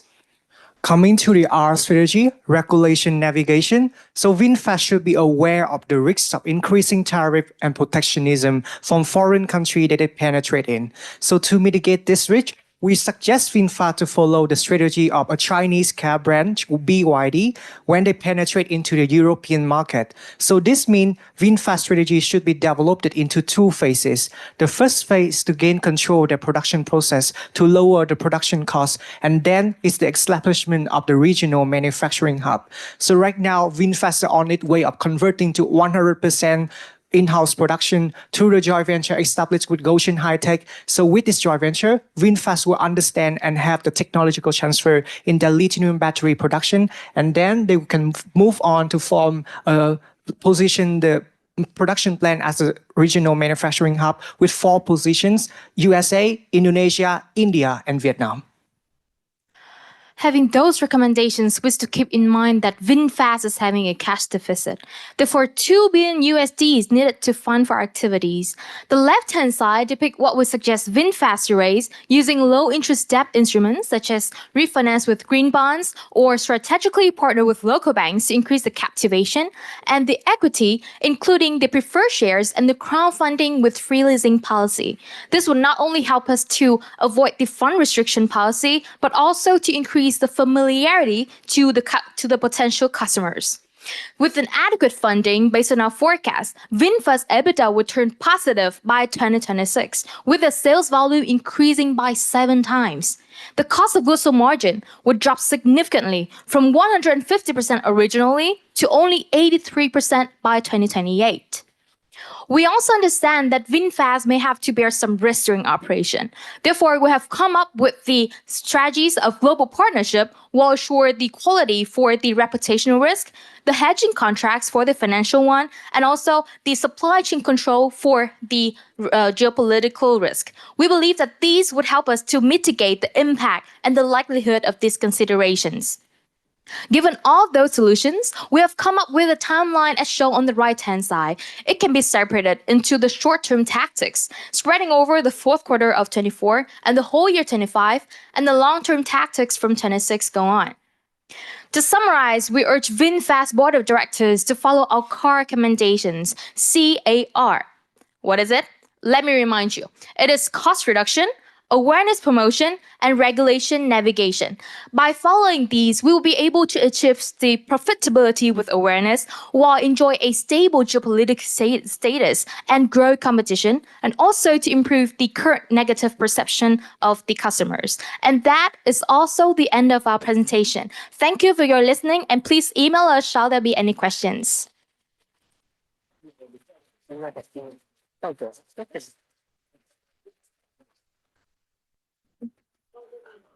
Thank you so much. No, you can go. You can go. Now we have Professor, if you could. Yeah. No, Gokan. Okay. If you want to speak a few words. Thank you. Thank you to the Dean and Corin. Well, first of all, thank you so much. Congratulations. Congratulations. Congratulations. Congratulations, team. There we go. Well, that was a remarkable presentation. I've been last in Vietnam 5 weeks ago, and I know about the Hanoi region, about this industrialization. I'm so happy that this Vingroup University, right, came up with this solution. It's so strong and then so sustainable. Hope that will be taken in seriously, right? So congratulations. Thank you so much.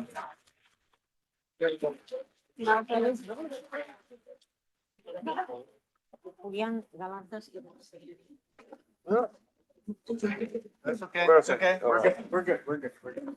Okay, so we are now here with Kenza, Nisrina, and Yash, who did a tremendous job with the case. So thank you very, very, very much. Julian Galarza, who is listening from Seattle, he's at Bain, is also saying that it was a very good proposal, and he also helped us with at every stage. So very grateful. He was co-chair last year. Wonderful. Okay, so we are now asking all the representatives of the other come here down to take a picture. Yeah, please. Yeah. Yeah, tell them. Yeah. Uniandes and also, yeah, please. Please, if all the teams in the case competition could come on the stage. Thank you so much.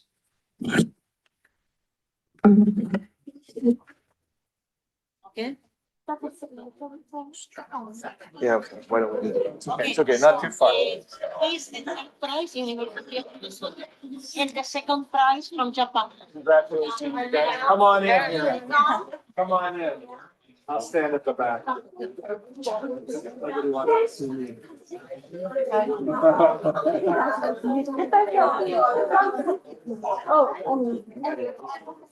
But come forward. Yeah, come forward. Take this person. We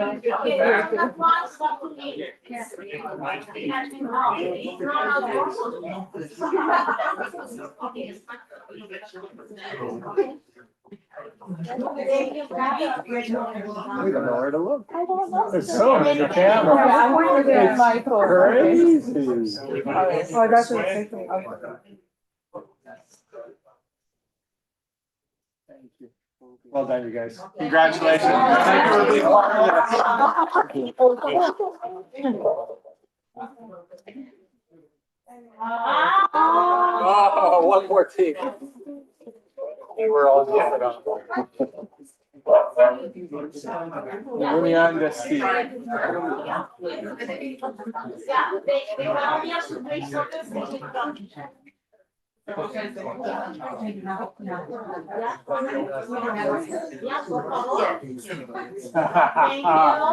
Fantastic.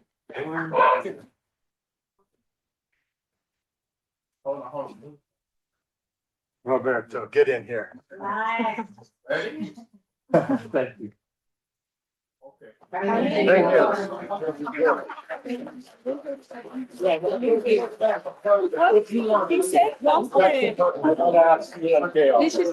you. But I will say, we talk one more time. One more time. Thank you so much to all the teams. I'm happy to introduce the next panel.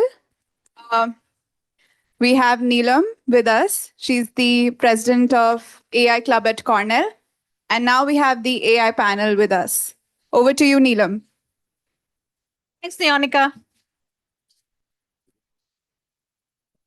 So please, panelists, Arindo, James, Abhishek, Maria, and Alvaro, please come on the stage.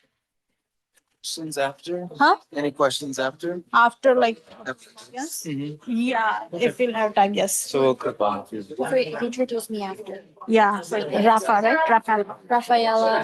And what are you going to do? You're the moderator for Synergistic Success Panel. Okay, moderator for Synergy. You can just say I'll pass it on to Rafael for the next panel. Perfect. How do you want us to sit?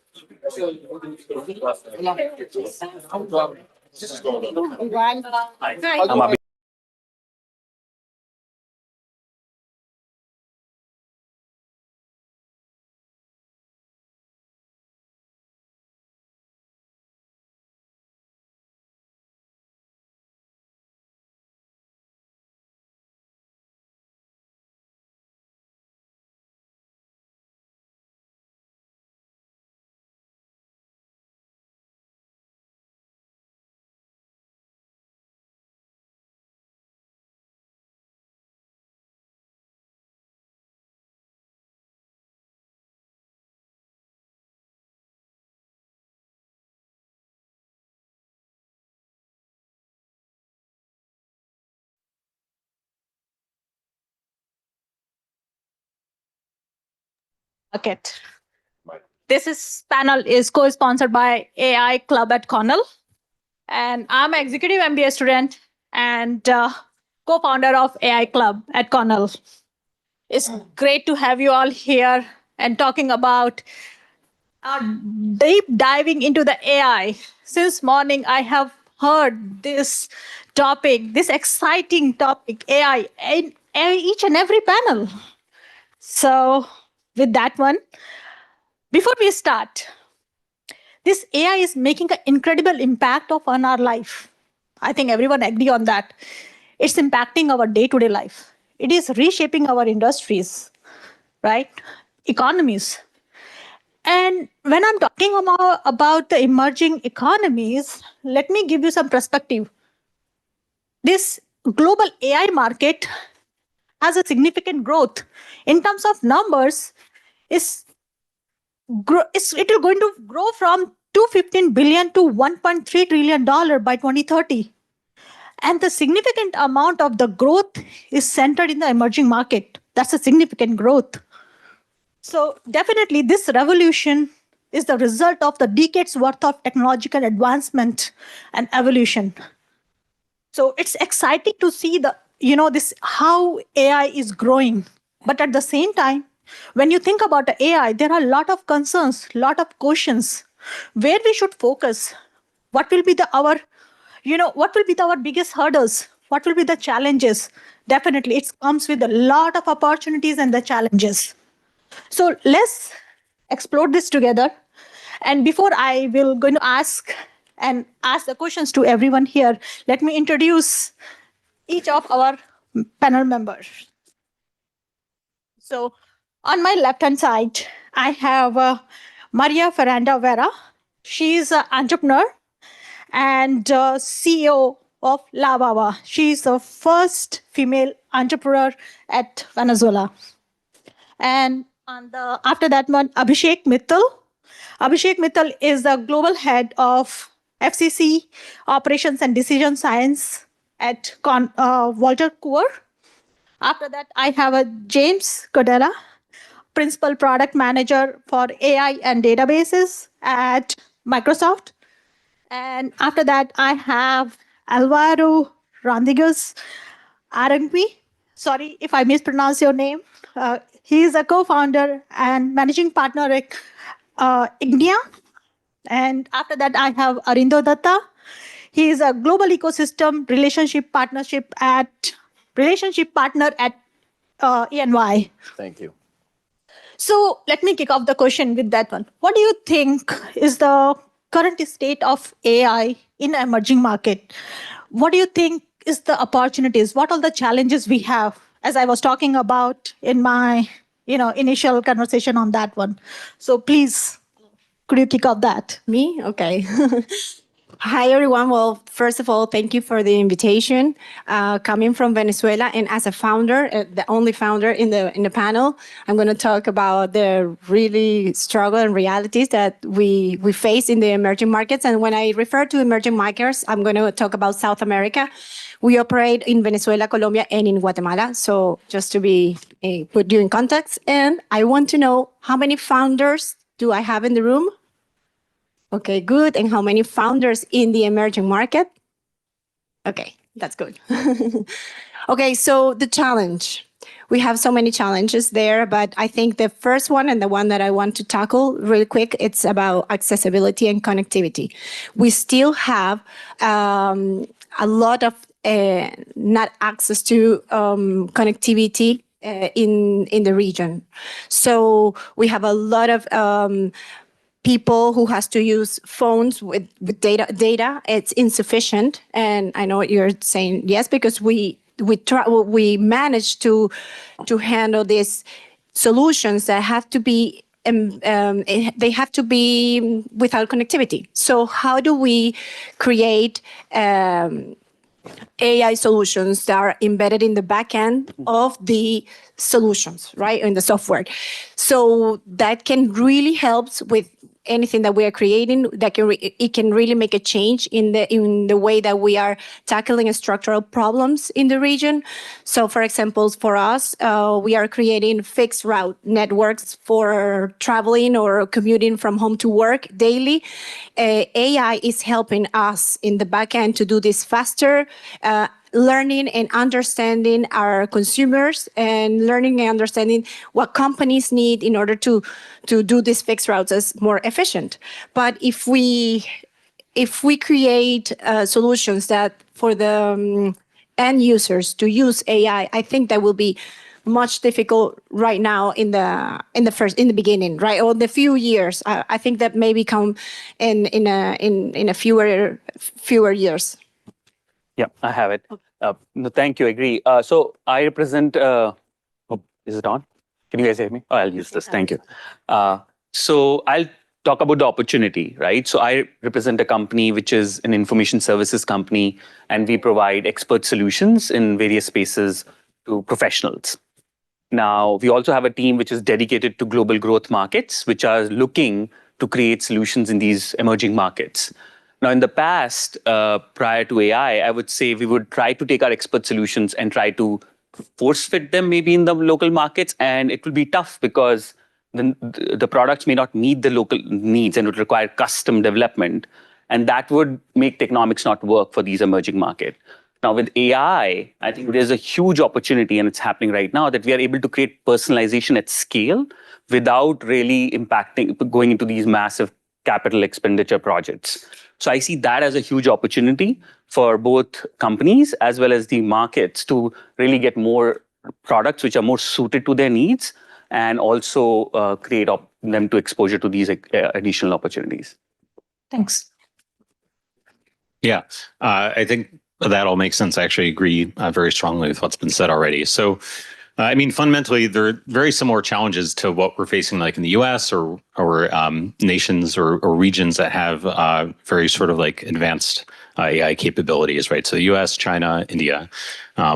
There's a lot of I think it boils down into a couple categories of challenges, right? So the first is around infrastructure. That's already been said, right? So it's internet connectivity, either wireless or wired. Like broadband connection is actually a problem in a lot of rural places in the United States, and it's even sort of magnified elsewhere in the world. And similarly for energy consumption from like data centers that are required for developing AI models, for powering AI models, for powering AI experiences, right? So there's a lot of infrastructure challenges that exist, you know, in the US and in China today, and are sort of magnified in other countries as well. But then at the same time, though, right, with every challenge presents an opportunity, right? So the ability to use small language models, or the ability to do AI on edge, that's been talked about. Actually, you know, there's a huge opportunity there to make advancements in AI models that can run very efficiently. And this is not just something that benefits like developing markets, but it's actually something that benefits the entire world, right? If we can all train AI models, we can all do inference at much lower energy costs, at much lower overall cost as well. At the same time, that also brings additional challenges on, you know, smaller models maybe tend not to perform as well, or may be more susceptible to bias or to responsible AI harms. So I think there's a lot of challenges that exist today that are just sort of magnified in developing markets. But at the same time, there's a lot of opportunities to benefit the world. Thanks, James. Hello, and thanks for the invitation. And thanks, Lourdes, wherever you are. You're everywhere. She just stepped out. She's everywhere. Anyway, I'll also give the perspective on Latin America, and I do want to give my perspective of something that has been said, because as they say, in God we trust, but bring your data. There is no question. There's no question that there are issues of connectivity in a minority of the population in Latin America, but Latin America is the highest level of internet penetration and mobile penetration in the world after Europe and the United States. So we're actually not doing too bad on that. And there's no question that it should be 100%, but just to get, as I said, the data out there in the sense that we're actually doing pretty well on that part. Now, in terms of AI, so no question that there are great challenges for other countries to have, to be able to develop the AI models, either large language or small language, tremendous challenges. But let's focus on the other side of AI and basically on the uses. And basically you have two main reasons to use AI. One is for eliminating processes done by humans or decision making. The problem that we have is that the incentives are not really there to use those tools because labor is cheap. So why eliminate process but being done by humans? So the incentive is not really there to do that because it's not that expensive for those manual processes to be done by humans. So the adoption is not that great on that side. And then on decision making, basically, it's like we all had the experience of the Uber driver, right? And that doesn't want to use Waze because he or she says that they know a better way, even though we all know that the probability that happens is tremendously small.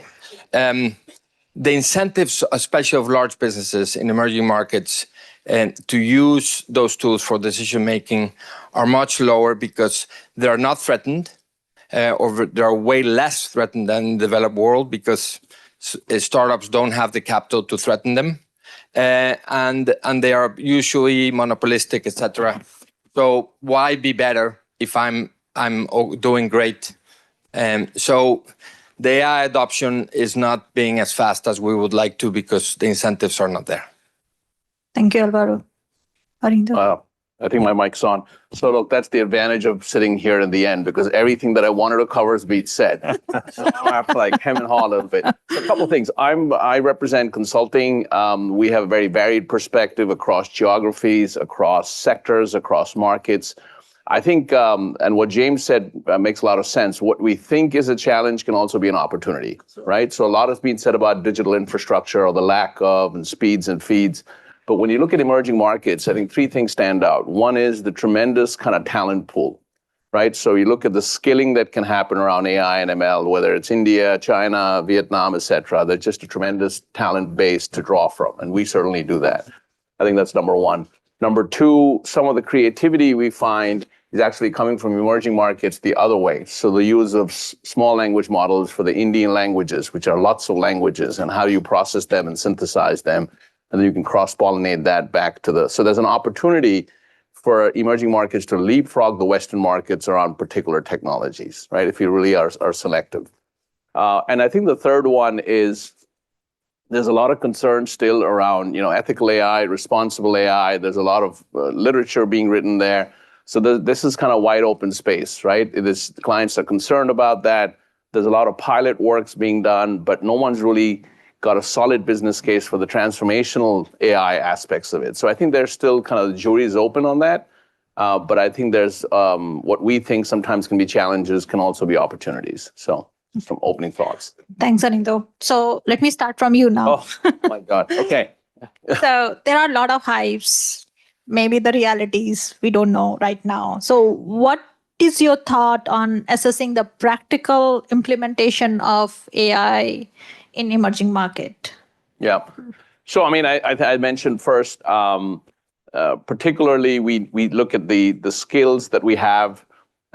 In some cases, I think we can leverage that, but in some cases, they're not enough, right? So depending on the country, education system, the talent pool that comes out, it can be a limitation, right? Second, I mentioned definitely since Gen AI came 2 years ago, a lot of pilots, a lot of POCs, but the industrialization and the large scale transformation around with using AI, I think is still this kind of the jury's out there. So I think more experimentation's needed. More use cases, more kind of making sure you vet the actual business case that goes around that.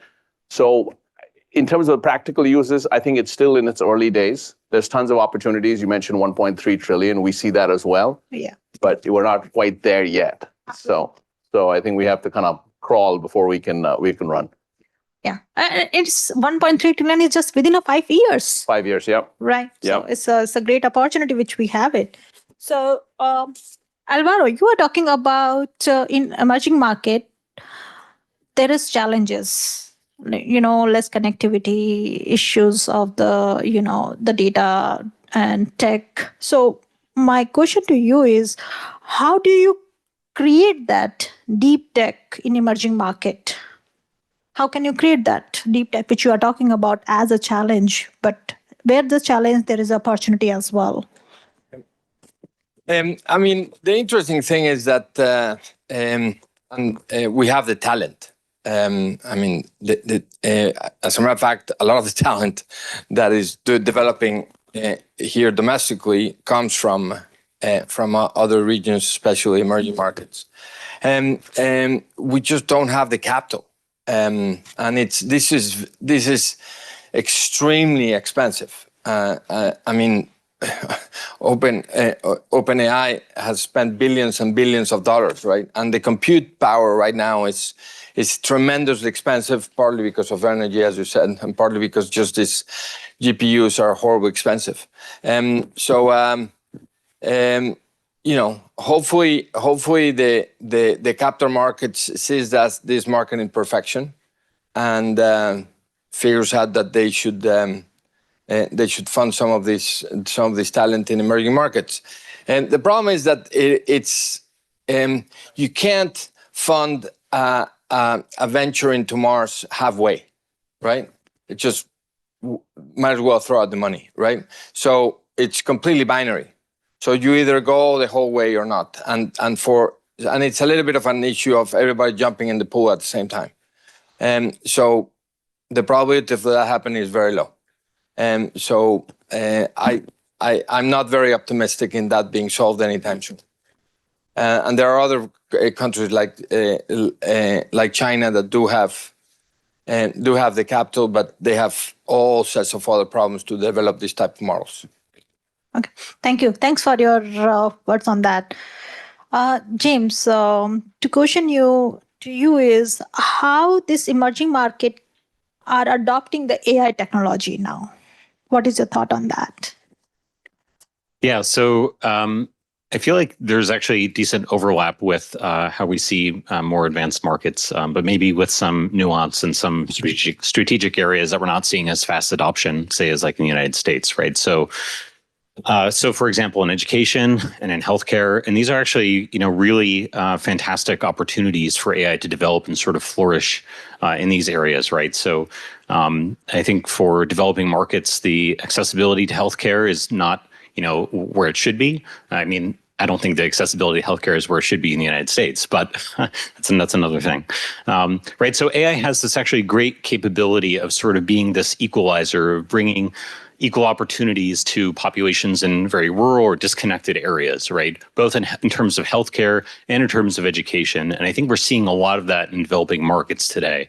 Of course, those bring specific challenges. And I think this is a theme you'll sort of hear throughout this panel is the opportunities. And then the other side of the coin are the challenges as well, right? So one of the advantages of having been practicing AI or having thought about AI for a very long time is hopefully the establishment of guardrails, either by companies, large corporations, or ideally by government agencies or world agencies that sort of set a precedence for how to responsibly use artificial intelligence in a way that protects, the sanctity of human beings and their sort of fundamental rights, right?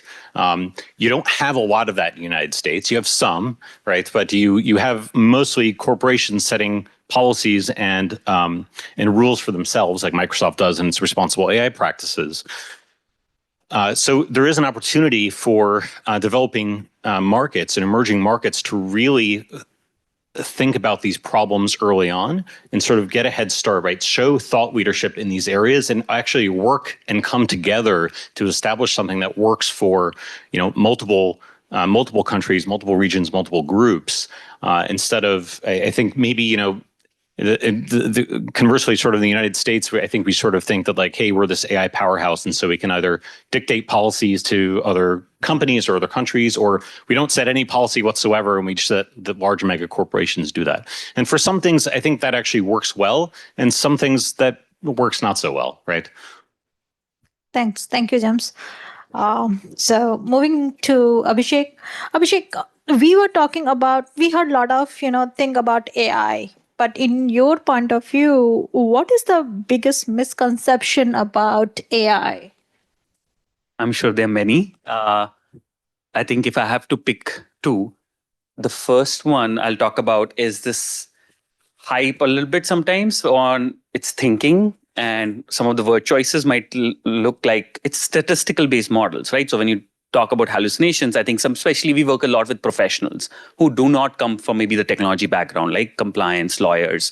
And when you use those terms, they feel actually a lack of trust because they're thinking, oh, it's like thinking something on its own, versus it's a statistical process which has errors, and you can account for those errors using additional techniques. So I think that's one misconception I feel. And I think a way to solve that misconception is actually talk about the errors also. I know we always talk more about how amazing it is as AI professionals.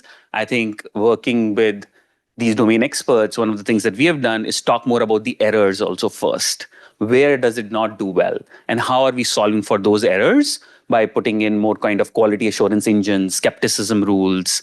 That's how we are solving those misconceptions, at least in our space. And I think the second one, I think there's a healthy debate here. I don't know if all of my panelists agree, but the unemployment part, especially again, working with professionals, there's fear as well that this will take our jobs. So the way we've talked about, and we've seen it as well, is there's a displacement for sure. The roles of our experts are changing. And I can talk about our own experts in our companies, like software automation. The domain experts would have limited role, really, up front when there's requirement analysis being done of a software, and maybe at the time of testing. And then the domain experts would typically not get engaged. They will, the automation will sort of eliminate the part of the processes. But in AI, and I lead these group of professionals here, they're actually involved throughout, whether it's labeling of the data, And even once the AI is in production, these domain experts are actually using and giving it feedback and sort of nurturing and taking care of it. And their roles are changing with this technology. So I feel it is also creating a lot of opportunities, especially for the domain experts in this space. So I think that misconception on that will just result in mass unemployment is also potentially wrong. Thanks for sharing that. Maria, you are coming from, entrepreneurship, giving a lot back to the economies. So my question is based on that. So what is your thought on AI as a catalyst for economic growth in emerging market? And you are already a live example of that. So yes, I would like to hear from you. Yeah, so I agree with what all of you have said, but I think coming from the ground, from the field, working on the field, I think the opportunity that I see and that I touch is the scalability that AI brings with the solution, right? So, for example, if we build a solution, as I said, the mobility solution, or if you take the AI to embed it in a solution for, you said, education or healthcare sector, let's say insurance sector, financial solutions for the developing market, for the emerging market. Sorry, this is an opportunity that we can see across the whole region. And the leapfrog that you already said, it's really there because you come from, for example, in our segment, we have like the bus drivers that use our app. They have never used an app before to work. Or our segment, in also our target audience, the people who used the buses, they've never used a ride-hailing app before using Wawa. So in this case, building models with AI that help us grow faster and scale faster, to put the information available there in front of the users and make it more easy for them to get engaged with the solution and in these structural problems that we have in South America. So it's not only mobility; it's all the structural problems that we have there. I think there's a huge opportunity to really scale in big problems, as James says. I think I agree with that. So on the same line, when you talk about a lot of opportunities and challenges. So what is the unique challenges comes in an emerging market as compared to the global market? Specifically, I'd like to compare with the US market or, the Western market, EU. So what do you think about that? Well, for me, it's the deployment of the technology. So yes, we have the capital, the human capital there, and the people wants to get engaged with the solutions, but it's really hard. Like if you ask me what is the biggest challenge of deploying our solution, it is actually teaching them how to use it. So teaching how to use the driver app, the user app, and this becomes like we start taking like learning centers. We're doing like learning centers in the streets with the users or with the bus drivers. I think there's a huge challenge of people understanding how AI is going to improve actually their life, they're living their life. So for me, it's actually really understanding how AI is going to solve. For example, we in our driver app, if you have we have to build we have been building models so they can see all the predictable information they're going to have on the week. For example, where are they going to go? How much gas are they going to use in certain routes, and how many people they're going to? So if you give them more information to the users in both levels, so the user or the driver, this information is actually helping them how they're going to plan, and they'll have information even to plan from a financial side that they didn't have before. So it's embedding this AI to help us build, as founders, more the solutions that are more clearly for the users. That's wonderful. I definitely like it. How the drivers can use the information to take the decision which route to follow. So Abhishek, you were talking about earlier how when you guys are building a model, you guys are using the actual users or the domain expert in labeling and everything. So in that term, what role should transparency and explainability play in a responsible AI? And I would definitely like you to go over with the responsible AI as well.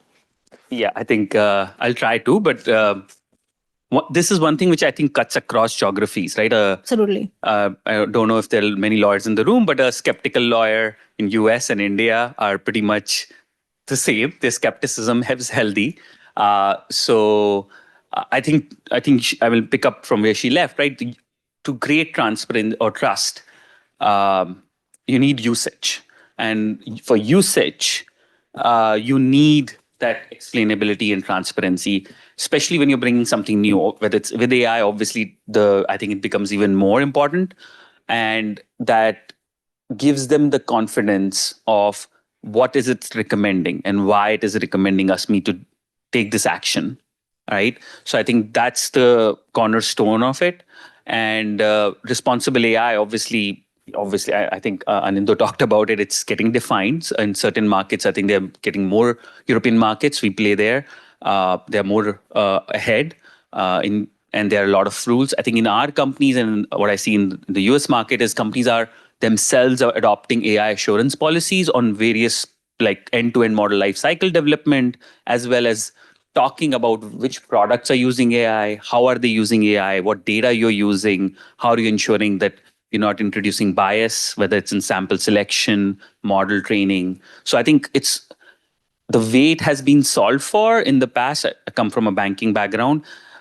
Way before AI became cooler, we would have to sort of create these audits, and we would have separate modeling teams who would audit our work to talk about that.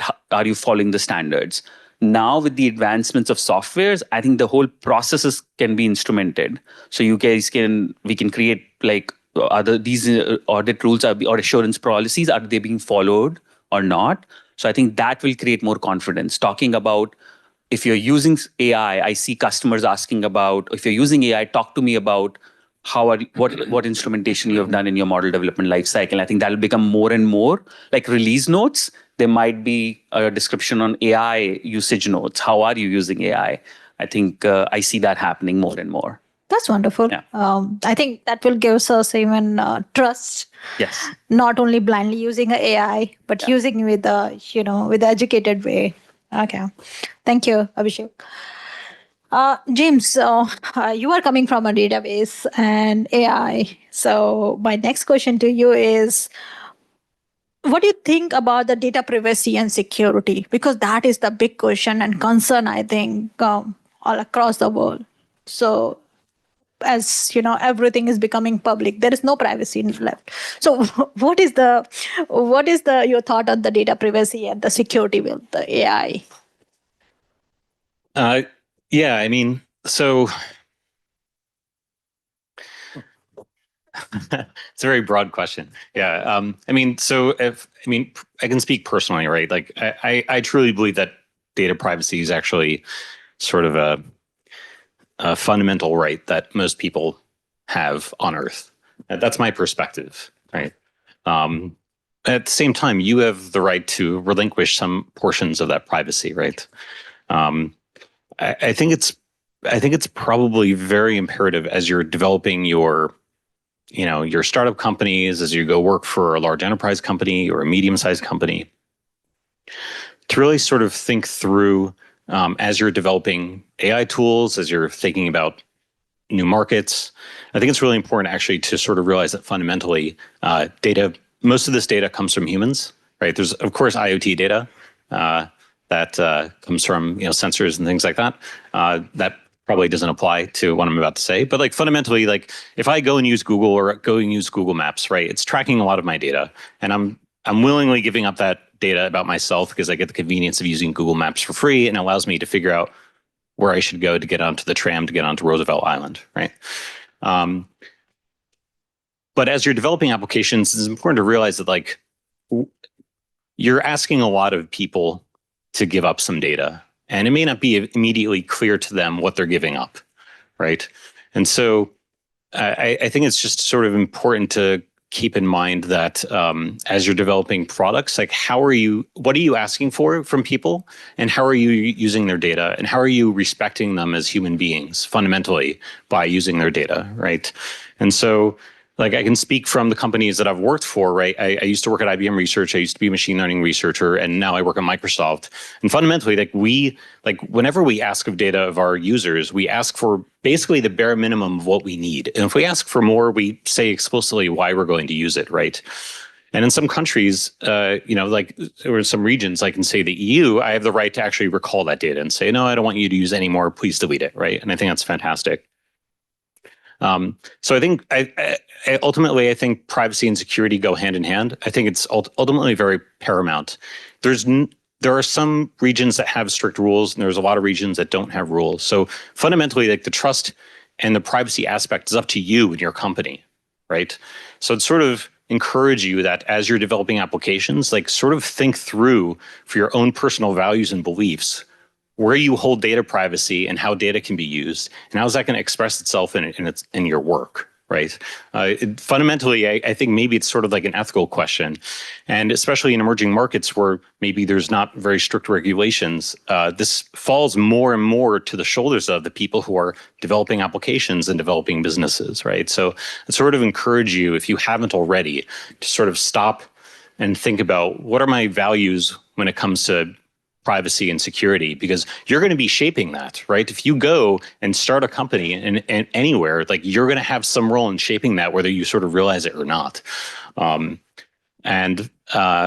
yeah, that's what I would sort of like encourage you at. I find it something that's sort of paramount, and I know that large enterprise companies like Microsoft, Amazon, Google also find it very much paramount importance. Partly because of our vision, and partly because of our culture, but also partly because this is what our customers expect from us and demand from us, right? So when you're in an area, when you're in a position where you're developing your company or application, I encourage you to sort of think, what do my customers expect from me? But also, how is what I'm doing resonating with my core values, right? Thanks, James. And I think if we'll start asking a question on those privacy and data ethics, it will be a lot. It will take entire day even. Thanks for concising and sharing this information with us. Alvaro, you were talking about earlier deep tech ecosystem, and so my question is to you: how AI will redefine the future of industries? Because if we develop this deep tech ecosystem over there, so how the AI will redefine the future of industries in emerging market? I have no idea. And anybody that says that they do, sorry, either they don't know what they're saying or they're lying. So I have no idea. We're in the first minute of the 90-minute game on this, but I want to react to something that James just said, which is, it's been said before, so I'm just repeating. If you are getting something for free, you are the product. And I think OpenAI is a perfect example in the sense that if you can get it for free, but then you don't have the choice of not sharing your data for the model to learn from what you do right? If you pay, then you have that choice. So I think there's going to be a lot of that. I mean, Facebook is for free. You don't have the choice. Google Maps is for free. You don't have the choice. So I think we're going to start to see that, right? That when you pay, then you have the choice of privacy. So if you get it for free, don't complain about your privacy. Agreed. And the other one, really, I don't know. I mean, I have no idea how it's going to shape. we're just, AI is like teenage sex, right? Everybody talks about it, but very few people do it. And I didn't invent that quote. It's been said a million times in different conferences. I guess in this the PC days you can't say it anymore, but whatever. Everybody's talking about it, but we're just still trying to figure this one out. I mean, and the tools are still being developed. The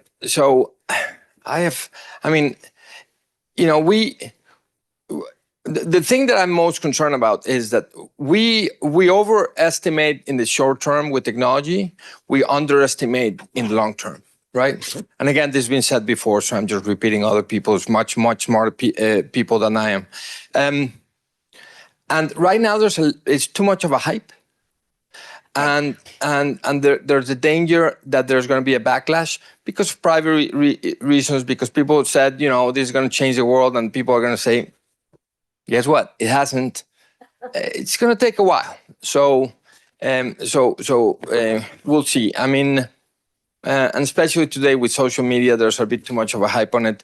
I mean, if we had social media 30 years ago, there would have been a hype on the internet, and the internet has transformed the world, right? But it took a while. I mean, in the first 10 years, it didn't really do much, right? I mean, there were 100 million users only by 2000, right? Or 1999. So it's going to take a while. We'll see. I have no freaking idea. No, you are right, actually, Alvaro. Sometimes even I think, is it a bubble or it is an actual boost is coming to using this one? But thanks for sharing your... No, not sharing, just being honest. no, the honest opinion, I was going to say. Thank you so much. So coming back to the same ethical and privacy thing, Arindo, what do you think about the regulatory policies in emerging markets should be deployed to address this innovation along with this ethical concerns, what we were talking about? Yeah, I think so I'll start with innovation first, because I think we've talked about a lot about the need for more robust digital infrastructure. Many of us have covered that. I talked earlier about the need to incent on the skilling and the training at a university level to kind of get the workforce going. I think earlier in the sessions, maybe a couple of other panels on startups, right? Having more economic incentives to have more startups that can then become real force multipliers for AI, right? Not just the unicorns, but having more of the volume that does unique work. So I think there's certainly a role that the regulatory policy has to a certain extent. You leave it to private enterprises, they'll be pretty enterprising, but I think the regulatory piece is important. I think on the concern side, and we certainly see this a lot, I mentioned responsible AI, ethical AI, building out the frameworks around these is equally important, right? So you can address things like bias amplification, security vulnerability, hallucinations, all of the things we talked about earlier. But the important thing is, how do you kind of build the frameworks? Abhishek, you mentioned EU's taken a lead on that with the EU AI Act. Mm-hmm. The US has taken the lead with the NIST frameworks. There are frameworks out there, and I think the emerging markets can also learn from that. But more importantly is having the guardrails in place around this. Otherwise, it has potential to go amok, if you will, right? So it's got a lot of pluses, but you have to make sure that those concerns around responsible AI, ethical AI. And the last one, I think there's also a lot of AI anxiety. That's another one term that's going around in panels these days. There's a lot of AI anxiety, right? From potential job displacement. What does that mean? And so I think there is a regulatory aspect to, hey, this can actually be an operational efficiency tool more than it's going to take away your job or this one's job, et cetera. Mm-hmm. So I think that also has to be addressed in the framework, which is my sense. As you are mentioning about the policies, and earlier James was mentioned about how EU is doing the different, like recalling the data, right? So based on that one, I just wanted to extend a little bit more on that. How one economy or one market can share their learning or mistakes to other markets. So in terms of like policies or the innovations when they are doing it. So there should be some platform, something should be there. Would you like to talk about that? Yeah, I think with certain trading blocks that are bigger, like the EU is now one unified kind of a market. Put the UK aside. So then EU has the EU AI Act. There's a lot of learning that can be shared. Similarly, in Southeast Asia, you have the ASEAN countries. There's no formal trading block, but there's a lot of partnerships that happen. And so what's happening in Vietnam, can obviously Malaysia can learn from, or Singapore doing a lot of leading work. How do you disseminate it within ASEAN? I think the broader cross-pollination obviously is more fluid. I think but within the sub-blocks of EU or Southeast Asia or maybe Latin America, I think some of that can certainly be shared. That's just kind of my view. And in your opinion, what is the most exciting advancements in AI today? You have seen a lot, so just wanted to know that. I think if you put an industry lens, and again, these are early stage, we're seeing this, in healthcare, you see things around cancer, diagnosis, radiology. AI is playing a key role there. Now, where it's going to end up, time will tell. Emerging markets have a lot of agriculture dependence. There's a lot of agriculture economies. So, crop protection, prevention, using AI, using drones, etc. So you really have a lot of technology embedded into that. You take tourism, which is also quite a big multiplier in some of the emerging market economies. Personalized preferences for tourism, tourists coming in, etc. AI is playing a role. So I think we see multiple industries where it's happening. In financial services, you have fraud analytics, which has been happening for a while. It's not new. But some of these others are certainly emerging where AI is playing a key role. Okay.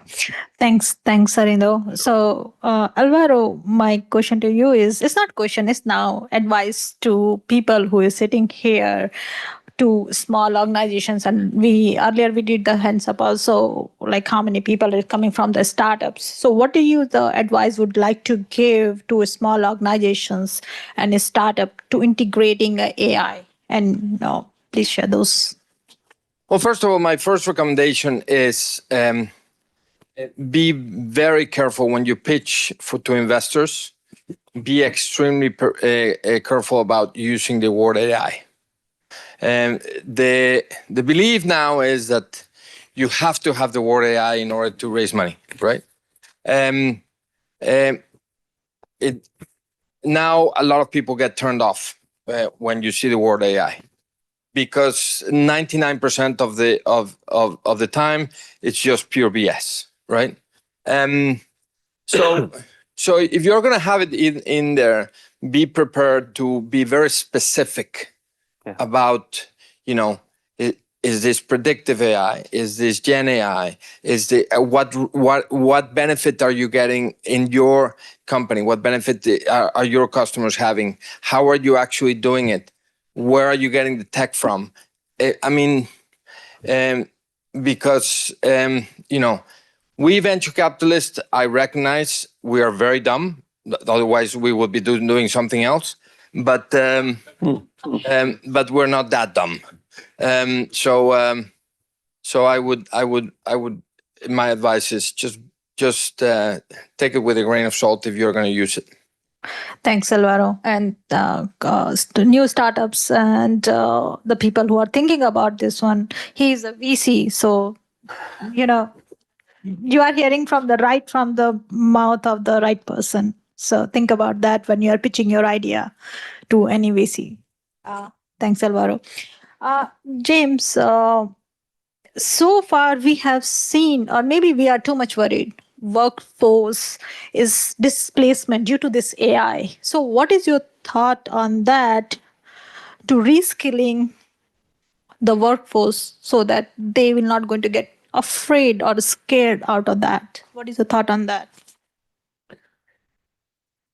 So to be completely frank, I feel like no company or no nation is doing a good job today at reskilling the workforce for AI. I'm actually deeply worried about education in the United States, that it's insufficient for powering AI. And I think, as I mentioned earlier, a lot of the AI advancements that are made in the United States are due to immigrants that come to the country and work at large tech companies or academic institutions that impart their knowledge into our ecosystem. And because we have the structure that allows them to do that, we're able to be enriched by it and have an enriched AI ecosystem by it, right? So I feel like in terms of AI development, I honestly don't believe that any nation state is doing enough right now to train the workforce for the next generation of AI development, right? And that extends past just like training computer scientists to build AI models, right? But training energy scientists to build the next generation of energy systems, training infrastructure engineers to build the next generation of infrastructure to actually support AI systems. There's going to be massive, massive shifts in the paradigm of what we think are AI. We're going to need infrastructure and data and energy to support that. And I don't think we've quite realized the scale of what's actually going to be needed to make the type of advancements that we want. So that's one part. The other part is people who are maybe not working on development of AI or tangentially on the development of AI. It's actually in using AI in their everyday lives, right? And so like I see this myself as a product manager, right? I use AI every single day. I use Microsoft branded Copilot. And for non-work stuff, I'll use like ChatGPT all the time, right? And I use it all the time. It definitely can save you time if you use it right. It can definitely get you in trouble if you use it wrong. And so I feel like the ability to use AI as a tool to augment your work or to make yourself more productive is actually really hypercritical. And I feel like it's actually very important to not sort of sort of lose your place, right? To sort of maintain your competitiveness and to maintain your productivity by offloading things that AI can do well. And you can spend more time on things that humans can do better, or at least today, humans can do better, right? So I think that's another part as well, is like there's not probably enough effort in AI training or how to use AI. And the third part, which is actually very related to those first two parts, is the understanding of AI and the limitations of AI and what AI can be used for and how you evaluate AI. Right. So if you've ever used any of like the Microsoft or Azure products, and it's the same in AWS and GCP as well, or even if you just use OpenAI and use something like LangChain, you try to build a chatbot and throw something together. We've made it really, really easy to put together a large language model into a chatbot and to like go deploy this as a web app, and you can have your little startup company that like solves some very specific problem. Hopefully some very specific problem. You don't start out too broadly, but you can go and solve some problem, right? So we've made it seem really easy. All you have to do is make these API calls. You write your app, you make API calls, and you have this finalized product. The problem is that it's still a machine learning experiment, right? These are probabilistic models. Your model, large language models cannot plan. They cannot do decision making. Okay, if I ask it, should I eat a peanut butter and jelly sandwich or should I go get sushi for lunch? That's not a decision, right? That's just predicting what it thinks I want to hear based on the context, right? So fundamentally, when you build an AI app, this is a machine learning experiment that you're running, right? And there's parts of my pipeline that I can tune and get different results. And I need to have an awareness of what am I trying to optimize with my application, right? What problem am I trying to solve?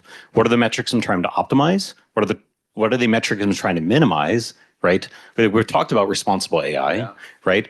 How do you measure that quantitatively? There are ways you can do it, but a lot of it's still qualitative, right? Yeah.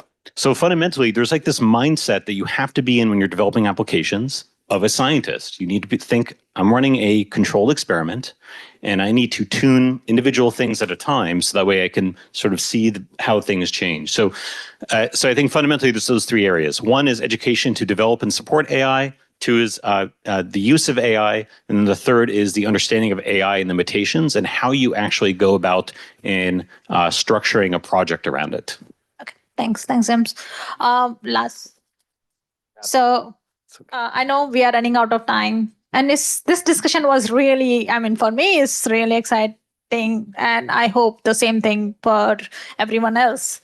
So with that one, I would like to thank you to all of our panelists, as well as I would like to thank you to Professor Lourdes, Dean Vishal Gaur, and Dean Manoj Thomas, and Professor Omid, who were giving us a lot of, support and guidance for this one. Thank you, everyone. So Thank you.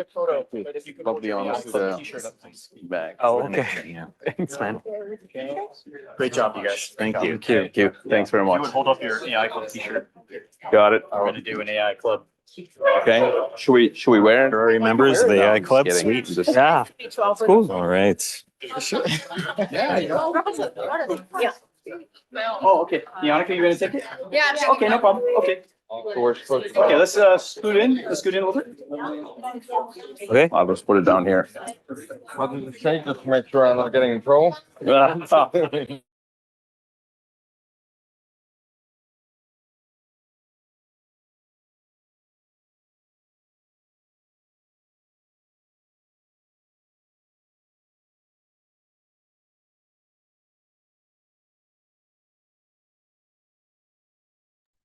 To Rafaela for next panel. Thank you. And here you go. Enjoy the rest of the conference. Thank you, everyone. Yeah. It was very hard, but we're doing it. So it's percent of the revenue is all B2B. Oh, So nice. it's great.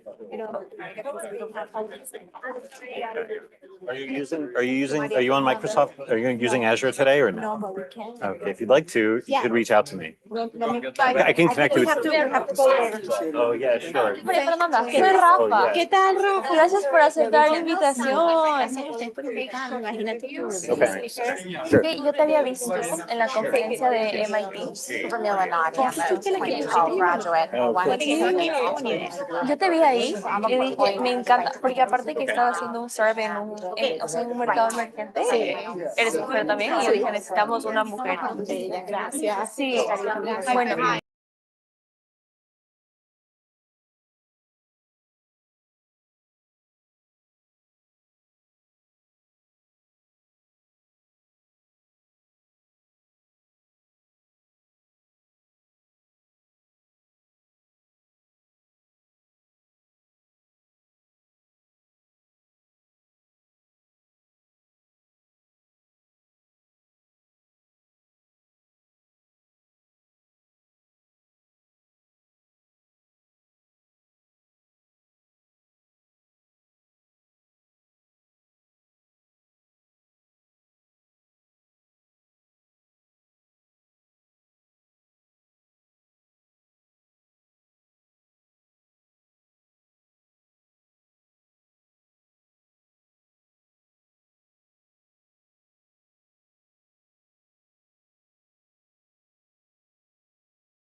So this is the synergistic success, unlocking win-win investments in emerging markets. And in this panel, we'll explore how strategic investments can foster growth and mutual success in emerging markets, following a flow from macroeconomic perspectives to practical strategies, cross-border collaboration, and sustainability. So allow me to briefly introduce our speakers.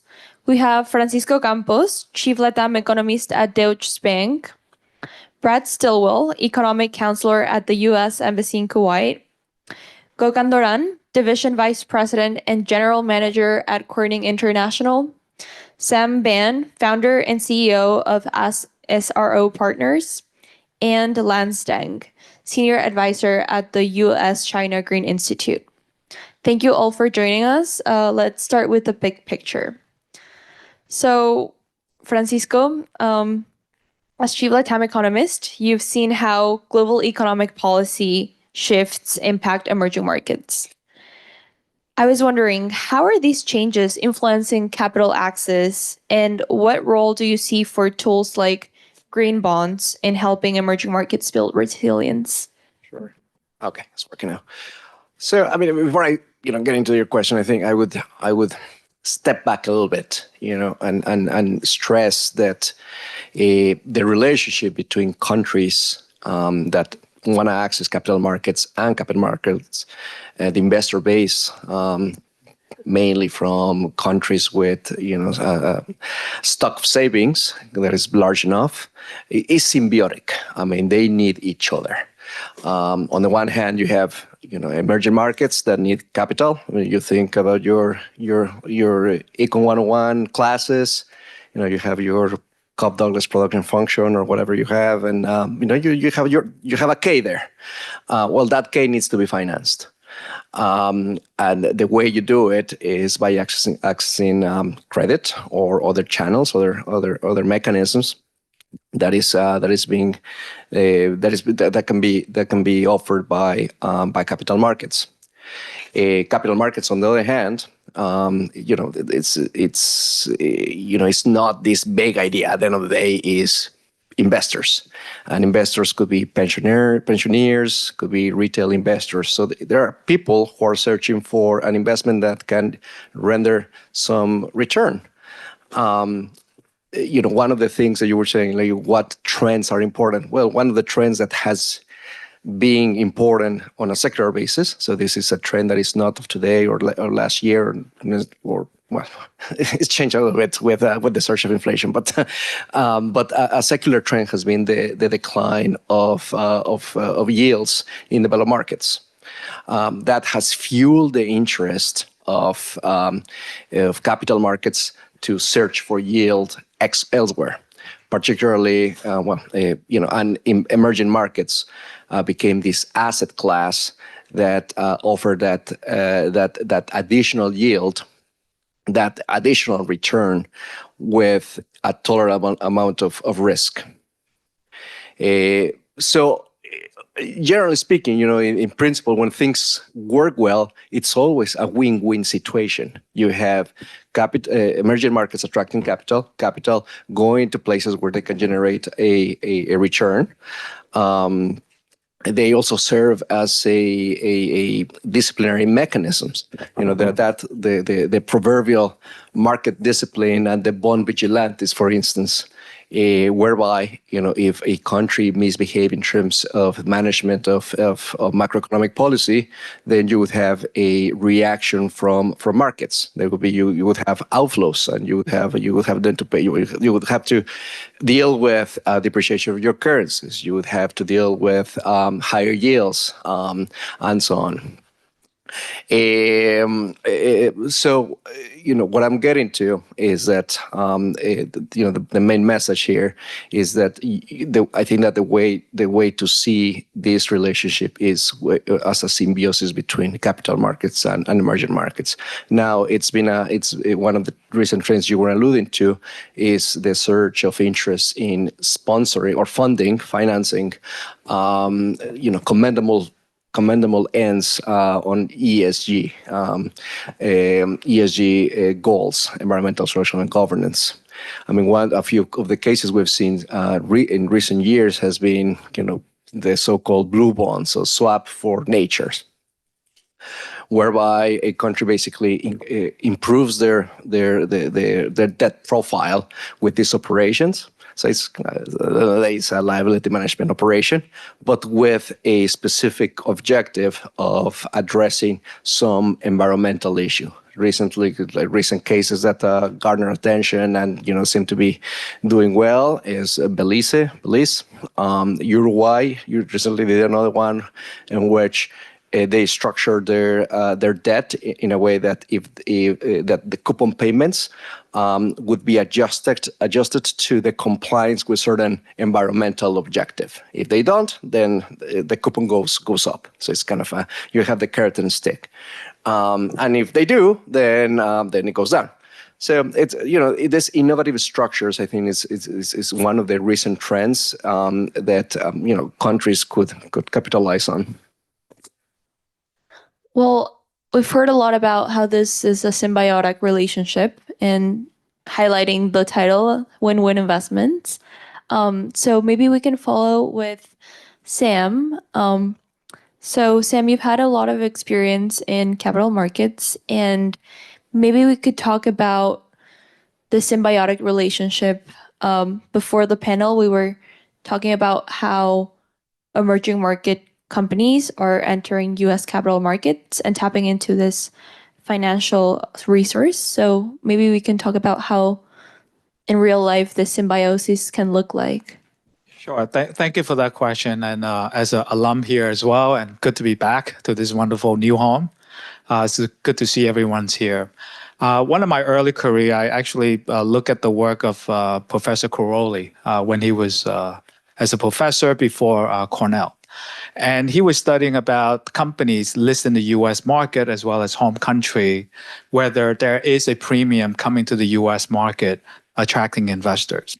So, about 20 years later, here we are today, having the similar type of conversation about why companies come to the United States. It is the deepest pool of capitals in the market today. So there are roughly about 1,200 companies representing 50 countries, whether you're listed on the NASDAQ or the NYSE, provided these are the ADR program, what you know as the American Depository Receipts.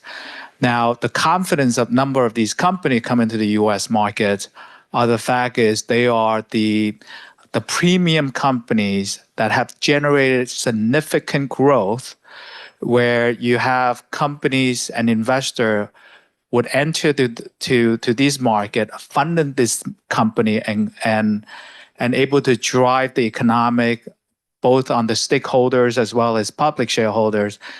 And some of them want liquidity, so they come to the market like the US if they meet those requirements. And then the other part too is it also elevate and help the domestic market if those companies also list in the domestic countries. So if you look at Brazil, you look at Latin America, you look at Europe, and you look at Southeast Asia, and Asia, every year there's roughly about 20% of foreign companies listed in the US. And these are entrepreneur-based companies. Some are state-owned funded. So there's a private company coming to the market as well as private public companies also being funded, also coming to the market, is one way for some of these state-owned companies to generate the income to fund the social welfare. So there is a relationship for some of these state-owned companies from this country are listed in the US market. So in short, if you think about the confidence, how do you think about your local home market as well as the international market? The flow in terms of capital and the sophistication of the investors can understand the risk of the country, the management, the product, and looking for certain type of behaviors, whether it's return, whether it's impact. These are the things that constantly evolve by the decision maker when they have to place that particular transaction, long-term versus short-term holding of those equities.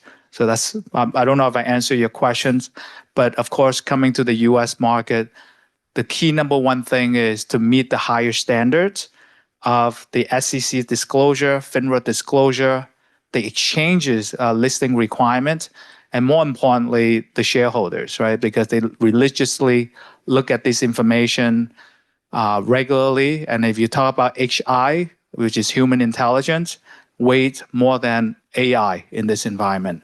AI is very short-term driven and trading based on algorithm, which is you have today 90% of the order flow of trading in the US market. Intraday is all AI trading at very little value. But if you're a long-term investor, HI weighs a lot more value. Sorry. Yeah, thank you. So I think we've heard a lot about strategies that companies can follow to tap into US financials markets. But now just moving on with Lance, he has had experience on collaboration between not only emerging markets companies tapping into US financial resources, but also how financial resources are moving from emerging markets to emerging markets and how there's this collaborative landscape between emerging markets. So if maybe you can give us an example of something you've seen, and I know you have experience in renewable energy industry, so maybe tap into a little bit of that as well. For sure, love to share. Unfortunately, I have to excuse myself. I don't have the in-depth background in terms of investment like my peers on the panel here. So I guess I would only be able to talk about from my experience in the industry side. So a little bit of experience in the renewable sector, being in the sector for 15 years. I've done lithium batteries, hydrogen, long duration energy storage, and also recently get into a kind of energy management service and charging service as well. So I've seen a lot, and I've done some projects in the relatively early stage and in different segments to encourage the development. But in general, I see a very interesting trend right now I would love to share with the audience here is, since we're talking about win-win investment strategy here on this panel, one of the interesting trends I'm saying is in some specific newer industry that's coming up, there is a movement from the capital moving from only developed country to developing country or to emerging markets.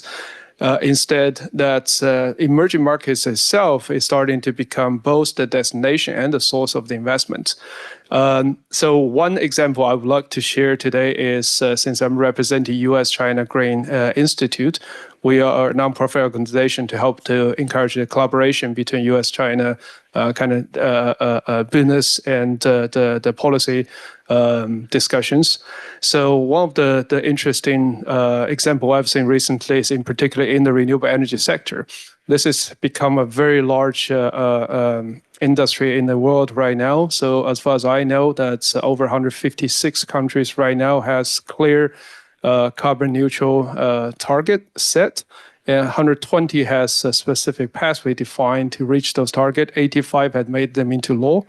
And among those projects that developed, that's by 2023 alone, that we have seen more than somewhere around 300 gigawatt hour worth of renewable resources, energy resources being developed globally. So this has become a really big industry. And one of the major players that's coming up that's not a traditionally developed country right now is obviously, as everybody probably aware, is China. China has to date made over 100 billion US dollar worth of investment in the renewable sector globally. And this is a very interesting trend because traditionally China has been seen as only the exporter. So product is made in China and sold to different countries, and that's it. All the currency, all the profit gain is going back to China. But now we're starting to see the trend that instead of just exporter, China is starting to become what we call probably a value creator. So there are there's a lot of examples nowadays that China goes outside of its country and made investments in different emerging markets and create production localization, create jobs, create training, and even working directly with local authorities and local partnerships to develop specific product solution for that particular region. Giving an example in the renewable sector alone, that I've seen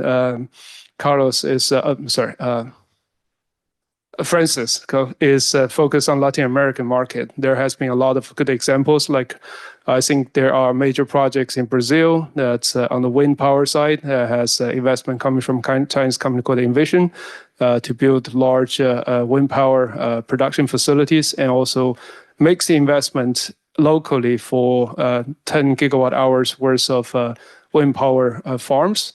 And also, there are companies like BYD, which is one of the premium Chinese electric vehicle maker, also making investment in Brazil to build factories, creating over 3,000 jobs.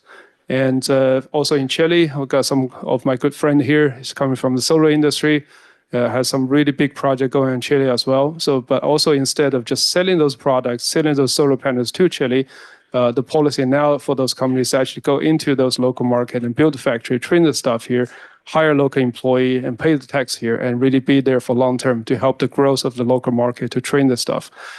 This, I would think, would be good movement towards really the win-win strategy going forward, because as an emerging market, end of the day, the target is to emerge from the market, right? You want to be grow from the underdog to actually be on the table to be able to play cards with the developed countries.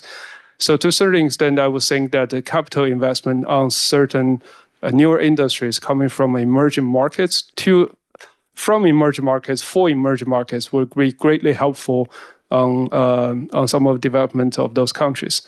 And there's also a very interesting example I could share is, unfortunately, I'm a firm believer of globalization, and it doesn't seem to be the hot subject right now, especially with all this tariff going on, particularly in this country and some other developed markets. We've seen some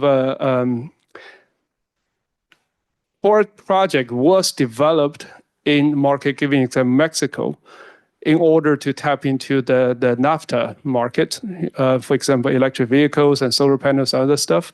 However, once the companies made the investment in those markets, they start to realize because of tariff, because the market barrier is so high, if they turn around to actually dig into the emerging markets they are in right now, they found it's actually very profitable to really help the market grow. Give an example, I'm very familiar with the team in BYD company in Mexico. Originally, they have planned to set up manufacturing in Mexico in order to supply the NAFTA markets to US in particular. They had a facility in Lancaster, California, right outside Los Angeles, but it has been a struggle to reach really fulfill the market's difficult requirement. It has been a turbulence, right? But once they have the Mexico facility set up, they figured out instead of actually supplying to US, they found that Mexico market is actually a very big market to tap into themselves, and they've been extremely successful. So that's some of the project we'd like to share. So in general, I think it's got to be not just a win-win, but I think it's got to be a win-win-win. So developing market, emerging market, together with other emerging markets, it could be a good triangle to help each other. Yeah, no, thank you so for such great examples of cross-border collaboration. BYD in Brazil and Mexico, I think those are great examples. And so now I'd like to pass it on to Brad. So we've heard about emerging markets collaborating and companies collaborating with emerging markets. So I was wondering, how are multinationals navigating in emerging markets where there can be a lot of political volatility or economic volatility? And what do you think are some strategies for companies who are trying to enter emerging markets to be successful? Well, first, let me thank Lourdes for inviting me back to an institution where I spent 2 of my happiest years. It's great to be back and inspiring to meet a number of these students who are interested in having an impact in the emerging markets. I would say when you look at this question of win-win, of course, there's 2 sides to it. We've spoken a lot about our colleagues here from OECD in the development group on the benefits of FDI for recipient countries, but for it to be a win-win situation, it also has to be a win for the investor. And I think that one of the key points I would like to emphasize to people is how important sound governance is and a sound investment climate.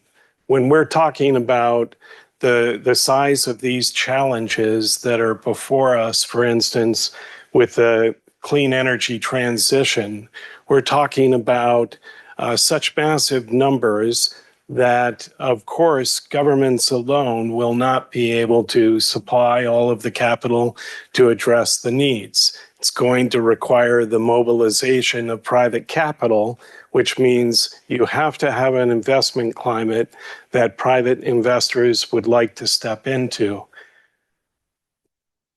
The United States, of course, has supported many countries' development aspirations, including China's, and many other emerging markets that are there on the E20 list in this year's report. I would say if you want to have a sense of where U.S. companies are doing FDI projects, which are those most likely to cross my plate in my role, those would often you could identify a lot of the big players through the memberships of the U.S. Chamber of Commerce or affiliate American chambers of commerce around the world that we work with very closely at our embassies. And that would not give you a full picture, but it would give you a relatively good proxy for who's active in those markets. Now, you're going to find many of the traditional business models, for instance, retail or the automotive sector, dealerships, the hospitality industry, any big energy projects, infrastructure projects, and so forth. You will find those types of FDI projects going on in emerging markets. For the students that are here, as I know a number of you are interested in having a particular impact in these markets, I'd like to say that in my role, I not only represent the Department of State, but a whole family of U.S. government agencies that deal with different aspects of economic policy or financing. And in the last 5 years, in particular, we've really stepped up the capacities of both the U.S. Export-Import Bank, but also a new agency that was created by the BUILD legislation that enables us to have a greater role in infrastructure projects. That's the U.S. International Development Finance Corporation. You may be familiar with the Overseas Private Investment Corporation, OPIC, in the past. This is a new agency that exists that has further financing capabilities through lending, through loan guarantees, political risk insurance, and equity stakes, in some cases up to 30%. So this is a new capacity. I think if you have listened to some of the messaging coming out of the White House recently, you may see that we see great potential to expand in this area.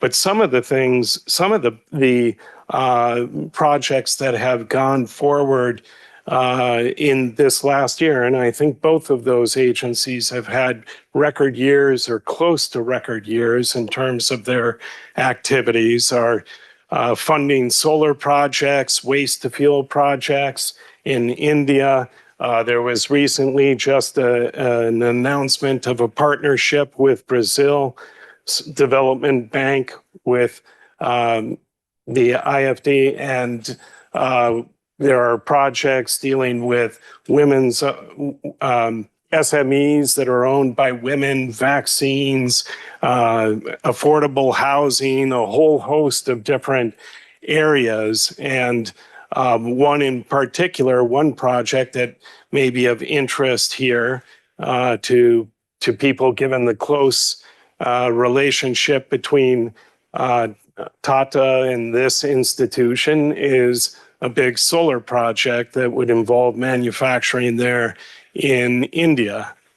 So that's one very promising example. When you're talking about multinationals and their specific, more private sector, rather than private or public and private partnerships in these emerging markets.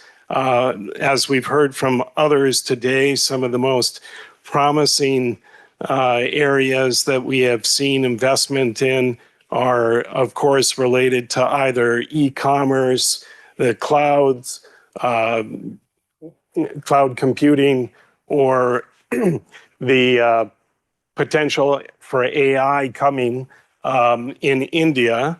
I would note that while we've talked a little bit about the bilateral investment relationship between the US and China, there's still significant US FDI stock in China across many sectors, and I would expect that to continue. But in some of the perhaps less obvious markets, I would point you to, for instance, in Egypt, there's a hospitality giant that we're all familiar with at Cornell that has announced a number of hotel projects with local partners there, both on the real estate side and on the financing side. In South Africa, we have a US company that's one of the food and beverage giants that's turned that into a regional hub for its operations. So there are plentiful examples of where US FDI is making a significant difference in emerging markets and where projects that are supported specifically by the US government are having a significant impact. Yeah, thank you, Brett. I think you highlighted a very important point. It's the attractiveness of policies and government for investors to come in. So now just switching to more of a business perspective, Gagan, as Division Vice President and General Manager at Corning International, you work across diverse regions, each with its own complexities and opportunities. So I was wondering, could you share any insights on how you guide Corning's strategy to remain resilient in changing markets? That's a very good one, Rafaela. Thank you so much. So I was prepared for this answer, and I have about 45 minutes speech for it, so bear with me. No, here I see smiling faces. Good afternoon, Cornell. Really? Good afternoon, Cornell. There you go, here you go, here you go. Super, thank you. So thank you so much for bearing with us this afternoon. I know there's a beautiful Friday afternoon out there with the wonderful weather, surprisingly, but you chose to be with us, so great appreciation, thank you. And I repeat myself, like I did last year, this is a great audience. Like I feel myself speaking in front of a United Nations Assembly. So many diversity bared in this auditorium. So thank you so much. Dean Caroli, you're smiling. You remember that comment, right? Here you go. Thank you. In my role, I cover a lot of regions from Latin America to Europe, India, Middle East, Africa, Southeast Asia, all over to Japan, where the daylight zone changes. So here, I'm so amazed with those different cultures, different way of doing businesses. And I think I find a recipe that works in one country or one region, then I get surprised because that doesn't work elsewhere. So with that diversity embedded, I think I'm not going to talk about any topics that you heard until this morning, like capital investments, AI, mutual benefits, return on investments. No, not of them. But I want to look from a different, more anthropology window, how we can combine the synergies working with these countries, with these regions, in looking for mutual benefits. So it's not about putting more money there or looking after or creating more manufacturing footprints, creating synergies. Nothing about that. Where I look is to find the right partner in that specific region, in that specific country, that bears similar values with with the company I work for. And this is so inspiring because once we match these benefits, these values together, then I think the rest is just the detail.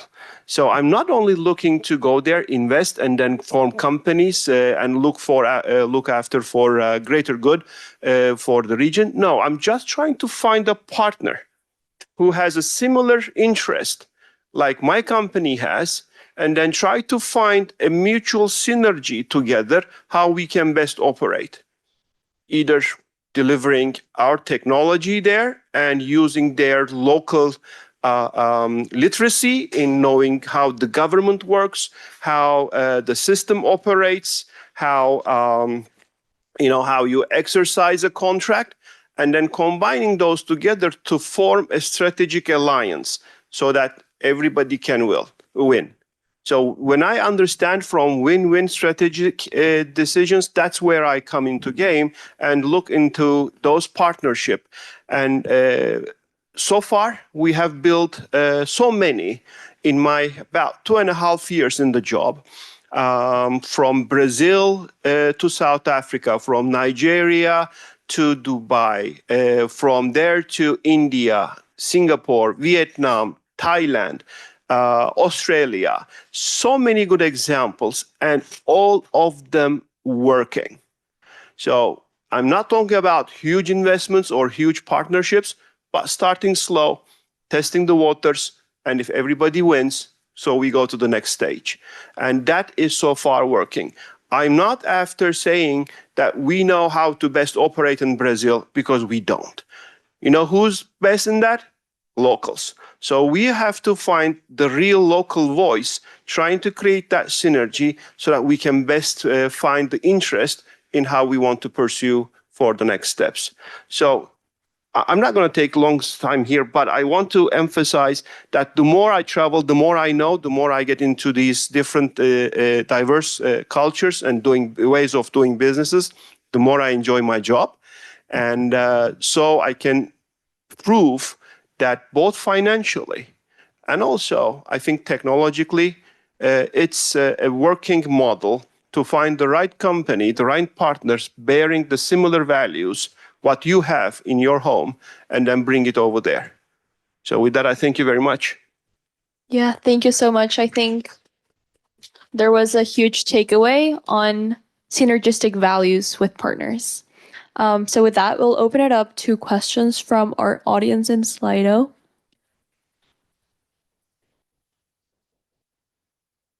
Okay, so anyone on the panel can take this question, but can you elaborate on popular business models and sustainable or energy investments within emerging markets, equity bonds, loans, or PPPs?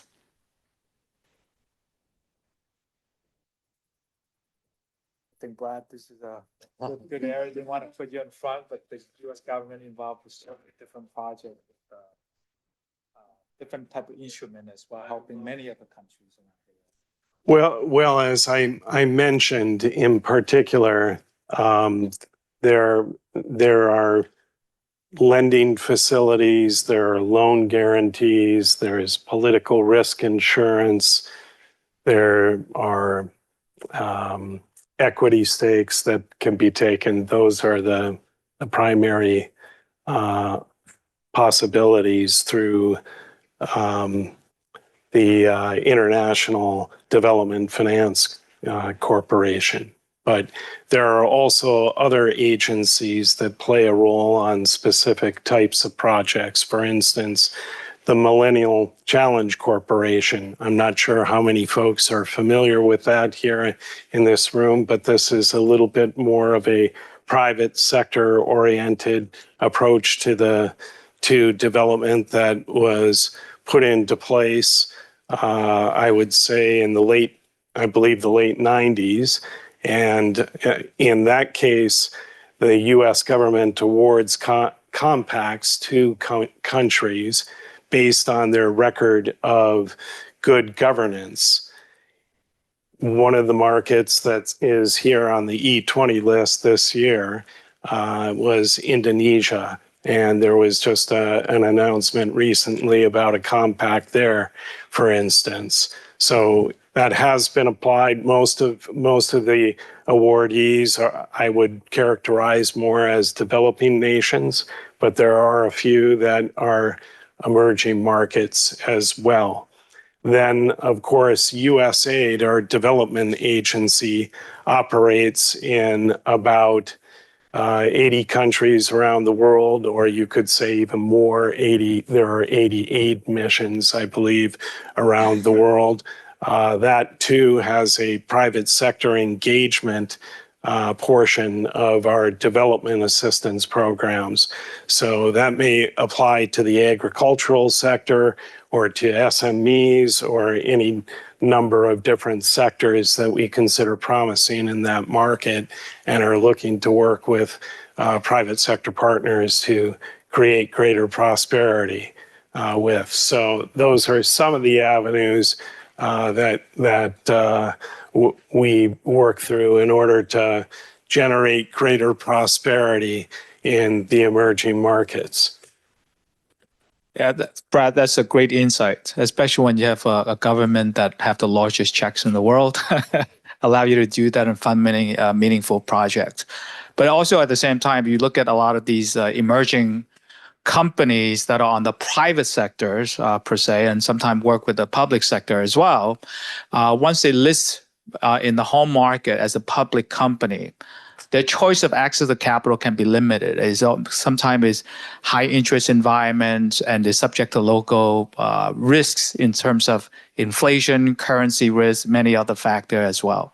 So if you have a public vehicle in the US market, it gives you a little bit more flexibilities, because in the US market, there are a lot of investors looking for different appetite based on the investment thesis to able to fund the company, help the initiative, and at the same time looking for certain type of returns. It can be short-term, it can be long-term, it could be refinance to ensure the company can be sustainable in the long run. So there are things to think about when you think about entrepreneurial companies coming to the US market, is allowing them options, right? To kind of think about what the best interest environment and how can I get the lowest cost of capital to get the money that I need to fund my business. And more importantly too, thanks to the US government, the US dollar is still one of the strongest currency in the world. So if you import that currency back into your home country to expand, it gives you a lot of power to exercise your ideas, expand, and also grow your business and develop your business. Yeah, thank you so much. Yeah. All right, thank you. Now, Another question. oh, there's another question. Okay. All right. Are there other questions? Maybe, All right. maybe if that's the last question, I can elaborate a little bit. Yeah. From the industry experience side, and since Brad and Simon have talked about on the investment side, that I've read an article yesterday, I think very well reflected the potential good partnership structure for win-win investment in emerging market is a lot for ongoing renewable and energy project in emerging market. Give an example, some project going in Saudi Arabia right now, they have adopted this structure 4-3-3. So basically, the technology provider or technical partner will take about 40% of the stake and will get 40% of the reward. And the resource of the financial partner will take 30%, and the market partner will take 30%. we have always been struggling with who's got to take what, how much they gonna take in terms of FDI investment, and also entering countries with different cultures and different government policies. So I personally found this kind of new structure going on the market right now could be really interesting and fairly good standard for the partnership, at least on the renewable and energy sector going forward. So that was a really good, interesting rate recommended by one of my friends. So I just want to share this note with the audience. Yeah, thank you so much. I think we've heard a lot of great points. First, starting with a symbiotic relationship, how also companies in emerging markets are able and are being successful into tapping into US financial resources, but also how emerging markets are collaborating with emerging markets, and that can go in a two-way win-win investment. The role of government as well, and then the importance of aligning values with local partners. So with that, I think we close this panel, and thank you so much.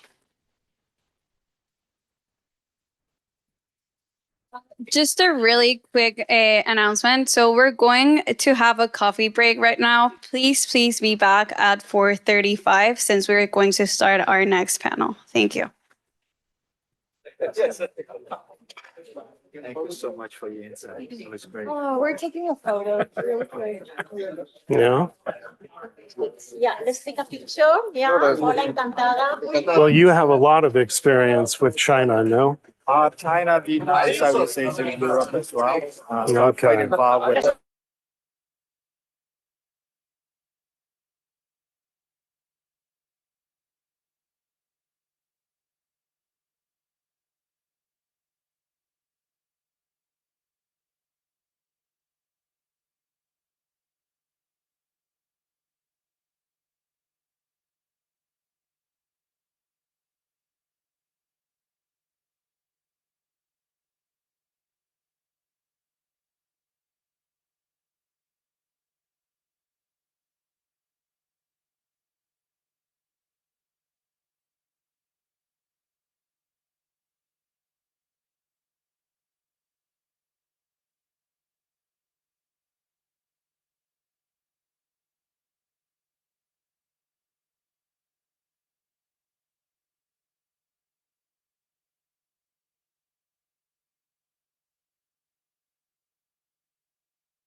starting a collaboration. We have started collaborating with my colleague Frida from Tyson, and that is just the beginning of a deeper collaboration in many different aspects. So thank you very much, Frida, for accepting our invitation, and the floor is yours and being able to showcase the tremendous work that you do at your program.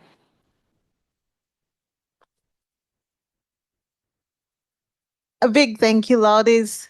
Let me start by just, first of all, thanking Dean Caroli for the vision you had 15 years ago to think about building an emerging market institute, and for the leadership, not just within EMI, but also the college, because I remember 4 years ago when I was looking at coming to be a professor at Cornell, one of the things that really attracted me was the vision, for building a sustainable development that was going to be benefiting everyone. Lourdes, I could not say a bigger thank you to having such a wonderful colleague who not only sees the value of building bridges across our colleges, but also within our disciplines, because we realize that we are stronger together. So thank you and congratulations for putting up such a wonderful conference. So, it's always tough when you're, that speaker who comes towards the end of the day when there's been great speakers and people are a little tired. So I figured we're going to spice it up. And since we get to showcase, and what does a good professor do? You showcase your brilliant students, right? So I'm hoping that you've all had a chance to really look at some of the projects that they've been working on out there. But let me tell you a little bit about the history of SMART. So SMART was founded almost 23 years ago in 2002. And it basically came out of a vision in a class whereby, you teach about the problems that SMEs go through within these emerging spaces. And the question of how do you really define emerging markets? And, I really love the question that was raised today. Why is it India is still emerging? What is still? And I really love that question because Samara did such a good job asking, why is it still emerging? What will it take for it to really emerge out of that space? Why is it not growing? And I think this is the same question so many of us who are working in this space who realize that there is a lot of innovation that comes out of these emerging global south spaces fail to realize. There is a lot of creativity. So the SMART program was basically born out of the idea of how could we really enhance scholarship? Cornell is founded as a land-grants university with a vision of not just teaching and doing some of the best research in the world, but also affecting and developing stronger policies, stronger communities. And so this is what we do within our program. So we realize that sustainable solutions are not based on just one discipline. Coming from Dyson, which is an applied economics college, we realize that, for that to be really sustainable, you've got to bring in all the other disciplines as well. So what we get is a mix of students working in this. Over the years, as a result of the model, we've been able to work with different multilateral organizations such as FAO. We've also supported projects that have had ties with many intergovernmental organizations, such as the Asian Productivity Organization. And most recently, we've been working extensively with the government of Rwanda, trying to help them to look at ways in which they could really enhance their policies around agriculture development. So we're not just in Africa, but we are also in other countries. So over 27 countries, over 136 projects to date, over 100 partners.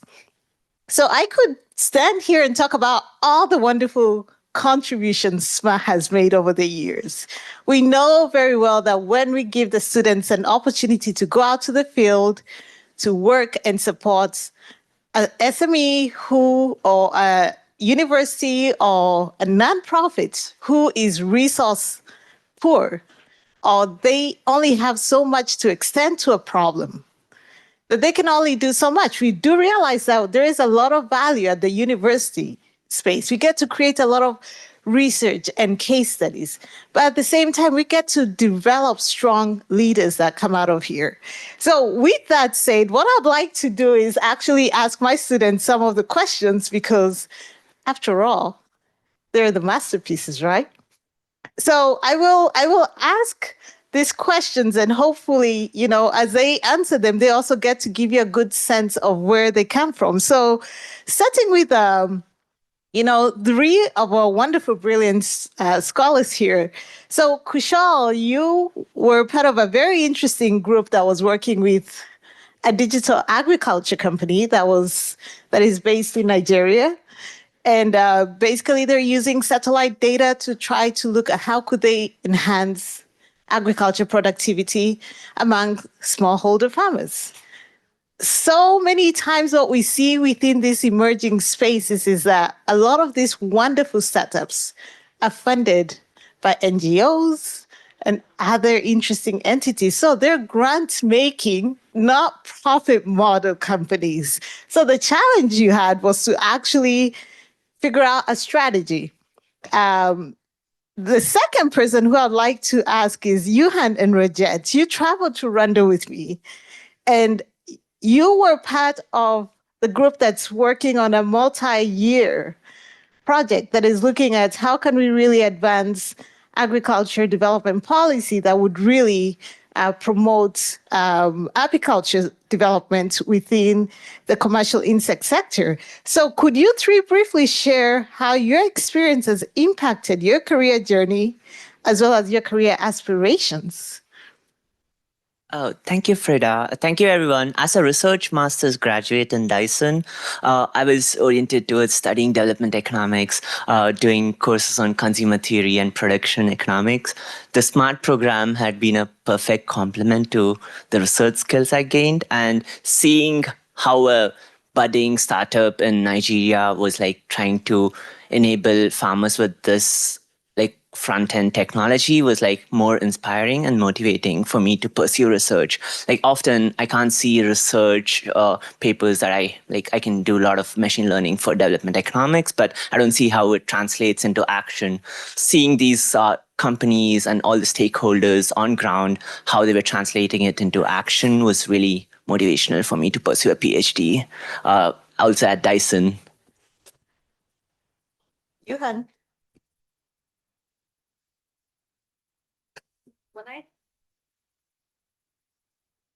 When I joined the SMART team, I was a graduate student from the MPS Management and Accounting. I think the field research class and also the SMART experience helped me to improve my research skills, such as how to structure the questionnaires and how to analyze the survey data. I think this is really related to my experience because I always interested in applying this kind of data and survey methods to my research in the ESG and corporate voluntary disclosure. And also, these research skills are very useful, and the SMART program inspired us to find and solve the real problems in the emerging markets, and also provided us the opportunity to apply the research methods we learned in the class. And I remember in Rwanda, we interviewed our stakeholders, and I really improved my communication skills through this process. It's my great pleasure to be a part of the supportive team, and I really appreciate this opportunity. Of course. Oh, that's loud. Sorry about that. Thank you, everyone, for coming along. My name is Rajat. I transferred to Cornell last year and joined the SMART program. I came in as an applied econ major, thinking of concentrating in finance. But with the SMART program, I decided to switch my concentration to international trade and development. My background has been in investment banking for the longest time. So when I transferred to Cornell, I thought that was the next necessary step. But when I took a step back and decided to do a SMART program, I learned a lot about finance on the whole emerging market side, and seeing how a lot of people don't really have like the finance experience to like do certain projects, and to apply that specific side of finance and also to learn a completely different set of skills in the whole research realm was something that I thought was really interesting and made me move to that side of the concentration. One thing I will say, the SMART project definitely brought me to go into a more impact-based consulting methodology, and also empathetically, because seeing a lot of conflict in the whole consulting space in like different countries was something that I never thought I'd see. In banking, you don't really see the side of like conflict between like regional governments and just like people in finance trying to like orchestrate like deals. So seeing that side was something that was really eye-opening, and I definitely owe it to the program. Well, I have to say, I sit on the best side of the classroom, because when I see students like Bridget walk into the college, and as transfer students looking for that community, as someone who's thinking about what their future will be, and I get to have that hat to hats, and he's like, I don't want to be a lawyer. Everybody in the family is a lawyer. They're in investment banking, and going to Rwanda and just being really, and I put my students to the ground. Like, you got to really understand a lot of the times within the emerging markets. And when we say emerging markets, within these growing spaces, what we realize is that we do not have the data to really inform policy. So I always say, first of all, we're going to go to the ground, and you've got to appreciate where that data comes from. If you know how that data is constructed, then you can really make better decisions. What I never know I'm signing up to sometimes is the adventures they will all take me to. So, for example, this summer, I went on a project to China, and I had Bohua and Yuhan accompany me, and it was really interesting because we talk about cross-cultural learning and opportunities, and it's often the professor who's teaching, but they were my greatest teachers. They were my greatest teachers when we actually had to have a donkey fest. My culture, you don't eat a donkey. But this was one of the initiation rites. So knowing that, SMART has such interesting ways of us to learn, I would like to ask Boher, to just, very briefly tell us, you've been with me, this is the second year around, as a graduate student, as a future leader, who's really working within this complex space of the US and China. And you've also seen, academia as well as public space. How do you feel that your experiences really influence or might shape the way you look at your future decision making? Yeah, absolutely. Thank you, Frida, for your question. So one thing that I get out of my SMART experience is about discovering unexpected opportunities in the field and through the field. For example, we interviewed a range of stakeholders in Rwanda, including local government, our main community partner, RAB, and also a private company and multiple cooperatives. From these conversations, we noticed that the local government, RAB, doesn't have the institutional capacity to implement their farmer field school system for beekeeping training. And we also noticed that this private company has the capacity and also strong intentions to get into this program, but they also need to be properly compensated. So we eventually proposed a PPP as a recommendation to the government, and also some potential problem remain to be resolved. And this actually inspired this year's SMART project, Jobs Are Not Charity. So we can see there's kind of like continuity in the SMART projects.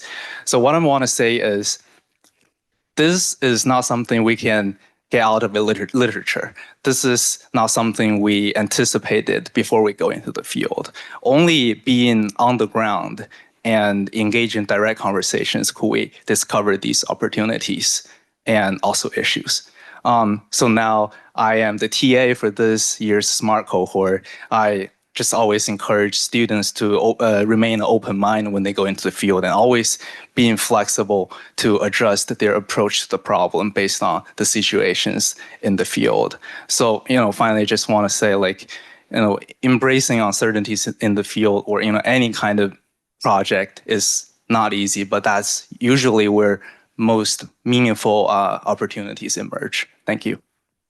Well, thank you so much, Bohor. So you talk about seeing the world, life, the future as a canvas full of possibilities.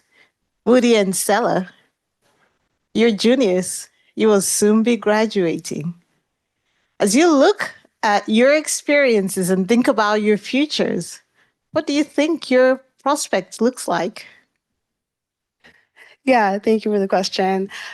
So I first did the SMART program in my freshman year. It was a really amazing opportunity. And my project was the Humble Store, which is a skincare company based in South Africa. And so we had the founder, Kamala, come here to New Orleans, and we had a chance to meet with her for a few days and just talk to her more about her company and just help her solve her problem, which was how can she grow her company. She had all these different ideas on how she can go, but she didn't really know which one would be most beneficial to her. And so, again, we had a chance to sit down with her for those few days and really get to know her.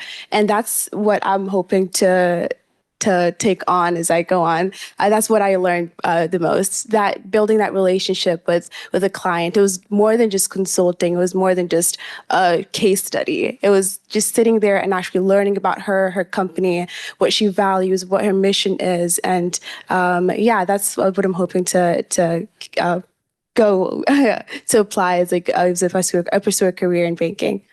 Wonderful. Yeah. Woody. Thank you. As for me, I come from a developmental studies background. And throughout my years, I've written dozens and dozens of papers, but afterwards, it stays in my hard disk. I think the brilliance of the SMART project was it allowed the research and the work we do in an academic setting to have an impact in the real world. In the case of my project, I worked on the South-South dialogue, and we were tasked with researching how SMEs in the Global South can come together to collaborate, and what do they need? And our final finding was that they need an institution. They need a World Economic Forum catered towards SMEs in the Global South, and that ended up allowing my team to produce a policy paper or a policy report calling for the creation of such, and hopefully we'll be able to see it soon. And with that being said, this whole experience really inspired me to go into the international development sector. Many of the speakers we've had earlier come from such institutions like the IFC and the World Bank, and it's been really inspirational, and I hope my career goes towards that trajectory. Well, thank you. What I'll like to say in closing is very simple. To my colleagues at MIT and to others who are thinking about how do you really build an engaged learning model? How do you really inspire the next generation? Beyond the conference, one thing I've learned is that having some form of curriculum or structure that really does afford the students the opportunity to really engage with the content outside the classroom does make a difference. And I hope that they've been able to showcase how that does make a difference. So thank you.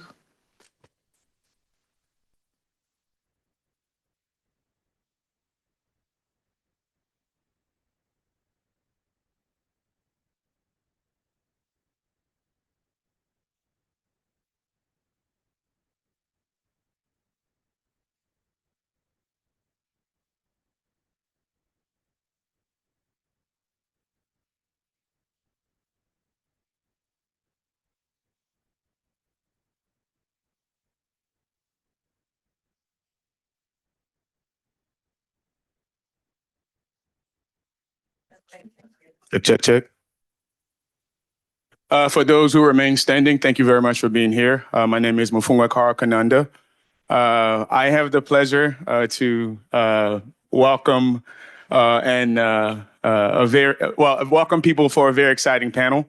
But prior to that, I want to tell you that because you stayed here, you get to get a very, very, very pleasant news. I get to tell a joke.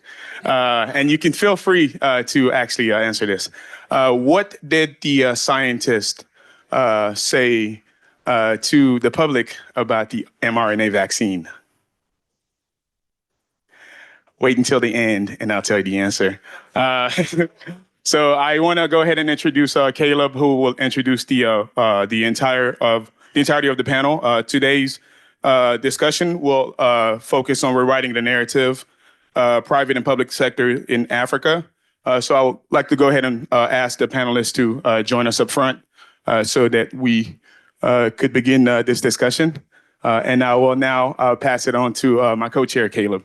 Thank you so much. Welcome everyone to the official inaugural African panel at the EMI conference. We are very excited with this year's group of people. You'll be seeing a lot of very insightful comments to come. Today we have, in order of closest to me, Mr. Kimani, a former ambassador to the United Nations from Kenya. We have Mr. Oladrin, who is a partner at McKinsey Africa. We have Ambassador Kanyama from Zambia. And we have Mr. Vincent, who's representing Sango Capital in LP Relations. And online, Catherine, can you hear us? Just a quick check. Yes, I can. Thank you. Yes, amazing. We have Ms. Moraga, who is a director at Microsoft in East Africa. I'd like to get just straight started. Excuse me. I'd like to get started because I feel like there's too good of a speakers to waste time. So with that in mind, I'd like to start with Ambassador Kanyama. We've seen a lot in Africa, a lot of struggles around debts and a lot of questions about are African countries able to withstand the amount of debt that they're taking on and so forth. What seems to be the issue with our countries when it comes to dealing with sovereign budget and sovereign debt? And what can we be doing or should be doing to be able to prevent the excessive amounts of debt and risk of defaults that we are seeing? Thank you very much. First of all, appreciating the moderator and Cornell University for getting me here for the second time, Professor Xenova, and of course to the rest of you here who are present. Very quickly, I'll say the African continent is facing a challenge of unsustainable external debt. That's besides domestic debt. That's the external debt. Much of this debt after the HIPIC, you remember there was HIPIC, highly indebted countries initiative, which was more or less resolved about 20 years ago. Most of the countries were almost at zero debt. Suddenly, we've seen significant buildup of external debt. Where did it come from? The old debt initially was bilateral and multilateral debt. In other words, the countries of Africa owed multilaterals like the International Monetary Fund, the World Bank, the African Development Bank. Bilaterals were really Germany to a country, Britain to a country, USA to a country. But the new debt has three phases. First, number one, it remains multilateral debt. First, number two is still the bilateral debt. The third one was the emergence of Eurobonds, commercial debt.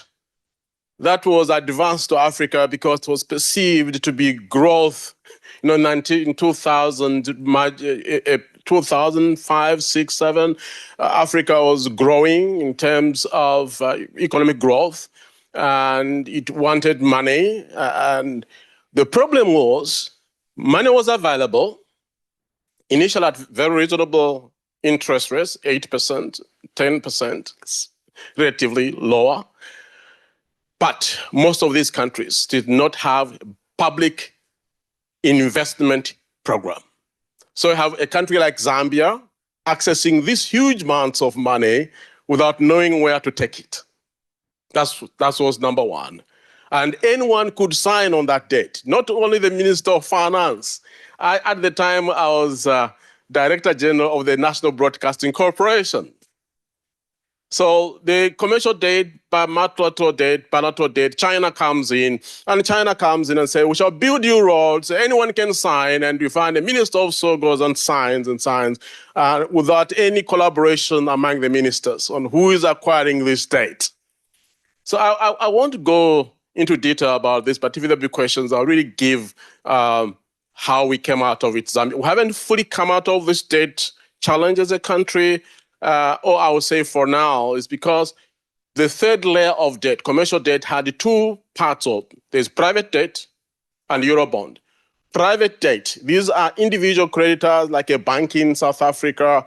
These ones we haven't resolved yet. But for the others, they have agreed to what is called the G20 Debt Common Framework. This common framework, equal treatment of creditors, and see how we can come out of these problems. And Zambia has resolved them now as I speak, except for the private debt. I'll answer questions later. Absolutely. Thank you very much. Just wanted to get a flavor of what it means to be talking about sovereign debt in African states, as it seems to be a very common theme that we're seeing everywhere we go. So next, Catherine, I was hoping that you could help us. I wanted to understand, with your experience in Microsoft, as a huge tech company that is really pioneering a lot of innovation, you've currently founded your African Development Center in Nairobi, of which you're now the managing director. I was hoping you could explain to the room what the purpose of this development center is and why is it positioned in East Africa as opposed to Silicon Valley here or in Europe. Thanks, Caleb. Please confirm I'm audible. Yes, we can hear you. We can hear you. All right, and thanks for having me. Microsoft invested in Africa Development Center 5 years ago, and Microsoft has similar software engineering hubs across the country. Microsoft's presence in Africa has been for more than 2 decades, but largely commercial. This development center allows us as Africans or Kenyans, because we have 13 other nationalities, to participate in software production. So moving away from software consumption and production. So we are actually producing or engineering or developing some of the Microsoft products that customers across the world love and use every day. Why set up shop in Kenya or Africa? It goes back to Microsoft's mission. Microsoft's mission is empower every person, every organization to achieve more. And as I said earlier, we had presence in Africa, but sales, now allowing us to participate in terms of production and also availability of tech talent. If looking at Kenya, for example, Kenya has had a rich history in startup ecosystem, large enterprises such as Safaricom, banks, and others that have had and continue to have a rich ecosystem of software developers. And also, if you look at the internet connectivity in the country, giving it also a very good positioning in terms of how do we continue to grow the tech talent and also accessibility from a commuting or access to other regions perspective. I think when I look at those overall, continues to position us well. But I must also, so ADC doesn't only employ Kenyans, we also have other nationalities, and it goes back to our name, Africa Development Center. And lastly, Microsoft has similar centers across the world. And these are the hubs where we develop Microsoft products that are used globally. Absolutely. And Kenya has started seeing its position as a silicon savannah, as they call it. It's an area where tech is really skyrocketing. And it's something that people like Catherine are really responsible for and really pushing the tech spaces across the continent. Shifting gears slightly, Mr. Kimani, I wanted to ask you about your experiences as serving as ambassador of Kenya to the United Nations. We've seen a lot of discussions recently about there being permanent seats on the United Nations Security Council for African nations. My question to you is, what is the consequence of such proposals? What would that mean for the African continent? And what could the consequences or opportunities be as a result of such seats? Thank you very much, Caleb. It's a privilege being here, and I have to say, I have to let out the secret. I know Caleb beyond his invitation to me, and I don't know about the rest of you. I find him so impressive. He cut a record the other day, music, business. It's fantastic. Do you mind if I comment a little bit about the debt? Absolutely. Just to make us all a bit uncomfortable. Absolutely. Right. Please do. Please do. Because I'm no longer a diplomat. Nowadays, I'm a dangerous man with a mic in my hand. So, and my brother here laid it out. I think I would love to hear, why did we need to borrow so much? The shortfalls in our capital markets, our low domestic savings, how high quality was the debt we took on and how we used it? Did it produce the economic effect that we were hoping for? So the last 20 years, we've gone back to the market. Or not last 20 years, maybe 15 years, we've gone back to the market, but there's been no appreciable growth of the African middle class. There's been no appreciable growth of manufacturing or any surge towards industrialization.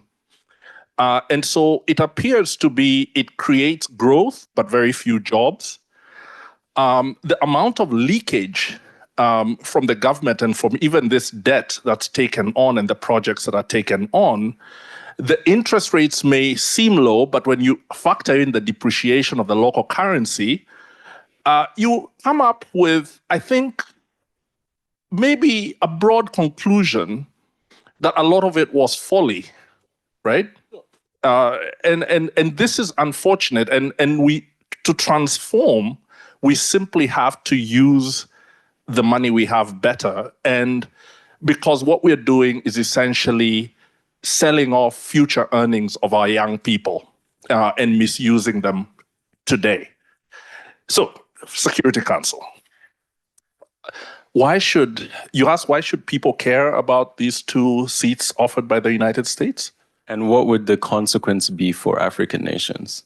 Yes, well, very recently, Ambassador Linda Thomas-Greenfield, who's America's permanent representative to the Security Council, to the UN, stated at the Council for Foreign Relations that the United States was prepared to support 2 permanent seats for Africa in the Security Council, minus the veto. There are 15 members of the Council. 3 of them are African, but they're non-permanent. And this would then move 2 others into the permanent ranks, but she said without the right for veto. So, having served in the Security Council in 2021 and 2022, I take it only as the beginning of a negotiation. It's not definitive, and what ends up happening will not be because a single US administration wants that to happen. It has to be a negotiation that's going to include not just the members of the Security Council and the veto-wielding ones, most importantly, but the membership of the UN. So it's an opening move. Other powers, Security Council permanent members, have also signaled some willingness without mentioning names. The official African position is called the Ezulwini Consensus, and it asks for, one, the elimination of the veto, but lacking the elimination of the veto, for there to be at least 2 African countries with permanent status and full rights of the veto. So that's a mouthful. Why does it all matter? It matters because global decision making, to use the cliche, if you're not if you're not sitting at the table, you're on the menu or something of the sort. And 60% of the files that the Security Council deals with are from African conflict situations. And in each of those situations, there is an important interplay between local political entrepreneurs who are using violence to advance their aims and external actors, whether they're commercial or just geopolitical actors. And the Security Council plays an important role in shaping how the international community responds to these conflicts. Africa has built an extensive peace and security architecture under the African Union. And so this would be the crown on top of an African peace and security architecture, which would hopefully allow Africa to be more empowered in solving its own peace and security conflicts. That's the ideal picture. But very briefly, what it means for any of these 2, assume it's 2 countries that become permanent members, assume that Africa's demand for veto power is achieved. Well, it has very significant implications. Which two will those be? Will it be Zambia? Will it be Nigeria? Will it be South Africa? So there's a huge fight waiting to happen there. And of course, Nigeria, South Africa, Egypt, they feel that they're in the frame. But what would happen if they went on? Number one, a permanent member of the Security Council cannot get their news on the BBC. They have to have the intelligence capabilities to collect intelligence worldwide on the files in the Security Council. Now, I don't know what intelligence Nigeria and South Africa and Egypt carry. I know the one Kenya seeks. I know none of them are worldwide security intelligence actors. So you have to transform your intelligence service. That is the job of hundreds of millions of dollars, if not in the billions. Two, you have to have diplomatic representation far more than you do now. Right now, South Africa has the largest diplomatic footprint outside Africa, but even that is so modest compared to France, the UK, which have the lowest in the Security Council. So again, you probably have to double your diplomatic. You probably have to double your diplomatic footprint. I don't know how much that will be. It's clearly not cheap. Third, you cannot be a country with a veto and be on aid. You know? You cannot be on aid, surely. And you cannot be on aid from the people who are permanent members with you, because they'll say, listen, don't veto us or we'll let your people starve. So you have to transform your economy. And you have to be pretty stable, because the power of veto means you piss off a lot of people if you use your veto. And if you have internal, you're very unstable, well, you're unlikely to use that veto a lot.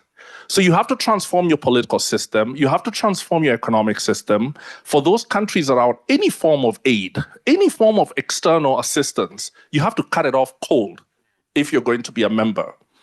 Then fourth, are you going to look eye to eye with the Russians and the Americans and pursue interests at variance with theirs using your veto?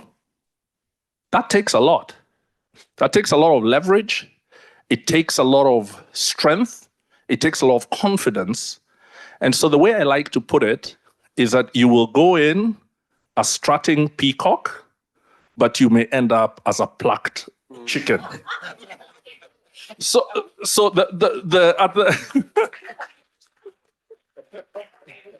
at the very end, the final point I have is that Africa has to figure out, how do we change the African Union to be far more effective, far more decisive, so that these seats on the Security Council, however they play out, become an extension of our collective security will.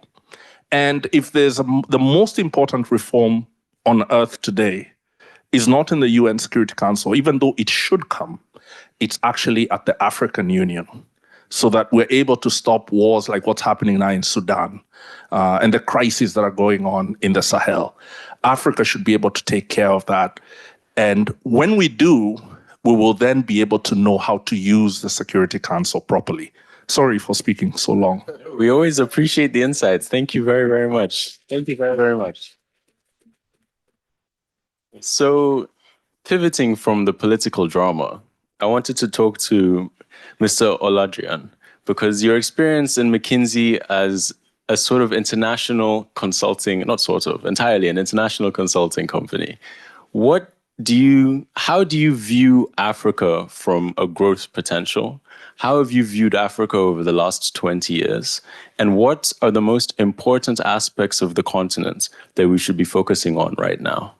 Yeah, by the way, I think the discussion is very interesting and would love to engage there, but I'm not a diplomat, and I will stick to the data. Look, stay in my lane. Me too. It's great to be here. This has been an awesome conference. I love coming to this type of events because I feel like I go away with a lot versus what I bring. Look, I joined McKinsey in 2010. That's 14 years ago. In 2010, we had just released a report called Lions on the Move. By the way, my friends typically laugh at me and say, have the lions moved yet?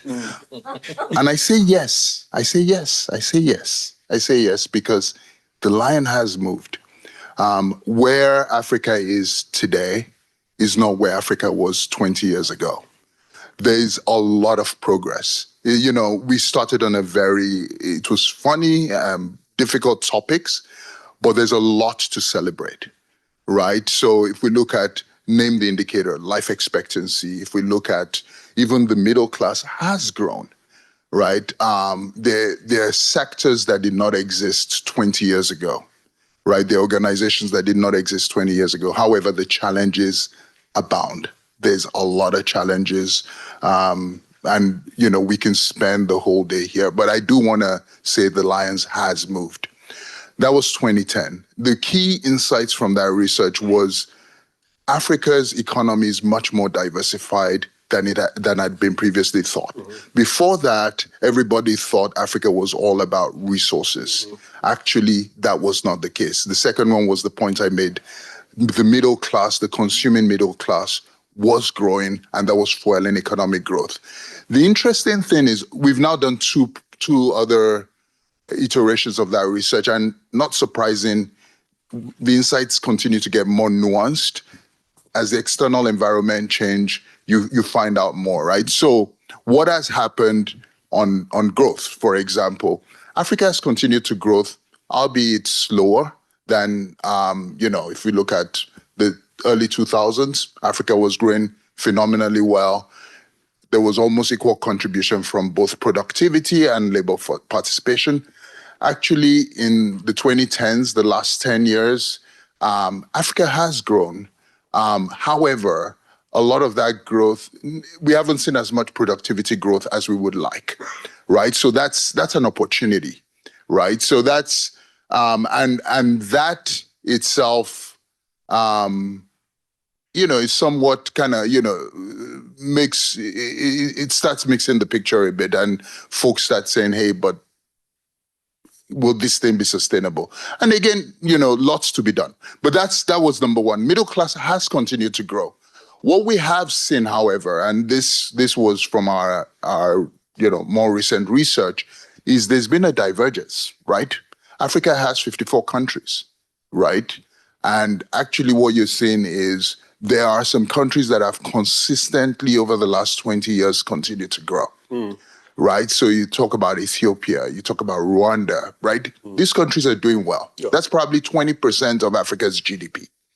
There are some countries that have had recent slowdowns. I'm talking about kind of around the pandemic, post-pandemic. You've seen significant devaluations. We're talking about countries like Nigeria. We're talking about countries like Angola, right? With Zambia, right? Now, these countries account for 40% of Africa's GDP, right?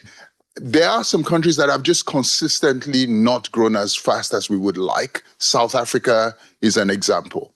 Now, but they've continued to grow, right? So, I mean, my point is there's an increased divergence. We need to get much more nuance, right? And you can actually get nuance down to specific trade corridors, specific cities, right? And all of a sudden that feels and looks differently. The last thing, maybe two other points, and then I'll pause for other discussions. The first one is the situation, at least when I talk to my clients and they say, hey, we get the growth story, we get that, but how about corruption and how about governance?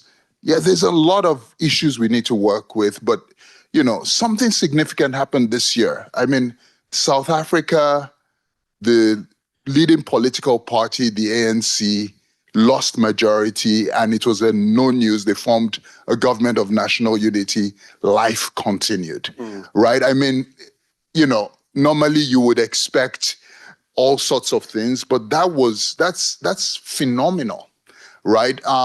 Nigeria, lots of problems, lots of economic problems. We've seen the devaluation, we've seen inflation go through the roof. But Nigeria has implemented a bunch of reforms that they've struggled to implement for the last 50 years, removing the oil subsidy, really trying to converge the FX market, the black market, which is the parallel market, and the official rate. Again, these are reforms that's going to drive Africa's potential over the next 10, 20, 30, 40 years. So we are optimistic. As McKinsey, we're not ignoring the challenges. The debt situation is a problem. By the way, the other part of that is very few African countries have a tax to GDP ratio over 12%, right? I mean, of course you will borrow. Of course you will borrow. If you cannot collect, if you don't have the mechanisms to collect revenues, right, to provide basic goods and services. Now, that's not an excuse, that's just the facts. Lots to be done. We'll continue. Thank you very much. But we're touching on very important points, and one of which I want to build up on slightly is the idea that Africa is a plethora of countries. It sounds very cringy to me to have to sit here and explain that Africa is not a country, but I feel like the degree of difference is something that is very often misunderstood. When we say that we're 54 countries, we're not just saying it's 50. It's not like it's the United States and we're all American, but it's just he's from California and I'm from New York. It's really complete cultural, socioeconomic difference. And trying to place global or even continental scale policy. That's what makes the African Union so difficult. That's why we're always arguing with each other, because everybody has completely contrasting views on the world. And this leads perfectly, almost as if I planned it, onto our next question. So, Mr. Williams, what I'd like to ask from you, you're somebody who's representing the private investing sector. You deal a lot with clients trying to understand Africa and trying to understand what it means to actually be deploying capital into Africa. How should we, as an investor, especially a foreign investor, be accurately perceiving the risk of the African continent? And what are the steps that your firm is taking to price that risk accordingly? Well, first of all, thank you for letting me be here. This is a very impressive panel. I'm intimidated over here. So perception is a big part of this. The first time that I landed in Africa, I was picked up by a driver. His name was Yapi. He's unfortunately just passed away. We were in Johannesburg and we were just about to get on this freeway, and there's a sign that says you're now entering into a high crime area. And I made a comment, and I'm not sure what the comment was. I don't remember, but it was American. And he turned to me and he said, "This is 2018. We have CNN too, so we know what's going on in Chicago." And that's part of the perception problem that U.S. investors have about Africa. Africa is 11.7 million square miles. It could hold all of China, all of India, all of the United States, and all of Western Europe in its borders. It is a huge place. The Sahara Desert by itself is the size of the United States. So when I go out into the world, and I'm going to get to your question in a second, to talk to private equity investors, that I hear them talk about Ebola, or I hear them talking about Mpox, or just something they've seen on the news. And they don't understand that, DRC is probably the last place we ever heard about Ebola. That's as far from our offices in Johannesburg as Los Angeles is to Miami. So anyway, that's part of the perception that we have to overcome. As far as risk is concerned, there are 54 countries in Africa. We invest in about 8 to 12 of them. So we're always obviously assessing whether or not a country is ready to graduate and for us to invest in. Here's what we're seeing. Africa has 1.4 billion people. The average age is 19. The US is 38. I think Europe is 42. That is a huge labor force. That is growth that in a population and the labor force that is unparalleled anywhere else in the world, except for developing Asia. They're moving into cities. I don't know why my mouth is dry here. They're moving into cities. There are 80 cities with more than 1 million people in Africa. It dwarfs everything else. And when people move into cities, they want stuff. They want to buy things that you want to buy when you go into cities. For instance, they want fast-moving consumer goods. They want facial care. They want hair products. They also want They want electronics. All of these consumer areas are growing like crazy for us. They're growing 20 to 30 to 40% a year. So we see that as an opportunity that offsets some of the risk there. You know what? Somebody else would take it while I get some water. Sure, please. I can build off of that, because a lot of what we see even in FMCG and fast-moving consumer goods is you see cities where overnight it goes from everybody just dealing with their typical, what you would imagine all of Africa looks like, with your banana trees and your whatever farms and stuff. So all of a sudden you see hyper-metropolistic style cities. And all of these cities are no different from New York when we're sitting here. And all of these products are things that you'd be looking to buy at your 7-Eleven. And somebody has to be producing all of those products in a span of overnights. I was recently in Congo, which was very interesting. I don't know if any of you have traveled to Congo, in DRC. Sure. And one of their cities has 20 million people, Kinshasa. And in these 20 million people, you walk around and it feels packed at all times. Every single one of those people is looking to buy bread in the morning. Every single one of those people is looking to buy cooking oil. Every single one of those people is looking to buy materials that you need on a day-to-day basis. And so when you see people like Mr. Williams is saying, 20 million people, all of them are moving into the city in the last 5 years. Somebody has to be the producer of those products. And that's where we're seeing a lot of the private sector opportunities. Yeah, we are, sorry to interrupt, we're investing in grocery stores as well in Nigeria. So Nigeria has 239 million people. And 7 years ago, they had 20 grocery stores, 20 supermarkets, rather. That's just amazing. So that's a potential for growth that is not in a sophisticated sector, but a sector that people need this, and they're growing and they're buying. So there are opportunities there to offset what the perceived risk is across the continent. Our biggest challenge is just educating private investors about the opportunity set. Absolutely. And so I made sure to get everybody a question so we can switch to a more discussion-based format. But one thing that I wanted to and I think, Ambassador, you can get us started with this, is we've seen a lot of global nationalism on the rise, a lot of pullback of the existing hyper integration between countries. Amongst Africa and amongst the African Union, we've always had a sense of Pan-Africanism and trying to promote the Pan-Africanism. Different ambassador, understood.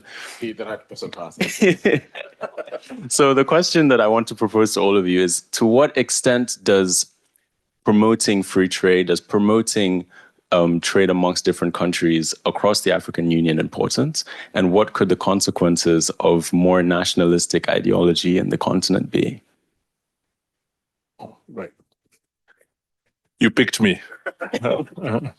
Well, Africa right now is seeking a really audacious free trade regime, the African continental free trade area for the whole of Africa. And this was an initiative championed by President Kagame of Rwanda. And it really, I think it's growing, it's moving. It came on in record time. It was ratified in record time. Now it's the nuts and bolts of getting it going. But I can confirm that today there are people trading between Ghana and Kenya using this new free market regime. So it's going to take a while, but when it does, I think it'll have huge transformative potential. In fact, I think those of you who understand economics more than I do, I think will be able to speak to that more.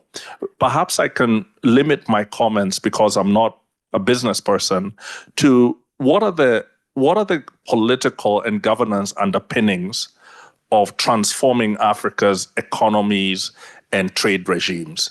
So usually when I'm speaking and they're business people, what African business people have over time learned to do is to try and tune out government from their bandwidth, even though they deal with it constantly. And it's because they have to operate under such conditions of such complexity and difficulty.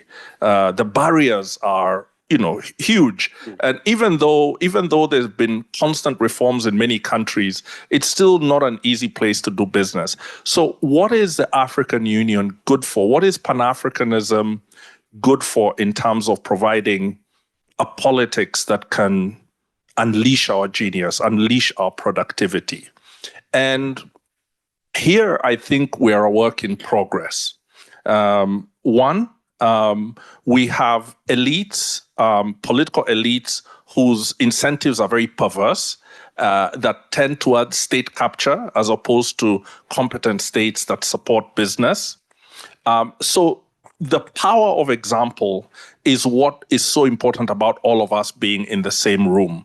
I keep thinking that Africa needs one or two explosively successful countries, so that when these 54 men and women enter that big room in Addis Ababa or wherever they're meeting, if two of them have managed to bring their people's GDP per capita to $10,000, $15,000, everybody's a copycat. So there'll be a lot more who'll try and say, okay, if they can do it, then even we can do it. How did they do it? Right now, we don't yet have enough examples. At least there's some countries doing well. The Mauritiuses of the world, the Botswana, they're doing well. But they tend not to be standout examples because of their size. Yeah. But we're all waiting for Nigeria, to explode. Even just what has happened in Lagos is so inspirational to many Africans. So I think Africa is not going to suffer is not suffering. We have our problems. We have corruption. We have state capture. We have conflicts, but we don't have the kind of ideological political divisions that you see in Europe, that you see here in the United States. In fact, there's a broad consensus within Africa on using markets and business to enrich countries. This is not an actual argument. You could argue about a few things, but there's a broad consensus. And I think the African Union and the African free trade area are really the jewels of Pan-Africanism right now. The way President Kenyatta said once, which I think really captured my imagination, was that he said the Pan-Africanism of the liberation movement of decolonization was critical and it's important. Now we need a Pan-Africanism of economic freedom, of economic productivity. And I think that's where Pan-Africanism is headed now. That's where the most exciting conversations are, despite the very clear challenges we still have to deal with. Can I say something very quickly? The elephant in the room, which we all know about Africa, is the young people.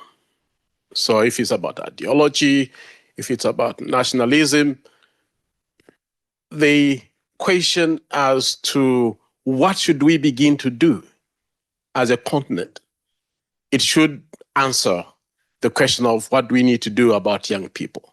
Today, some of you may not be aware, and I'm happy I've mentioned one country here, Excellency.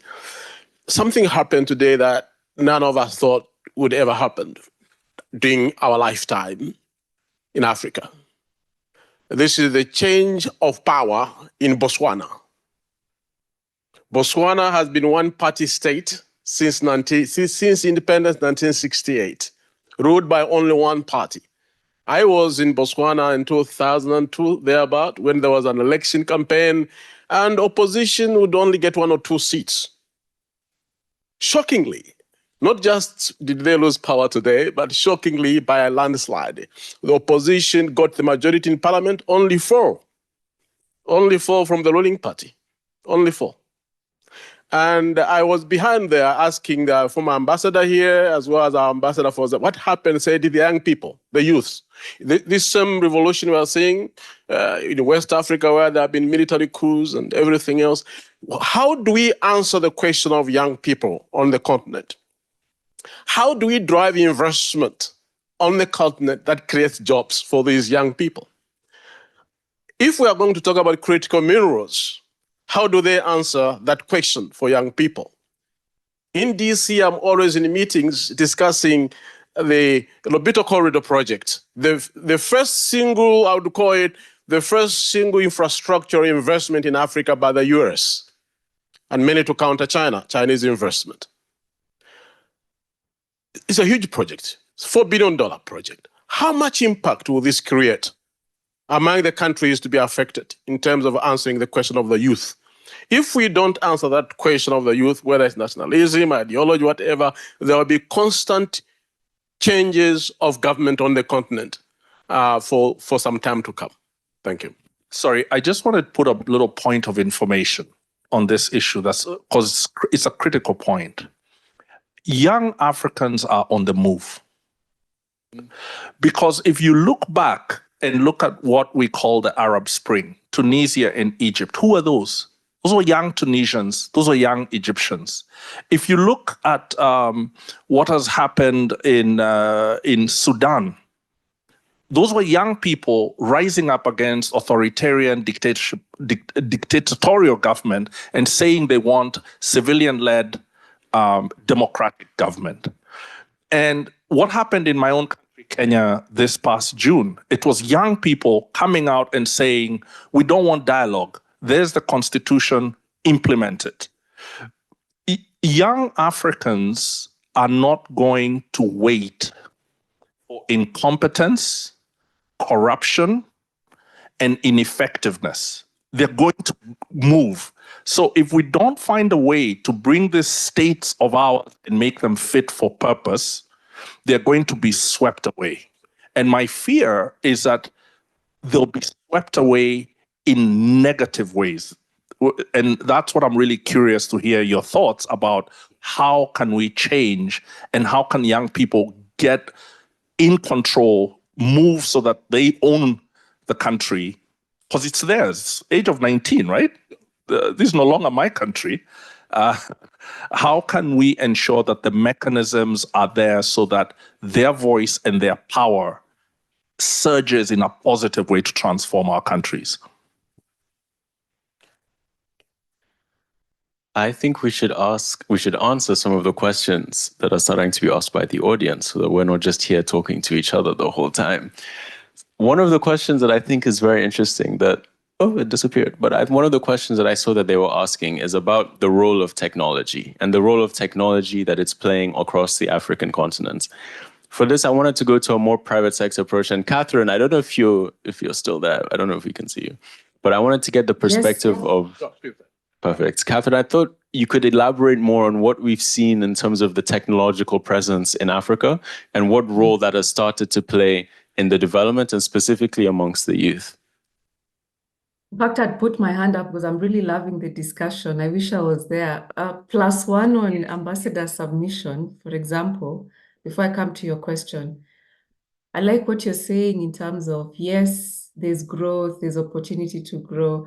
But for me as a tech leader, I always think about which country in Africa will be that one we'll look up to and say, look, they're really driving digital transformation. So how do we as Africans really leverage digital tools for shared prosperity? Where am I coming from? If you consider the revolution that gave us electricity and the benefits that came from that, if we apply that today on AI, continue to evangelize and also adoption of those tech tools, at times I sit here and imagine, when will we become like an India or a US, if you consider the opportunities, the jobs, the enterprises or startups that come up as a result of really leveraging technology. But to your question also around youth really participating in the digital economy, I'm always inspired when I meet young people across the continent who are self-taught. For example, there's a young man I always talk about. He used to be a fisherman in the western part of Kenya, and he knew he wanted a better future. So he started leveraging courses on YouTube and Coursera, all these online platforms. And today he's a software engineer. And also to Ambassador submission earlier, if you consider what happened in Kenya in terms of protest and leveraging social media platforms to really drive civic education, and we're really living in a knowledge era. There's so much opportunity in terms of, first of all, people are demanding for change, people are demanding for accountability, but therein also lies a huge opportunity to really grow our economies, leveraging on technology. And of course, I'm very unapologetic because I'm a technology leader. I'm always looking for opportunities. How do we really grow our economies and leverage technology? Caleb. Absolutely. Can I just just for a second on that too? So, SMEs make up a big amount of GDP in Africa. Some people say as high as 80 or 90%. But about 60% of SMEs are not banked. And so they use mobile payments for everything. And that is just transforming their access to a lot of things, not just to pay, but for working capital, for insurance, for credit, for investing. I mean, TD Ameritrade is coming to Africa if it's not there already. And this is because, their mobile accounts is about 856 million of them that in Africa. It leads the entire world. So they have never been tethered to a landline or laptop. They've been doing all of this on their cell phones.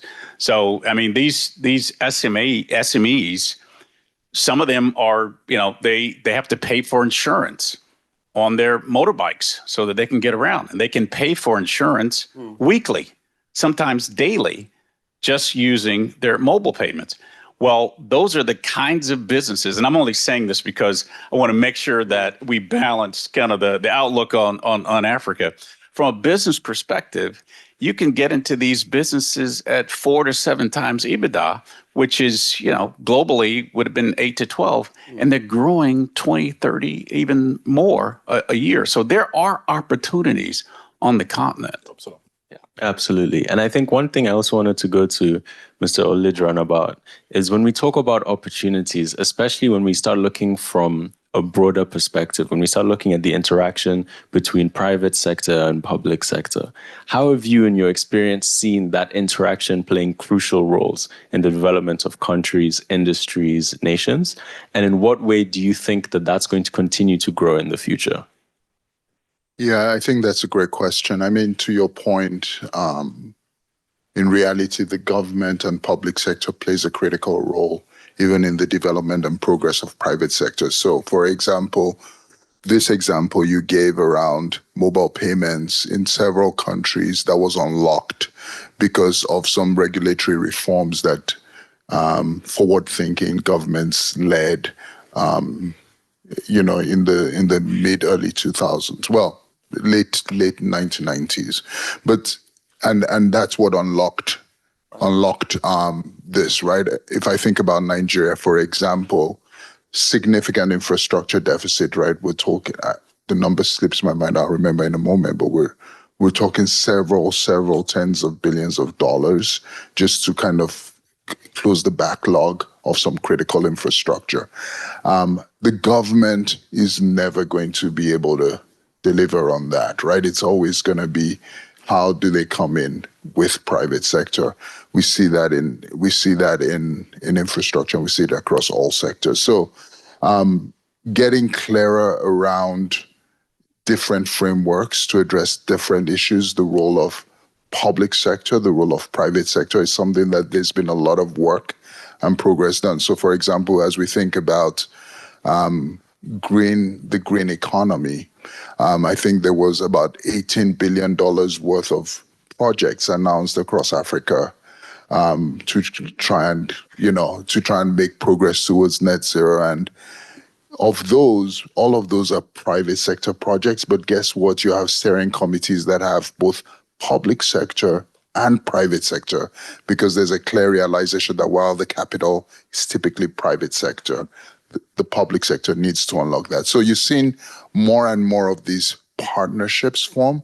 You're also finding structures being put in place. And that's the only way we're going to get the scale we need to address many of the problems we've talked about today.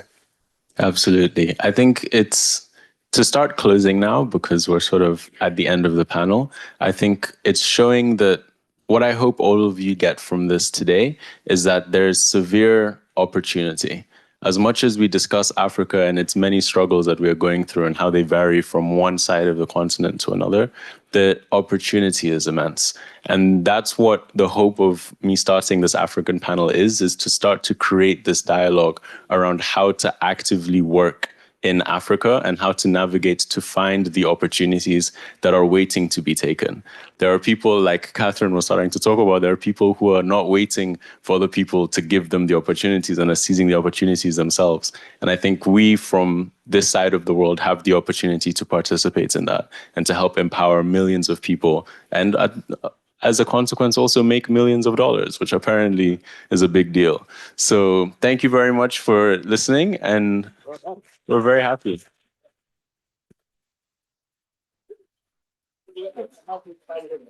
Oh yeah, yes, we should do photo.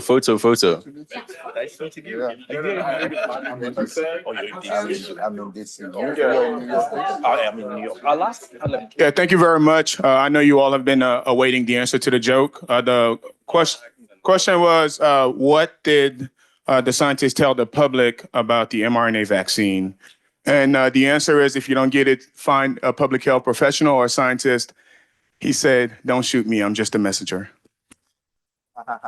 That's funny.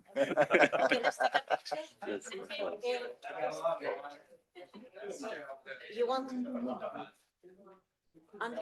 Andrew? Dean? Yeah, sure, absolutely.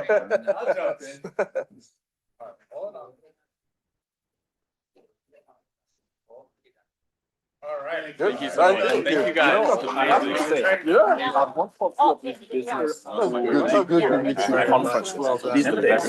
Oh no, I think Everybody stay seated here. We've got the last session of the afternoon.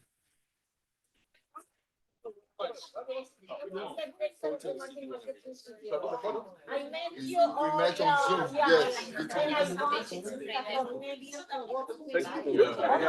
Mr. Ambassador. Thank you so much. Thank you. Thank you so much.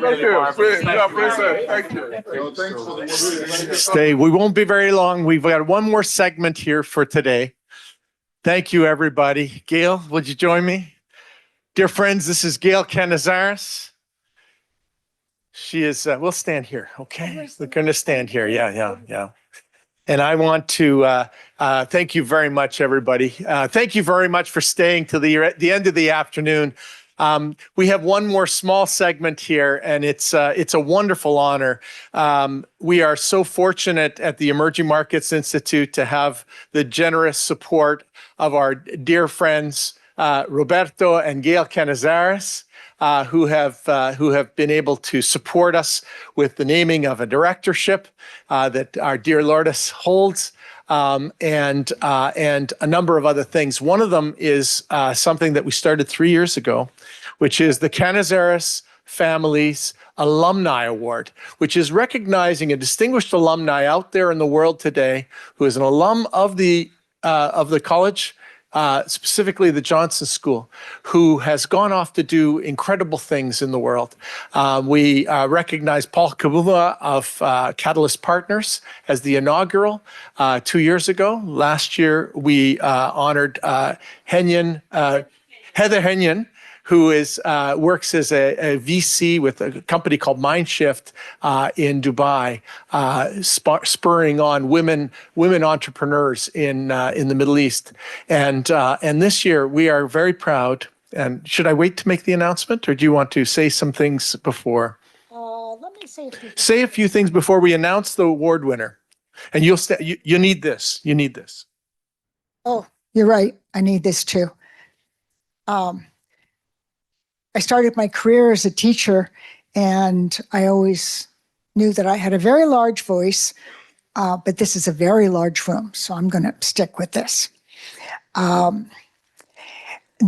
award winner for this year is someone who took 1,000 stores and turned them into over 21,000 stores with 330,000 employees. But we are not going to be giving the award for that. It's wonderful. It's marvelous. In fact, much of what we've heard today is how do we turn something small or even just a thought into an enterprise that can provide life and a career for a lot of people, because there are a lot of people out there that need that. I'd like to tell you two things about this person. And I'm going to have to use the word he, just because I don't never know what to do with the he and the she. He was an undercover CEO. That's something that goes outside the lines that most of us think about drawing within.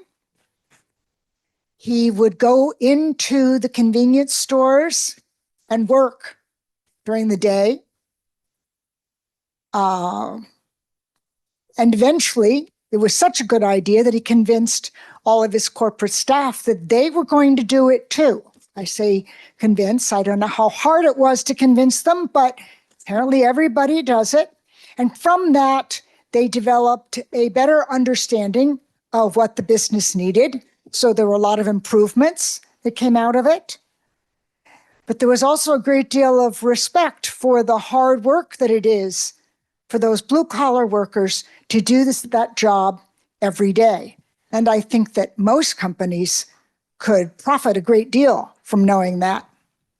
The other thing was that this person realized that more flexibility for his people would make a better workforce. Thank you.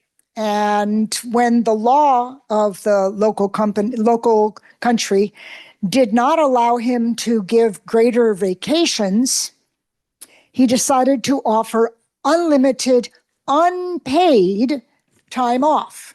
Now, unpaid may not sound like a big deal, but for a lot of us who have complicated lives and are caring perhaps for children and elderly parents, or have a project of something in their lives that they really want to get done, being able to make that choice is important. In addition to that, he provided flexibility to work from home. Most of us have had some relationship to that since the pandemic, since most of us worked from home. I ran a family foundation from home. Well, home. Home was Bogota, Colombia, where we ended up during the pandemic. For 7.5 months, I learned how to use Zoom so that I could run our family foundation and keep it moving forward during that time. If I hadn't learned to do that, it simply would have stagnated because text and emails would not have been sufficient to do that work. When this person received the Quintela Award for Distinguished Latin Cornell grads, he gave a lot of credit to his Cornell education. I thought that was marvelous because Rob and I both give a lot of credit to mostly his Cornell education. Well, he was here a long time. And my parents actually, at a time when you did what your parents told you to do, actually plucked me out of Cornell at the end of my freshman year because I was dating this older foreigner. They dropped me into Vanderbilt University, where I was able to graduate in 3 years instead of 4, and I married him anyway 50 years ago. So the second thing that this person credits is something about his strong marriage. I'm going to have to ask about that because I love stories about strong marriages that start at Cornell. I would like to offer my congratulations to Eduardo Padilla Silva, MBA 1981. If you would come forward, please.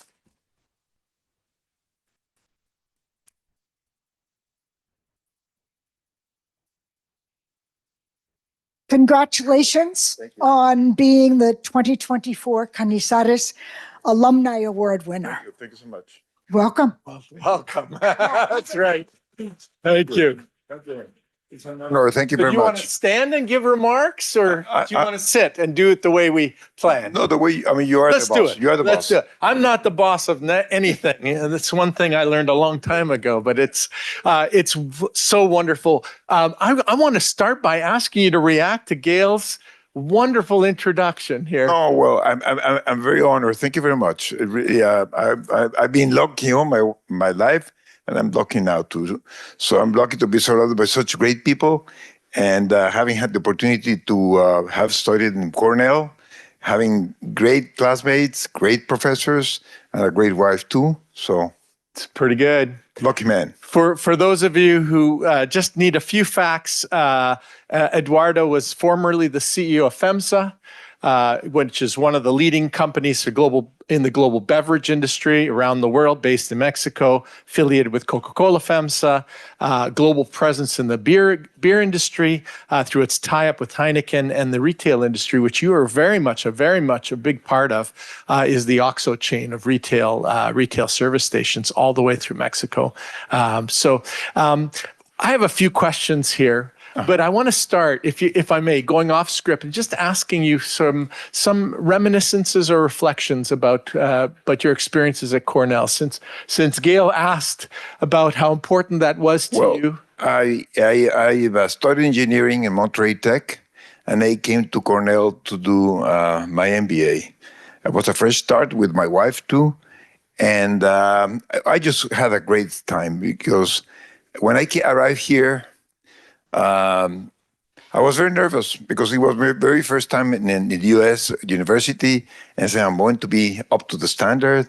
What are the guys going to be like? And it was just a great camaraderie, great people, great professors, a lot of rigor in some of the finance, operations, and statistics, and accounting seminars. Tom Diamond, Joe Thomas, Bob Smiley. But the other thing at that time, we had Dick Taylor, and Dick Taylor was coming up with the behavioral decision theory. Dick Taylor now is a Nobel Prize winner for economics, who was in Cornell, and then he moved to Chicago. And at that time, even another guy, Carl Weick, it was important that there was not only the hard skills, but the soft skills too for managing. And I really learning that there are two sides of managing a company, which is the hard skills and the soft skills, helped me a lot. And so I'm very grateful. We will send him that message. Yeah, please. He still keeps in touch with us. Mm-hmm. Okay, so let's. I've got a couple of questions, and I don't know if we'll have time for the audience, but corporate culture. I've heard you speak We've talked before about this, the importance of corporate culture and the importance of anchoring values. And I'm not even sure this is a unique concept for a corporation, a large corporation in emerging markets, but you can spin it that way. 130-year-old company, FEMSA. It features prominently on its website its culture of action with values, and it talks a lot about its sustainability of its products, consumers, energy efficiency, and talks a lot about the healthfulness of the employees. And you heard Gail talk about how important that was. So your quote that I remember, it was a privilege and a responsibility to impact the lives of thousands of people. Talk about that and how that reflects you. Well, given my Christian background, I really think that we have the duty to impact our people that are closer to us. So it's like a centrifugal force that you start with yourself, your family, and then your business, your community, your country, and the world. And by having that in mind, FEMSA has been always a company that created that there has to be economic value and social value. And one could really be fostering the other. And we never, it's very easy to, sometimes you may find a dichotomy that is not true, that is either one or the other. But I think great management is to make them the two. And I think great people or great professionals break those cultural barriers that is either one or the other, and then could be both. And by doing so, companies do excel, people do excel, and that's the way we foster it. There is always the problem to become a paternalistic. I hate paternalism. What the great thing is what is called radical candor, which is very caring, but very demanding, because you want to be a champion. You want to have a great company. And in great teams and great companies, there is always tension, but creative tension, beautiful tension.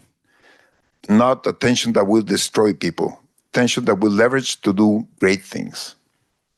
I love that. Bottle that up. Forgive the. Let's talk about FEMSA. And something that I find fascinating is its really pioneering push in the sustainability space. It started its sustainability reporting in 2011, well before it became fashionable. Joined the sustainability index of the Bolsa Mexicana, and it became part of the Dow Jones EM Sustainability Index the year after. I know this is a source of great pride. During your years as CEO, you received the Science Based Targets Initiative certification, and you issued a green bond. I don't know how many before you for a $705 million capital raise, the largest in the history of any company in LATAM. And then another sustainability-linked bond for another $470 million in a couple of years later.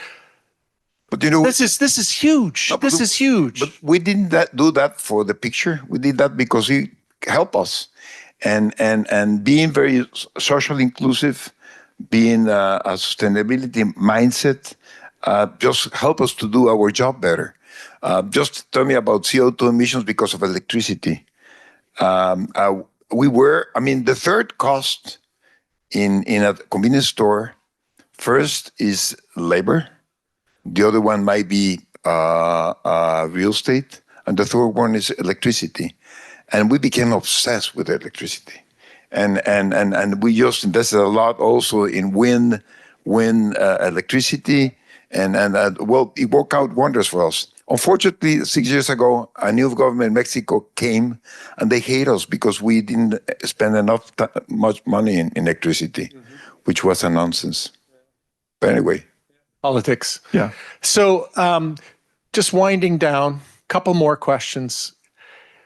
How do you, now that you've stepped away from the role of CEO of a major corporation, how do you see the role of CEO evolving today and going forward? I'm sure you've had some chance to reflect on this now. I think strategy and doing the right thing is a major importance thing in a corporation.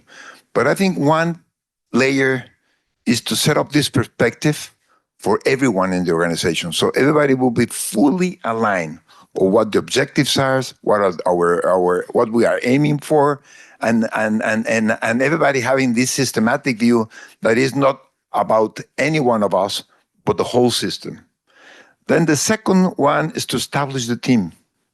To establish a team where everybody will find where each of us played and how that team energy will be at a very high mark. And then finally is our roles of manager, which is by serving others. So really my role was really to help others to foster and flourish the best way they could.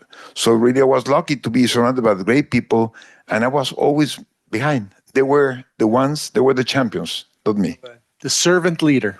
Yeah. The servant leader. I love that. I love the message of that. Okay, so last question. There's a number of students in the audience. They are looking at you as a role model for their future careers. They think this is where they would like to go. Yeah. And you have a chance here now. The 2024 Cañizares Alumni Award winner, a celebrated CEO of a major corporation. You have a distinguished career spawning from your wonderful education at Cornell University. You have a chance to give a message here, a message of advice, something. I really, well, share with them. No, I probably, my one mistake I have is that I didn't find, because I'm not narcissist, but I didn't find that my ego was such strong presence on me, and probably sometimes not helping me to obtain the right things. So late in life, I think about like 9-10 years ago, I found that my ego was around. So, and ego is always around managers and directors, and it's just, we need a lot of help. You need help. I needed help from my friends, family, collaborators, to place my ego where it has to be in order to subordinate myself to the major thing that we will all going to accomplish. So I really think that the earlier you get your ego around, it will not disappear. As long as you are able to identify, and when you are speaking yourself and when your ego is speaking, that will be a great learning. And the ego manifests itself usually with drama and victimization. So whenever you see drama and victimization, the ego is around. So watch it. I found it late in my life. I wish I could find it earlier. That's good. Can we take one question from the audience? So, because I didn't want to dominate the whole thing. Somebody shout out the question, and I don't know if somebody's on Zoom listening, well, I'll repeat it. So anybody, question for our award winner, Eduardo Padilla Silva. Anybody? Everybody's at the end of the day. It's wonderful. I'm so grateful to you. You know, oh, we have one. We do have one. Frida, our dear Frida. No, it's okay. It's okay. She'll shout it. Okay. Professor Voice.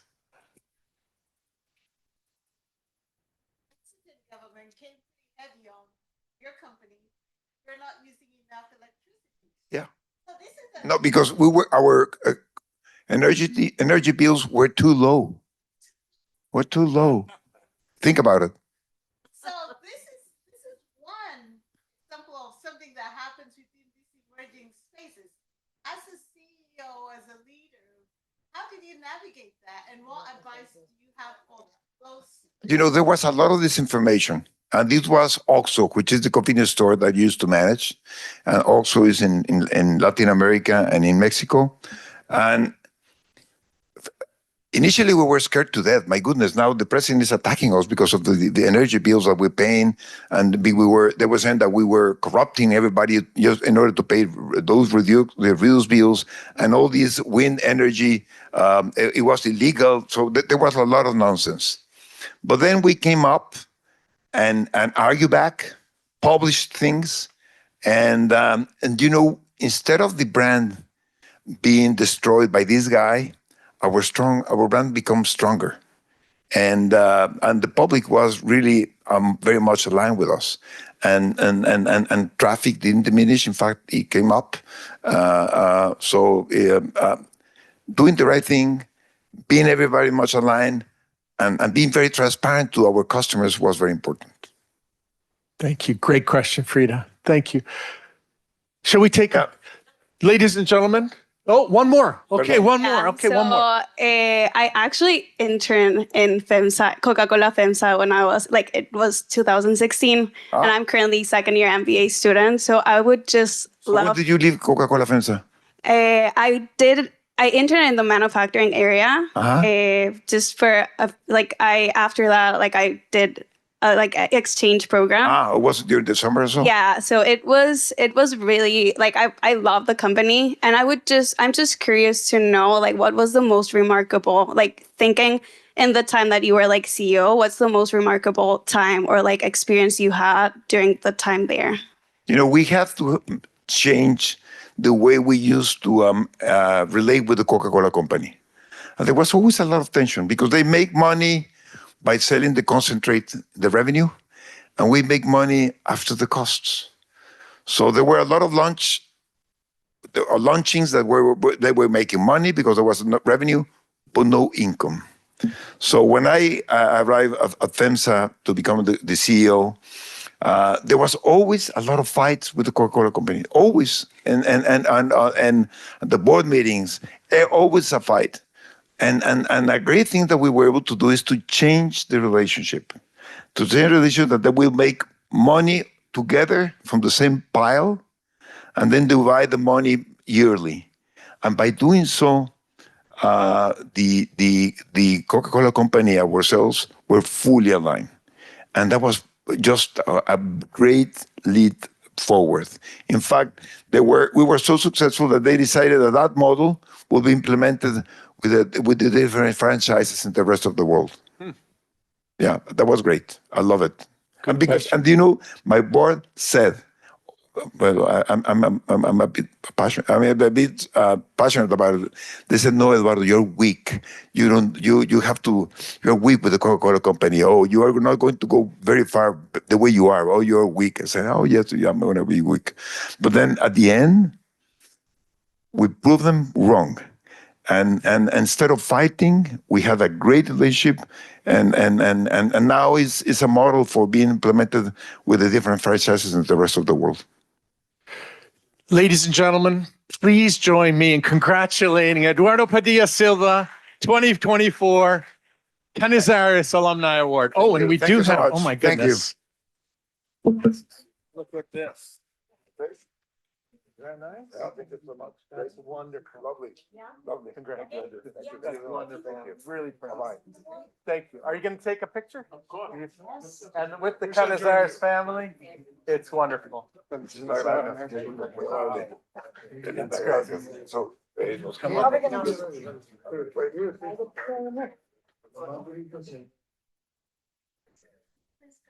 little closer. A little closer.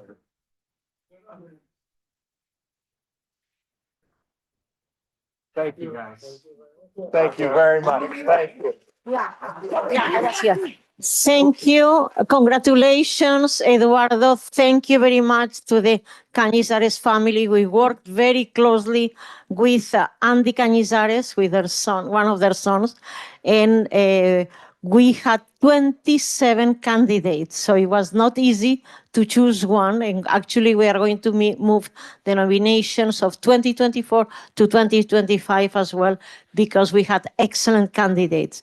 So it's time to close.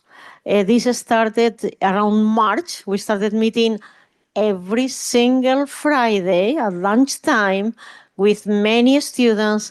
This has become from 1 day to 2 days. So we did the experiment with 2 days because, as you have heard, the case and the pitch competition have become so big that we needed to move it to Thursday, to the previous day. So very, very grateful for, first of all, to the EMI Advisory Board, including Nel Keddy Cruz, definitely Gail and Rob Cañizares. Definitely EMI would not be what it is today without your personal and your financial support. Henry Renard, Mark Mobius, Corning International, Go Candora, and again, you were part of our parkour of our development of the case. It was amazing from day one. Your country manager in Vietnam was key to help us in the development of the case. So the students were so very welcome. Kenza and Isrina and Yash in a completely different country where they had never been, and they were received by Quan Do, and he made them feel at home, and he guided them through the interviews, through the visits to the manufacturing facility. It was amazing. A special thanks to our amazing EMI fellows. Please get up, co-presidents and organizers for the case competition, Iris Arguedas and Nika Chabra. We spend Sundays, Andre, thank you. Sundays looking back and forth who should be the finalist. Osagi, we have been, and Carlos Osagi mainly, we have been there again since March. And I remember sitting with you in the Sage Atrium and saying, we do numbers and let's decide and finish it. And Mark Mobius, who again helped us coaching the finalists. And our appreciation, Andres, Rafa, Caleb, Carl, Ariaman, Himani, Sahil, Renata, excellent project managers. Also Maya, Valeria, Sarah, Lindsay, Nilam, Elaine, Nidhi, Pavulari, Cara, and Marcela, the team here that has been with us along the way and also reminding us what we had to do. The EMI team, Dimitrios, Neranzinis couldn't come, Avida, Shefali, Daniela, and the social media team, great team, Elnaz Goyazeva, and Sasha Beliablia that has joined later, but is also today, she had to manage the bus, which was not easy because the bus was late. So thank you very much. Last but not least, definitely Daniel Dos Anjos, who has been there. All the judges, as someone said in the presentations, I think Andrew, definitely 33 speakers, 18 judges, of course the audience, both online and in person, in the collaboration that we started last year and has become, Frida, thank you so much for coming, looking forward. All the participants in the pitch and the case, and we have here the winners. It's not only the winners, I told with 705, is just to learn more than you win or not, because so many. We have also past members of the EMI team here. Thank you very much, Mihika, Pritika, and Vinita for joining. Brian is there, I don't see it very well. Yeah, thank you so much, great. And from last year, Fei, who developed the case last time, and Julian has been online, so thank you very much. It takes a village, really is a tremendous amount of people. Probably I may have forgotten someone. And last but not least. No. I get the last one. No, last but not least, definitely, these institutions are, well, I was before in a small business school, well, big, but in the big. And now at Cornell, you have to navigate a lot. So I look at Andrew and said, Andrew, please. And he makes it possible. So thank you very, very much, Andrea. Not easy. Dear friends, it takes a village, but there has to be a leader of the village. Yeah. Lourdes, you have taken this EMI to the heights it has achieved. Yeah. Ladies and gentlemen, Lourdes Casanova. Thank you. You have to take a bow. And Susan. Yeah? Who? Nidhi. Oh, yes. Okay. We had a great team from the MSBA, this time led by Sarah Lynch. They have been instrumentals helping us definitely with the research and everything. Sarah, very much. The interviews, we always look for interviews and don't have them. And I know that you were able to get them all. Thank you so much, Nidhi, Luipa. And we forgot someone else. I was very happy today who Susan from the library came. Good. Thank you, Susan. So many questions and you answered. Previous team also Chase here that help us. Thank you. We have to stop. Thank you.